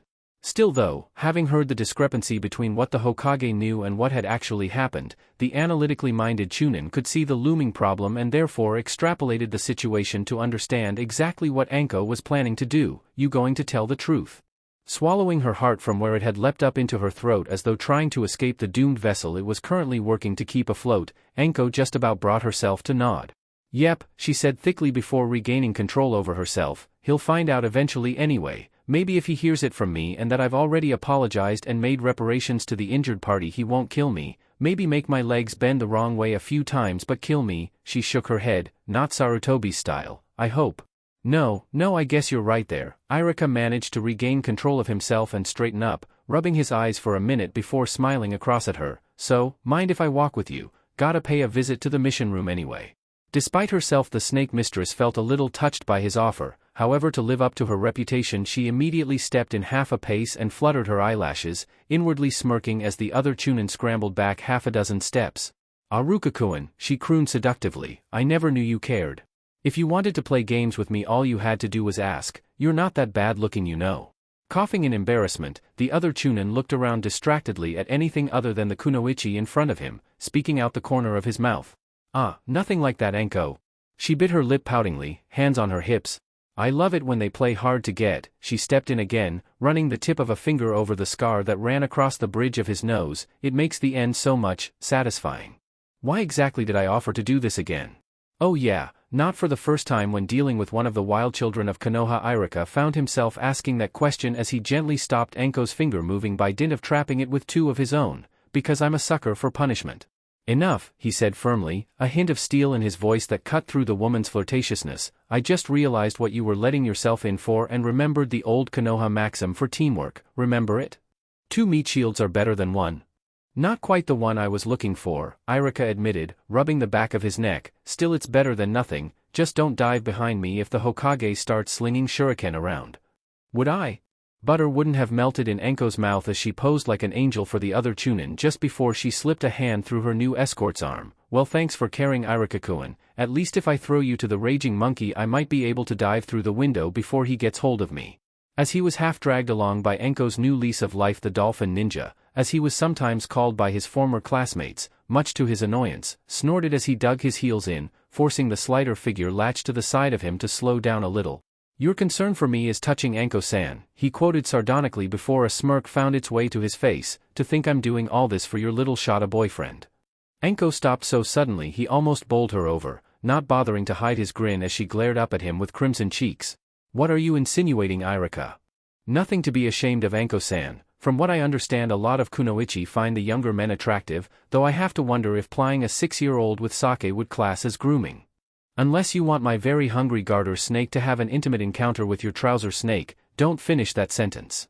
Iruka wisely fell silent at that point, not saying another word as, after taking a second to make sure he'd say nothing else, Anko resumed her dragging him along towards the outline of the Hokage tower. "Probably be better to say nothing at the minute," he reasoned, not putting up any resistance to her pulling him along. "If I told her that double entendre turned me on a bit I don't think she'd take it very well. XXX. Despite herself, Anko had to work harder than ever to keep her face neutral as she pushed open the doorway to the Hokage's office open and stand to attention in front of the village leader's desk. "Ah, Anko-chan." The Hokage looked up at reporting Chunin, reminding himself of the first time he'd seen the purple-haired woman looking this nervous. And she did look so small then, a young girl starting the academy for the very first time, as lost and tiny as the rest of the newest class. "What I wouldn't give to see her look that way again." Before my traitorous student took her under his wing, I was just about to request for you to show up. "Well, what can I say, Hokage-sama?" she said almost skittishly, the words nearly sticking in her throat as she went on. "I know what a man wants and when he wants it." The Hokage sniffed deeply at this though before she could see if there was any redness around his nose he'd looked directly up at here.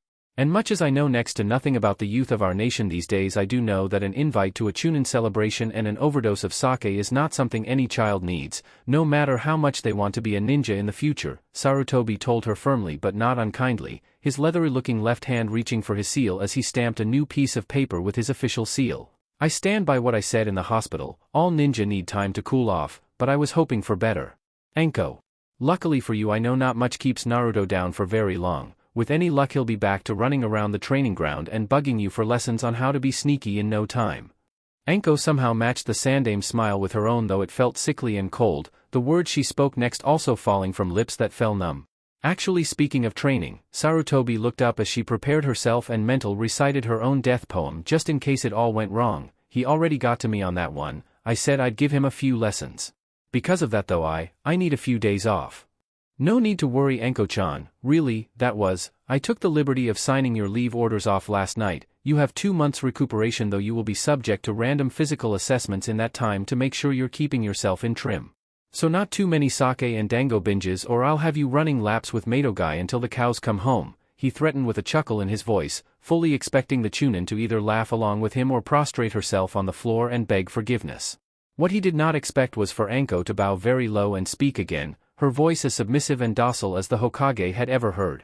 No, I need more than that, Hokage-sama. To honor my debt to Naruto-san, I need every day off I'm owed added to my leave. What, every day? Before he could ask the question on his mind, however, the snake mistress had looked up at him and explained, when you spoke to him earlier, Hokage-sama, the kid took a kunai for me, so I owe him one.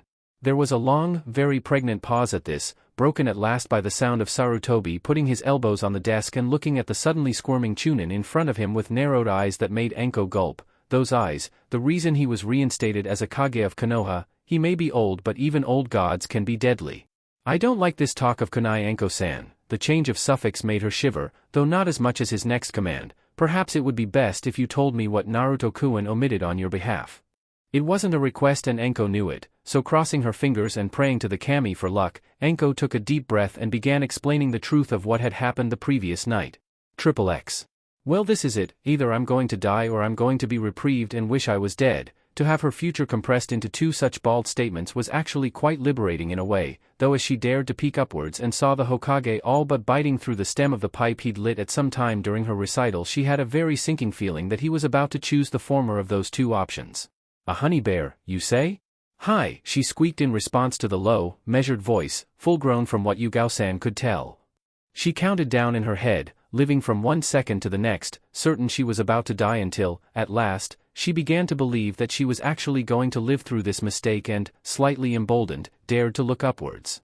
The sight was not a pretty one. Sarutobi wasn't outwardly furious, he wasn't that sort of man, but there was a kind of brooding malevolence lurking in his eyes that was all at once far more potent and, to Anko's mind, a lot more devastating than simple brute fury. The Sandaime inhaled deeply from his pipe, nostrils flaring as he held the aromatic smoke for a moment before letting it free in a wisp of blue-gray smog and spoke again.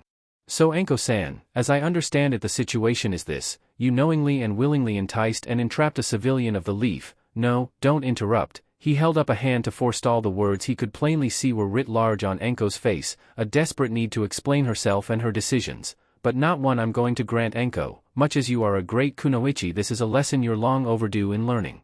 You can sweat a bit before I decide what to do with you. With that in mind, he paused for a few seconds before continuing. As a result of this entrapment, a child, who also happens to contain the most powerful tailed beast known to the elemental nations that almost leveled this village 6 years ago, was placed in a life-threatening situation and, once that was resolved, forced to imbibe a small quantity of sake as a counter to shock. Am I about right so far?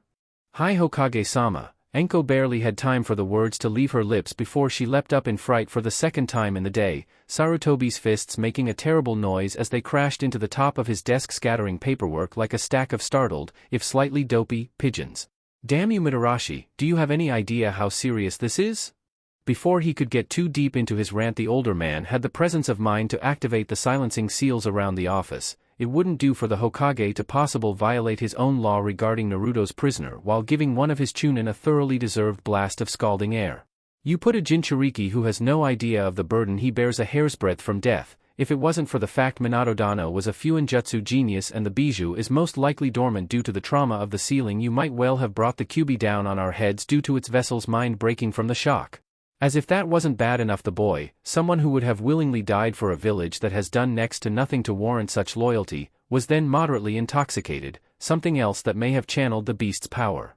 As things stand, about the only reason you're currently still in my office rather than the interrogation cells is the fact I saw Naruto-kun this morning and he appeared to be well enough on the road to recovery to successfully deceive me with the aid of 2 chunins. Well, he said brusquely, looking up at the kunoichi who seemed to be on the edge of tears, what do you have to say for yourself? Is anything I've said wrong so far? Anko felt wretched, complete and abject misery roiling around in her guts like corroding vomit. The Sandaime had already taken her back in following her defection, clutching Oro Akimaru's coat-tails. Had she squandered that second chance now? She felt tears she'd almost forgotten how to cry at the edges of her vision as she forced herself to stand upright and take what was coming without bowing down. She was not weak, she had this coming and would take her punishment on the chin, not on her knees. No, her voice was a whisper. She paused, shook herself by the scruff of the neck and tried again, a little clearer this time. No, Hokage-sama. The Sandaime glowered for a moment before sitting back in his chair a little, though his burning eyes never left her trembling form as he spoke again, a leader in command disappointed in a disobedient subordinate.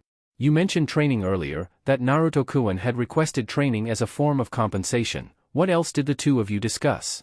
Knowing what the aged village leader was driving at, the snake summoner answered as succinctly as she was able to. With the help of Yugao-san, it was agreed that I would request all leave owed to me be added to the mandatory recuperation period following my last mission.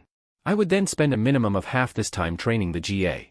Training Uzumaki Naruto in the ninja arts, she corrected herself at the last minute, not wanting to give the Hokage any more ammunition to use against her when his equipment pouch was already full, and in addition I was to re-imbruse him for any losses suffered as a result of the night's activities, Hokage-sama.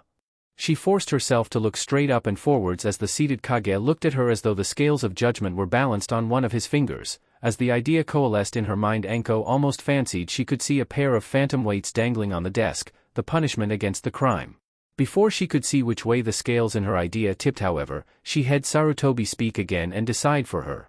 I see. Though I am within my rights to strip you of your ninja duties indefinitely or even demand your life, if I were to do either I would deny someone who will one day sit upon this vaunted seat some training under the eyes of one of our finest chunin. As well as that the fact that so many people came to help and visit him may make Naruto-kun feel a little more welcome in his home village. As her mind translated the meaning hidden in those words, Anko almost punched the air in celebration. The ominous tingling in the air, however, told her that would most likely be a bad idea. I sense but coming here. However, well, I was close. This is not the first time I have received complaints regarding your disregard for the rules, Anko. Because of that and the magnitude of this misdemeanor, I am placing 2 other conditions on your leave period. It doesn't matter what he says, I'm alive. Repeating that mantra over in her head, Anko tuned in to heed the Hokage's next words, dreading but at the same time curious as to what the last part of her punishment would entail. I am fining you 1/4 of your last mission pay. She winced, almost feeling the hole that was going to blow in her budget with at least 2 months' leave where she wasn't going to be earning much income, to be granted to Uzumaki Naruto for his distress last night. Also, while you are training him you will simultaneously be performing an unpaid surveillance mission for me. Surveillance mission, the words made her tingle in a good way. For ninja that were trained as she had been, surveillance was the bread and butter of their jobs, but an unpaid missions when I'm supposed to be recovering? Dismissing the doubt from her face, Anko nodded, accepting the mission without hesitation as she realized that, compared to what he could have done, she was getting away relatively lightly. I accept, Hokage-sama. What will the mission entail? As though the words had been a banishing jutsu, the wrath seemed to desert the Hokage, deflating him to leave a weary old man in the throne that had once held a mortal god. Looking at the figure before her, Anko felt a fleeting sympathy for her boss as she saw the lines of age and worry creasing his once handsome face. Running a village, especially a village full of ninja, was not an easy job by any stretch of the imagination, and despite his earlier experience in the role, Sarutobi was far past his prime. There was just no one else to take the reins of leadership at the moment. The younger generation had yet to step up, and me acting like a prat has probably not helped his estimation of us. Once more cursing her own stupidity, Anko listened inattentively as he massaged his head with one hand. As you probably know, Naruto-kun looks upon me as something like a grandfather. Kami alone knows why. I've done little enough to deserve such praise, with the council trying to bind my hands with red tape every chance they have regarding him. I do not see the boy nearly often enough to have an accurate picture of his life, even now with him running free in the training fields and learning to be a ninja, an idea he came up with himself. I have no time to see him grow into the man who will one day be Hokage. Your mission, Anko, will be to be my eyes, while you're training him, observe his everyday activities and report back to me. Trying to wrap her head around this, the snake summoner was slightly relieved when she heard the Kage explain in more detail. What is his life like? How does he run his business? How do people treat him, both in Konoha and in the wild? Does he have friends, people that treat him well? Is there anything more I can do to help him? Sarutobi could go on no longer, and Anko for her part could bear to hear no more. Bowing once more, the Chunin stood tall and accepted her call of duty. Hi Hokage-sama, I understand and accept the mission. The old man, protector of his village, smiled sadly. I am grateful for your acceptance, Anko-chan, but I doubt you truly understand what I'm asking of you. I doubt you will until the mission begins. Naruto-kun is unique. In all my years of life I have never seen and will never see another boy, or another ninja like him. He knows that for some reasons there have been stones flung in his path, but on his own he has seen ways around them, as a river can flow around mountains, as a maelstrom always finds its own way. He sat back in his chair, sighing deeply as the old regret sprang up in his mind once more, the ghost of the Hokage who had surpassed him merely shaking his head at his own failings from within the Shinigami's stomach. But he needs hands to guide him on the path, Anko-chan, and my own hands are tied. It is through you and the others that help him now that I believe Naruto will either save or damn the Leaf Village. A tired smile crept across the man's face as he smoothed out his beard with a free hand, glancing up at the Chunin with a slight laugh. So no more jaunts into training ground 44 NE. Sensing the verbal beating was over for the moment, Anko echoed the smile with one of her own, though a couple of questions rose into her mind as she did so. Hi Hokage-sama, looks like I'll be relocating to the village again for the time being. Any limits on what I should teach? Sarutobi considered this for a moment before speaking again, his tone measured and careful. I'd prefer no jutsu just yet, though I know he has accessed his chakra over the past 4 or so months. Certainly nothing forbidden, he said sternly, Anko ducking her head and nodding to show she understood. Apart from that I'll leave it up to you, but do not push him, Anko. I have already altered the academy curriculum for this very reason, to allow any so-called prodigies to have a reasonable childhood rather than being rushed to the front lines. Hi Hokage-sama, I understand, the Chunin responded before asking the second question in her mind. Just out of interest, where does the little Gaki live anyway? She hastily explained herself as the Hokage looked up her with a quirked eyebrow. Hey, a tutor should know where her soon-to-be student lives, right? Reaching for a blank piece of parchment, the village leader began scribbling something down before looking up at her again. A teacher-student issue, and there is me thinking you were just interested in seeing your latest boyfriend again, Anko-chan. As the woman froze, hand halfway towards the paper he was holding out towards her, Sarutobi couldn't resist getting in one last dig, and there was me thinking it would be some rugged jounin who'd trap your wild heart, Mitarashi. I never took you to be the maternal type. Hentai. Snatching the paper, Anko, by now crimson in the face, sprang away from his desk and bowed curtly one last time. By your leave, Hokage-sama, I have my affects to pick up from the mission desk. Not quite trusting his voice yet, the wrinkled man merely nodded and dismissed her with his hand, the Chunin whirling on her heel and storming away, leaving nothing in her wake save the crash of his office door. XXX. The morning of her day had found her first at the hospital, then in the Hokage's office. The afternoon saw Mitarashi Anko propping up the end of a low-key bar somewhere in the south side of Konoha, a small plate of dango her only companion as she mulled over the events so far. Well, she tipped back another measure of her fruit juice, not wanting to run the risk of an alcoholic bender burning a hole in both the reduced mission payment she'd picked up from the shinobi office and her newly restored common sense. Considering I started out the day looking down the barrel of a death sentence, I'd say it went fairly well as a whole. Of course, it was at this point that the steel-shod heel of karma once more descended to crush her hopes of a quiet time to lick her wounds. As a couple of chakra signatures hove into view at the edges of her range, it was all Anko could do to suppress the urge to groan, though she did bury her face in her arms as the bar door opened. There she is, over there with her face down on the bar.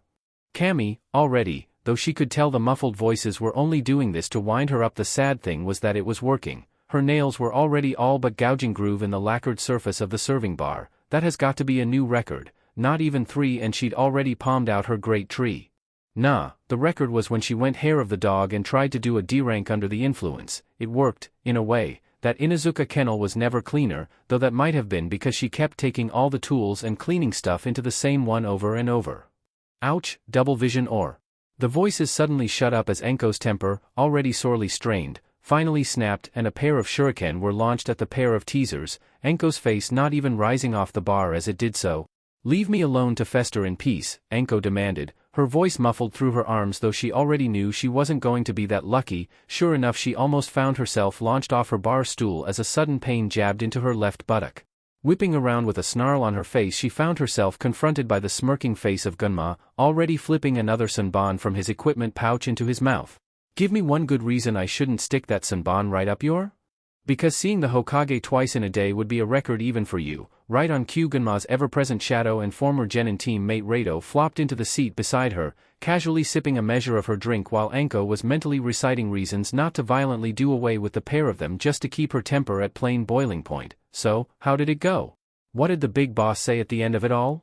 "Something along the lines of, 'You stupid kunoichi, don't do it again.' That all?" Gunma tapped his senbon against his teeth for a minute while Rado made their order. "Man, did you ever get off light?"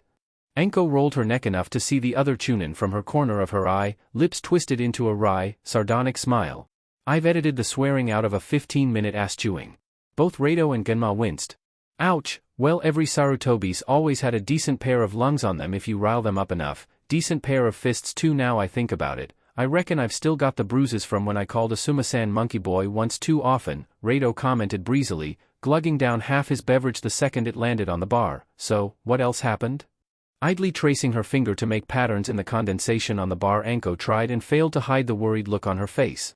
"Well, I got a real tongue lashing by the Hokage, slapped with training the aggrieved party for a few weeks throughout my recuperation period, and very large hole blown in my budget until I can go on missions again," she sighed, the despair that had threatened to consume her earlier rising up once more. "So for the next few weeks I'm going to be living off scraps and charity. Any chance I could?" "No." Both chunin answered together, vehemently denying her unspoken request in a manner that made sure no amount of threats, pouting, violence or promised sexual favors was going to make them change their minds. "We've seen what happens when you move into a place, Anko-chan. No offense, but I like being able to see the floor occasionally and all the condiments where they are rather than chopped up for kindling." With a huff she turned back to her drink, draining the last of her glass. "So," she banged the empty on the bar again, "what do you say I should do then, geniuses? My apartment lease ran out while I was away, I've not got a place to crash, and with Sarutobi taking a quarter of everything I've ever owned because I made a screw-up yesterday, I've got a toss-up between the Nara deer enclosure and a spare Inuzuka kennel unless I can get someone to put me up for at least some of the time I'm off missions." A very quiet atmosphere settled on the bar for a moment though, by either feminine intuition or just having known the other two chunin for as long as she had, Anko knew what was coming and made preparations for it. "You know, you could always move in." Why? Whatever Gunma had been about to say, and Anko would have laid better than even odds that she knew exactly what was on his mind, went unsaid as the chunin froze from the kiss of cold steel laying against his neck, Anko drawing and placing the weapon in less time than it took the average village to blink. "Point of order," the snake mistress declared, twisting the knife figuratively as well as literally and making Rado cringe almost as much as Gunma was. "From now on, if the word shada or any variant thereof leaves your lips in the foreseeable future, they will be quickly driven back in by my fists. Are we clear?" Not trusting himself to speak, Gunma simply nodded while his friend put his hands up in mock surrender, luckily the measure enough to defuse the bunny boiler's temper as she slowly removed the kunai after pricking through the first layer of skin and no more.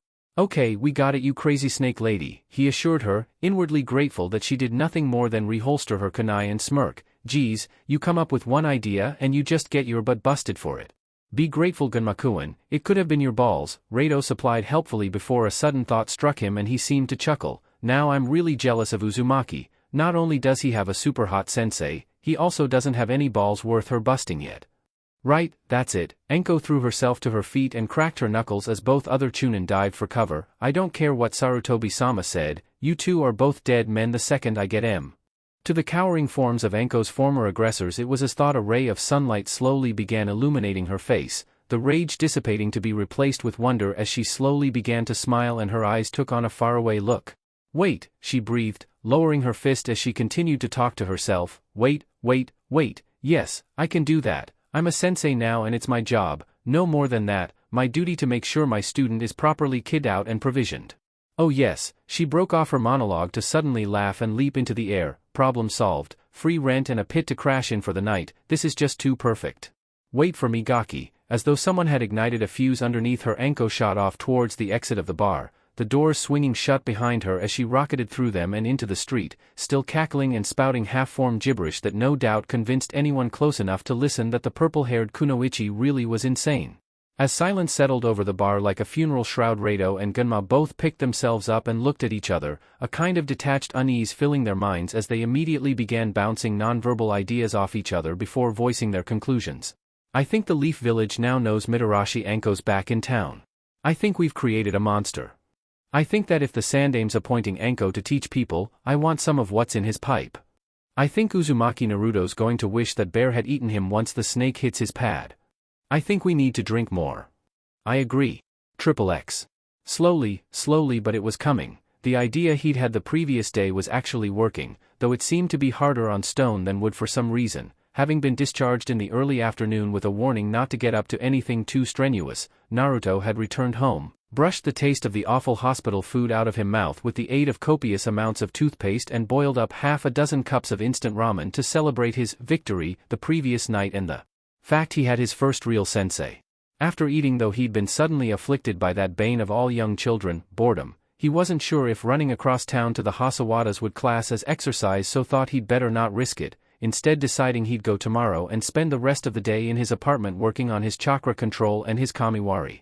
He'd already done well without having to say the name of the jutsu, now all he had to do was lose the seals from his technique to get it flawless. Smokeless he'd work on later, as in the field the smoke could be a big help to distract an enemy ninja. Still, I'll work on that later. Blinking sweat out of his eyes, he flexed his cramping fingers up another inch or two of the smooth wall, edging ever nearer to the ceiling just as he had the tree branch he'd made it to yesterday. Right now I've got about another foot to go. Unfortunately for his endeavors, his concentration was jarred by a sudden knock at the door and, distracted just as he had been the last time he'd tried, the Jinchuriki slid down the wall ungracefully to land on his feet with a huff of disappointment, glaring up at his ceiling. Damn, I was that close as well. Still, he had a guest and it was more likely than not Gigi, so, not wanting to keep the old man waiting, he wiped the sweat off his face with the sleeve of his jumpsuit and headed for the front door, calling out as he heard the knock come again. Okay Gigi, keep your shirt on. Reaching up to unlock the door, the blonde pulled on the handle, still talking. Sorry, I haven't been to. It was at that point he looked up to see his visitor and in a split second took in the large number of scrolls she seemed to have tucked under her arms. Hello again Gaki. Anko's voice was like toxic honey as she came to attention as much as she was able to with all her worldly possessions sealed into the scrolls she was carrying. Sensei, Anko reporting for duty. Any chance of a bed for the night? It was at this point that the Naruto operating system finally managed to reconnect the motion sensors to the motor functions, and he was able to react as most people would when presented with the snake mistress offering herself as a would-be house guest. With a scream of fright, Naruto slammed the door shut and threw himself against it, trying desperately to keep the terror from advancing further than the doorstep. It's only a dream, just a bad dream. I'm going to wake up back in the hospital any second. Come on Gaki, it's not a dream, it's a nightmare. As more sweat started to trickle down the boy's brow, he forced himself to stand resolute against the voice now filtering through the wood of the door. I know we got off on the wrong foot, but I'm not all bad once you get to know me.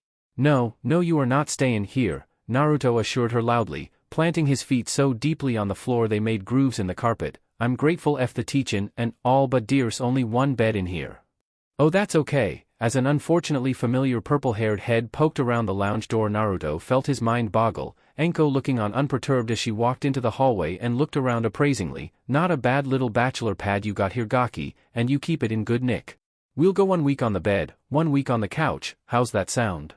Naruto's response to this offer was to blink, then blink again before finally stepping back and with a trembling hand open the door again. Immediately after this he looked from the Anko in the hallway to the Anko on his doorstep and back again, eyes wide, blank and immediately looking for an explanation that only arrived when the Anko closest to him suddenly stuck out her tongue, winked, gave a victory sign and then exploded into a cloud of smoke. Boo! Seeing this left Naruto flabbergasted as he incoherently gabbled for an explanation. How? Kagebushin Gaki, kinjutsu that makes solid clones of the user but drinks chakra like I drink sake, the Chunin explained, leaning against the hallway and smiling. Useful little trick to have though, great for spying and causing distraction so you can sneak in unnoticed. You came in through the window, Naruto said a second later, Anko raising her eyebrows. Smart little beggar, you can't stay here, it's... With a sigh Anko held up a hand to cut off the explanation before the kid could get any real steam behind it. I know what it is and it isn't brat, believe me I've been doing things like this since before you were born. Fact is I just had a very loud and mostly one-way conversation with your Gigi and because of that, she drew something out of one of the pockets of her trench coat, tossing the envelope over to Naruto who caught it with a free hand. This belongs to you. Putting the bulging envelope open, the Uzumaki's eyes widened at the sight of so much currency. What's this? 1/4 of my last mission pay, Anko explained breezily, trying to put a brave face on handing over so much cash to someone she considered an infant, got fined for basically being an idiot so it's yours now. Unfortunately because of that I don't have all that much loose currency at the minute so I kind of need a low-rent place to crash for a few weeks. Then it came to me that hey, she shrugged, a wry smile on her lips as she looked at the would-be ninja again, I'm gonna be your sensei for a month or so, surely my cute little student wouldn't want his teacher living out there on the cold streets, right? She was laying it on thick, she knew that, but damn it this really was her last shot and it wasn't like she was taking advantage of him at all, she just didn't have that many options left. I dunno, Gigi might not be. He was weakening and if there was one thing a snake loved it was a weakness. Without further thought Anko fell to her knees and clasped her hands in front of her, eyes huge and watery as she moved in for the kill. Please, the pout was the straw that broke the camel's back, I'll help cook and clean and with all the chores, just don't make me go out there again, I'm scared of the dark. There was a snort of disbelieving laughter from the mouse before, to her delight, he threw up his hands and relented. Okay, you can stay. Yay! Anko jumped to her feet and before Naruto knew where he was she'd picked him up like he weighed nothing and was attempting to squeeze him to death. Oh, this is going to be so much fun, Rumi. We can stay up late, have massive parties and get up when we feel like it.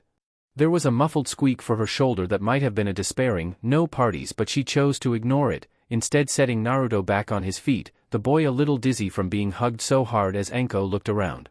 So, her nose had already located the kitchen but just out of politeness she asked the question anyway, where's the food in this place? Down dear, on a left, Naruto explained without thinking, bathrooms on the right. Anko smiled and licked her lips. Sounds like a plan to me, I'm starving, haven't had anything to eat since breakfast. And, I haven't been shopping yet, Naruto called out, deadening her progress before it really got going, explaining awkwardly as she looked over her shoulder at him, I usually go today cause the hospital sayin', take it easy I didn't go, till later. You mean you won't go until later, Anko corrected, Naruto furrowing his brow before nodding as he realized she was right, okay, fine, I need to sort out a few things as well so if you go shopping I'll deal with a few admin issues before I meet you in town. Sound like a plan? Naruto looked her up and down for a moment before, eventually, nodding his agreement. Okay Den, sounds okay to me, you know where Ichiraku ramen stand is? I can find it, Anko assured him before heading back towards the living room window again. Okay Gaki, I'm out of here. My name is Naruto. And when I think you're worth me calling you by your name I'll use it, Anko assured him in a tone that made it sound like she was doing him a favor. Anyway, I'm out of here, I'll see you at that ramen place in a few hours. Okay, Naruto waited until he heard the window open and shut, knowing Anko like most ninja would be able to walk on walls just as he was learning to do before retreating to his room and hiding the money he'd been given as he usually did, then looked around his room before folding up a few notes into his jumpsuit pocket and heading outside. XXX. The second she heard the front door slam she didn't hesitate, the lounge window she'd first come in through had no latch and therefore it was child's play to open the window and climb through it, starting her mission. Well it's not much. The Chunin looked around the sitting room casually, a single glance telling her everything she needed to know, but it's his home, and he looks after it better than most kids his age would. Moving through the small apartment quickly but carefully Anko checked around the kitchen, seeing what food her latest surveillance mark had access to. The cupboards were relatively bare but she tallied that to the idea that he was going shopping, and there looked to be at least enough for a few more days in any case. The bathroom was well maintained but old just like the rest of the apartment and overall, she decided, Naruto lived in a sound but far from perfect apartment for a child his age. He survived though, something like admiration lit the corner of her mind as she opened the door to his bedroom, glancing around the darkened room quickly as she immediately homed on where he'd been, prying up a loose floorboard under the bed and dipping her hand inside. Come to mama, truth be told it wasn't a bad attempt for a kid at hiding things but it was never going to fool even a rookie genin. Looking around at her discoveries after memorizing where they all were by touch, the snake mistress idly flipped through what she'd found. Okay, my envelope with about what, a quarter of what should be in it. Anko had seen the Gaki only take about 500 Ryo with him and could do the maths from there, so I assume he's got other little hidey holes in this place, smart kid. Apart from that a few old photos, he does look kinda cute with that Hokage hat on, just for a minute she allowed herself a softer smile than anyone ever saw, the expression tempted out of her by the sight of a younger Naruto with the Hokage's hat on his head, standing in front of the sandame's desk and trying to keep the ornate headpiece from flopping down over his eyes, and a frog purse with, "Holy Kami." Seeing the inside of the bulgingly round amphibian wallet made Anko's jaw drop. There's gotta be 10, maybe even 15,000 ryo here. He's spent hardly anything. Having grown up on a stipend herself as a youngster, Anko was well aware that the amount of money handed out by the state was very low. Only by living hand-to-mouth could Naruto have saved so much money. The idea made Anko think a little more deeply and, acting on a sudden hunch, she swiftly clipped the wallet shut, replaced everything as she'd found it and left the apartment the same way she'd entered, making sure to shut the window behind her. XXX. The only thing that kept many of the villagers of the Hidden Leaf Village alive that day was the fact that she was already skating on thin ice with the Hokage. And even that, on 1 or 2 occasions, was only just enough. Bastards, bastards, bastards, silently seething as she watched the little orange speck beneath her try to sneak through the main streets, and not doing all that bad a job of it. Truth be told, Anko had put the pieces together some few minutes later, why Naruto was moving the way he did and seemed to be having such success.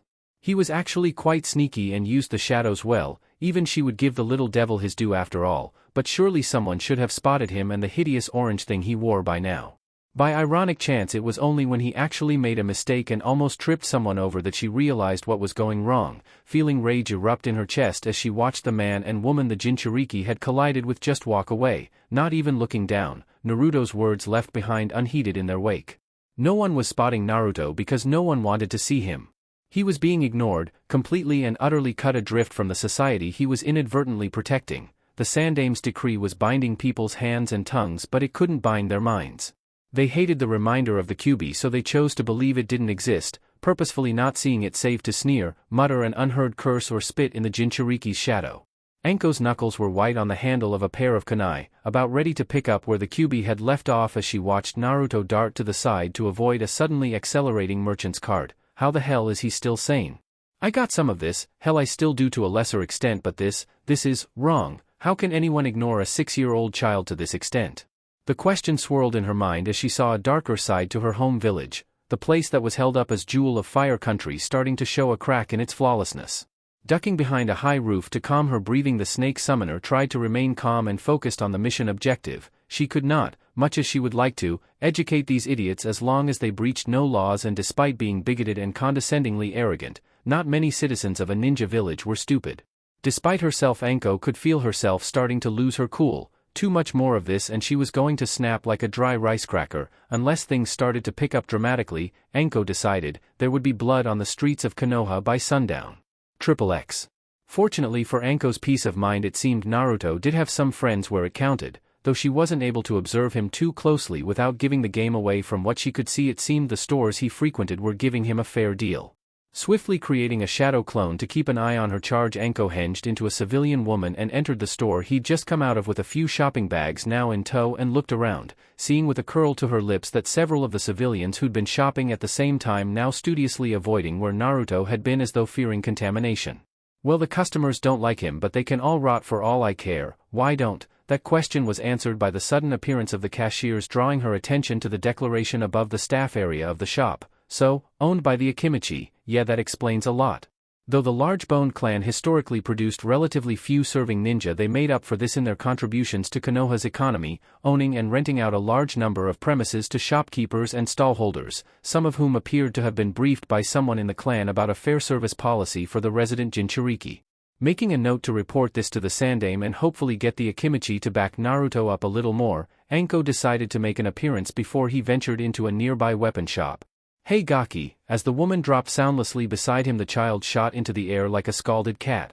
Don't do dat, Naruto commanded, folding his arms as Anko stood up and smirked. Ah, kids these days, so cute when they're angry. You coulda gin me a heart attack or something. Nah, if I'd wanted to do that you'd already be poleaxed on your back with froth bubbling out your mouth, Anko assured him, ruffling his hair and looking into the store. Anyway, I owe you for the gear that got broke yesterday, so let's get in here and go nuts. You mean it?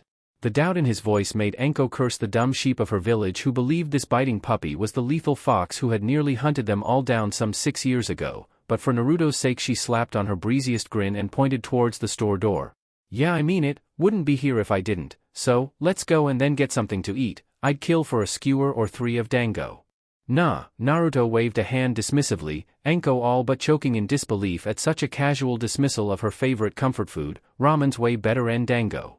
Forcing down a very deep breath, Anko reminded herself of the facts. Forgive him, Dango-kun, he knows not what he says.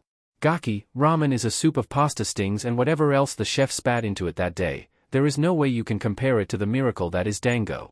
To her surprise, Naruto stood up and glared, actually glared up at her directly. Dango is just dumplings smothered in sticky bean paste. Kurenai-san always says it's really fattening and you shouldn't eat too much. Fattening? Such slander was almost heresy, and immediately Anko made to defend what was sacrosanct to her. You listen to me, Gaki, if a food's fattening it's a reminder to work out harder. All ramen ever does is make you desperate for a piss every 10 minutes. Don't diss the ramen, Naruto threatened, not backing down an inch as Anko bent her nearly crimson face to his upturned one. It's kami of foods, not like dango which is just sticky, bland and tasteless. Anko went puce and her fist trembled. He's my mark, he's my mark, he's my mark. I can't kill the mark or the sandame will kill me. Why you little... Ahem. The sound of a throat being cleared brought both heads turning, the sight of a squat but thick-set man in the doorway of the shop bringing them both up short as Maruta looked down at one of his favorite customers. Not that I have any say in this lover's tiff, but could you not have a dust-up in my shop doorway? And I have to say, Anko-san, the Chunin's face heated up slightly as the man she vaguely remembered as being a ninja once shot her a saucy smile. Isn't Naruto-kun a little young for you? One more joke, just one more and I won't be held responsible for the consequences, she threatened to the world in general before standing tall and facing the man head-on. Anyway, we're here, cause of an accident on the training grounds yesterday and the Gaki lost his rucksack and assorted gear. Maruta's face fell and, surprisingly to Anko, immediately looked down to where Naruto was now shuffling his feet and scrutinizing the floor. Ruto-kun, are you alright? What happened? My fault, Anko admitted shamefacedly. Good, glad to see the kid has at least a few friends in this swill hole. We were doing some dodging practice and I spat a fireball at him. He got out the way but I didn't realize he was standing right in front of his rucksack. By the time I had a suiton ready it was a bit too late to save. So, here we are on a mission to replace what was lost. Gaki, she clapped him on the back, making Naruto stumbled forwards a pace. Go nuts. He didn't need telling twice. Darting into the shop as Maruta stepped aside for him, his jumpsuit was soon lost within the aisles, Anko letting him go as she stepped into the place after him, looking around and seeing the wares on offer. Not bad, not too bad at all. Okay, Ruto-kun, got a few new backpacks you could use and the tear-proof sacks never go out of fashion, got hundreds of them, Maruta explained, looking under the counter. Sorry but Panda-chan's away with her mother for the day over at an aunt's. Don't worry though, you'll see her on Wednesday. Thank you, the disembodied voice floated back from somewhere amongst the aisles, just need a few things to trade with. I'll handle that, Anko shouted back, turning to the store owner and pointing to a few items on the shelves. Just give 2 of each of the beginner sets and 1 of the intermediates for all the basic kit. Hell, because he's done me a favor, give him 1 top-class set for shuriken and kunai, that should be enough to start him off. Maruta let out a low whistle as he began reaching onto the shelves. Must have been a hell of a favor. You have no idea, Anko assured him before looking around. Good, no one around. So, how did the little brat get to dip his toe in the tranquil stream of your life? The response to this question was an ear-splitting crash. Seemingly incensed, Maruta had slammed her requested items onto the counter and was now glaring at her directly. I've been retired a few years now, girl, but don't test me, he growled in a low voice. If I had my way and more money and space there would be no Uzumakis in Konoha, that boy would be a Hasawada and a little brother to my Tenten-chan. And I'll send anyone who disagrees or calls me a fool, or worse than that insults Naruto-kun when I can hear them, to make their excuses to Kami personally. Anko's eyes flickered from the weaponsmith, to the discarded weapons and back to his face again before, to his consternation, she sighed with relief. Finally, she breathed before tucking a stand of hair back into place. 10 minutes I've been following him and you're the first one who's had a good word, in fact even any word, to say about him. More fool them, he assured her, pointing at where Naruto now had his back to them as he held up a pair of sacks, examining them each in turn before shaking his head and putting the larger of the 2 back where he'd found it. I'll admit I was scared first time Sandame-sama introduced us, but since then he's been as much of our family as I am. He knew Tenten-chan, Pandaheim as he calls her. Anko smirked at the nickname before listening attentively again, from the orphanage, and they got on well there. When he realized she lived here, I don't think a herd of Nara deer would be able to drag him away. Ah, kitty love is so cute, Anko exclaimed with her hands clasped together by the side of her head and hearts in her eyes. Maruta, however, didn't seem inclined to agree with her mirth. Maybe, but it's not love, it's just who Ruto-chan is. Kishikoi said it right, that boy would walk into hell for the people he cares about. If you're smart you'll do yourself a favor and get added onto that list. I'm just grateful he thinks we, and the Ichirakus come to that, are worth the effort. What he lacks in tact and delicacy he makes up for by putting the effort in every time. I've had more scrap off him than the genin Konoha employs to scour the training grounds. No kidding, and the plot thickens then. Anko mentally quoted from a book Ibiki was fond of. Detective thrillers always been a big part of his library. Well, I picked an interesting one this time and no doubt about it, and I know where to go next as well. Well, that's all well and good, but as of now he's a pain in my neck and I'm in a rush to get back to doing other things and other people. Gaki, Naruto's head jerked up at her shout, making him look more like his nickname than ever before. If we're not out of here in the next 5 minutes, that trip to your ramen shack is well and truly off the cards. XXX. Okay, I'll admit it, looking at the stack of empties occupying Naruto's left side, Anko had to give the little devil his due. You really love your ramen. What's not to love? Naruto quipped back after swallowing his latest mouthful before tipping the bowl back to drain the last of the broth from it. Tuchijiji's best cook in a world and Ayam-chan's the best waitress. The girl over the other side of the counter flushed a light rose, but, unusually, Anko declined to make a comment, instead looking over at Naruto with a calculating eye, half of her forthcoming plan already made up in her mind but still not quite having enough to go on. Recognizing her scrutiny, Naruto looked up just as she began to speak, avoiding the bowl that had once held her moderate order as she put her elbow on the table. Right, be that as it may, Gaki, I've been thinking, on pain of an ass-kicking from you Gao-chan and your Gigi, I'm training you for a month or so. Now I've got an idea of what to teach you, but, she held up a hand as Naruto looked set to go ballistic with happiness from the news, I'm still not sure exactly what you already know. So here's the deal, she overrode him before he could start listing his skills, a process she was sure would be long and tedious as well as wildly inaccurate. For the next week while I'm at your place all I'll be doing is following you around while you do your work. Just pretend I'm not there while I shadow you, in fact use it as a learning experience. I'll try hiding as the week goes on to see if I can improve your detection skills. Sound okay? Naruto appeared to mull this over for a minute before nodding in agreement. Okay, sounds fair enough, he commented before looking across the bar. Finished Ayam-chan. Here, as she watched her hard-earned cash disappear into the front pocket of the waitress's apron. It was all Anko could do to keep from burying her head in her arms and bawling her eyes out on the top of the counter. My baby, my beautiful, precious sake fund, gone to feed some brat's bottomless pit. Keep change, Yuan. Gigi can pay off my tab Wyatt. The girl smiled and patted the smaller boy on the cheek, apparently not noticing the chunin by the side of him undergoing a small mental breakdown. You know Naruto-chan, if everyone was as honest as you were the future of this place would never be in doubt, she told him, making the boy's cheeks glow with pride before he suddenly glanced up, concerned at the note of worry in her voice. Are you sure your friend's okay Naruto-chan? Looking behind him and seeing Anko hunched into a ball of misery on her seat, a blonde eyebrow quirked up before its owner dismissed it as some kind of kunoichi thing. She'll be fine, just had a long day, he assured her before raising his voice. Need a hand in the back Gigi? There was a pause before Tuchi's answer floated back over the sound of sizzling pans and frying ramen ingredients. No, Ruto-kun, got a good handle on it today. How are the maths problems going? Not too bad, had to get Gigi to help me with a few of them. Gigi, oh, he must call both Sandame-sama and the owner of this shack that. Mystery solved. Anko settled herself down to listen in. He didn't mind, said it made a break from the paperwork. Well, he slid off his seat and stood up, Anko mirroring the action as she sought to get away from this place that had snaffled her priceless money from right under her helpless nose. Gotta go FO the day, be back next week Ayam-chan. The ramen girl smiled, wiping down the bar where he'd been sat with one hand and picking up his stack of empty bowls with the other.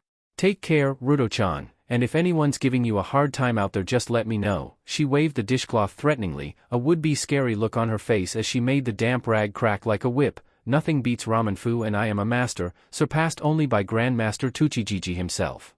Giggling as he made his last farewells, Naruto bowed in thanks before he left the place, Anko on his heels as she responded with a short jerk of the head as she followed him onto the road, stretching up as she did so. Man, I could use an early night, and by the looks of things, movement to the side of her allowed her to catch her new charge stifling a yawn with his hand. So could he.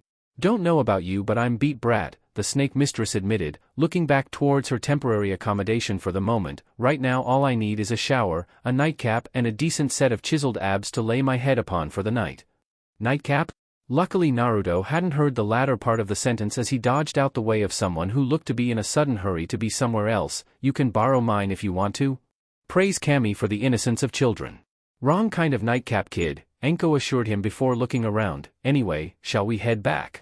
Yeah, got what I need, Naruto assured her, patting his new rucksack and the foodstuffs it now contained as he'd put all his shopping into it as soon as he was able to go back to work tomorrow. Anko chuckled softly at that, a small part of her mind vindicatively pleased by the sudden glances the two of them were getting from the population as they walked in tandem. Yeah, the demon brat and the snake bitch, bet you're not ignoring either of us now. I eagerly await the day you start earning your own money, she told the short form beside her, a slightly sour smile on her lips as she once again saw her paycheck vanish into a place that, heresy of heresies, didn't sell dango. Then you can pay for your own damn ramen. To her surprise, Naruto didn't shoot back a comment of some kind. From what little she'd seen of him so far, the kid appeared quick-witted and relatively sharp, a big plus in her book as no ninja she knew of, except perhaps Ebisu, but he was just a freak of nature anyway. A freak of nature that got Kurenai-chan to go out with him though, ever went through service without greasing the wheels of their desperate, monotonous lives with smatters of ribald banter and the blood of their enemies. Instead he tapped the tips of his fingers together for a few seconds before looking up to regard her with a calculating glance. Yeah, about that, he began, Anko for once paying him her complete attention as it was her cash on the line. I was thinkin', I'm never gonna use all the cash you gave me, so here's the plan. For this month we'll live off of dat money, then at the end of that you can have back what we haven't spent. Gigi won't get mad that way, you did pay me what I needed for the month after all. It took quite a lot to stun Mitarashi Anko, even for a few seconds, but Naruto's offer managed it as her lilac eyes widened, the words tumbling over each other in her mind. My money, giving my money back to me.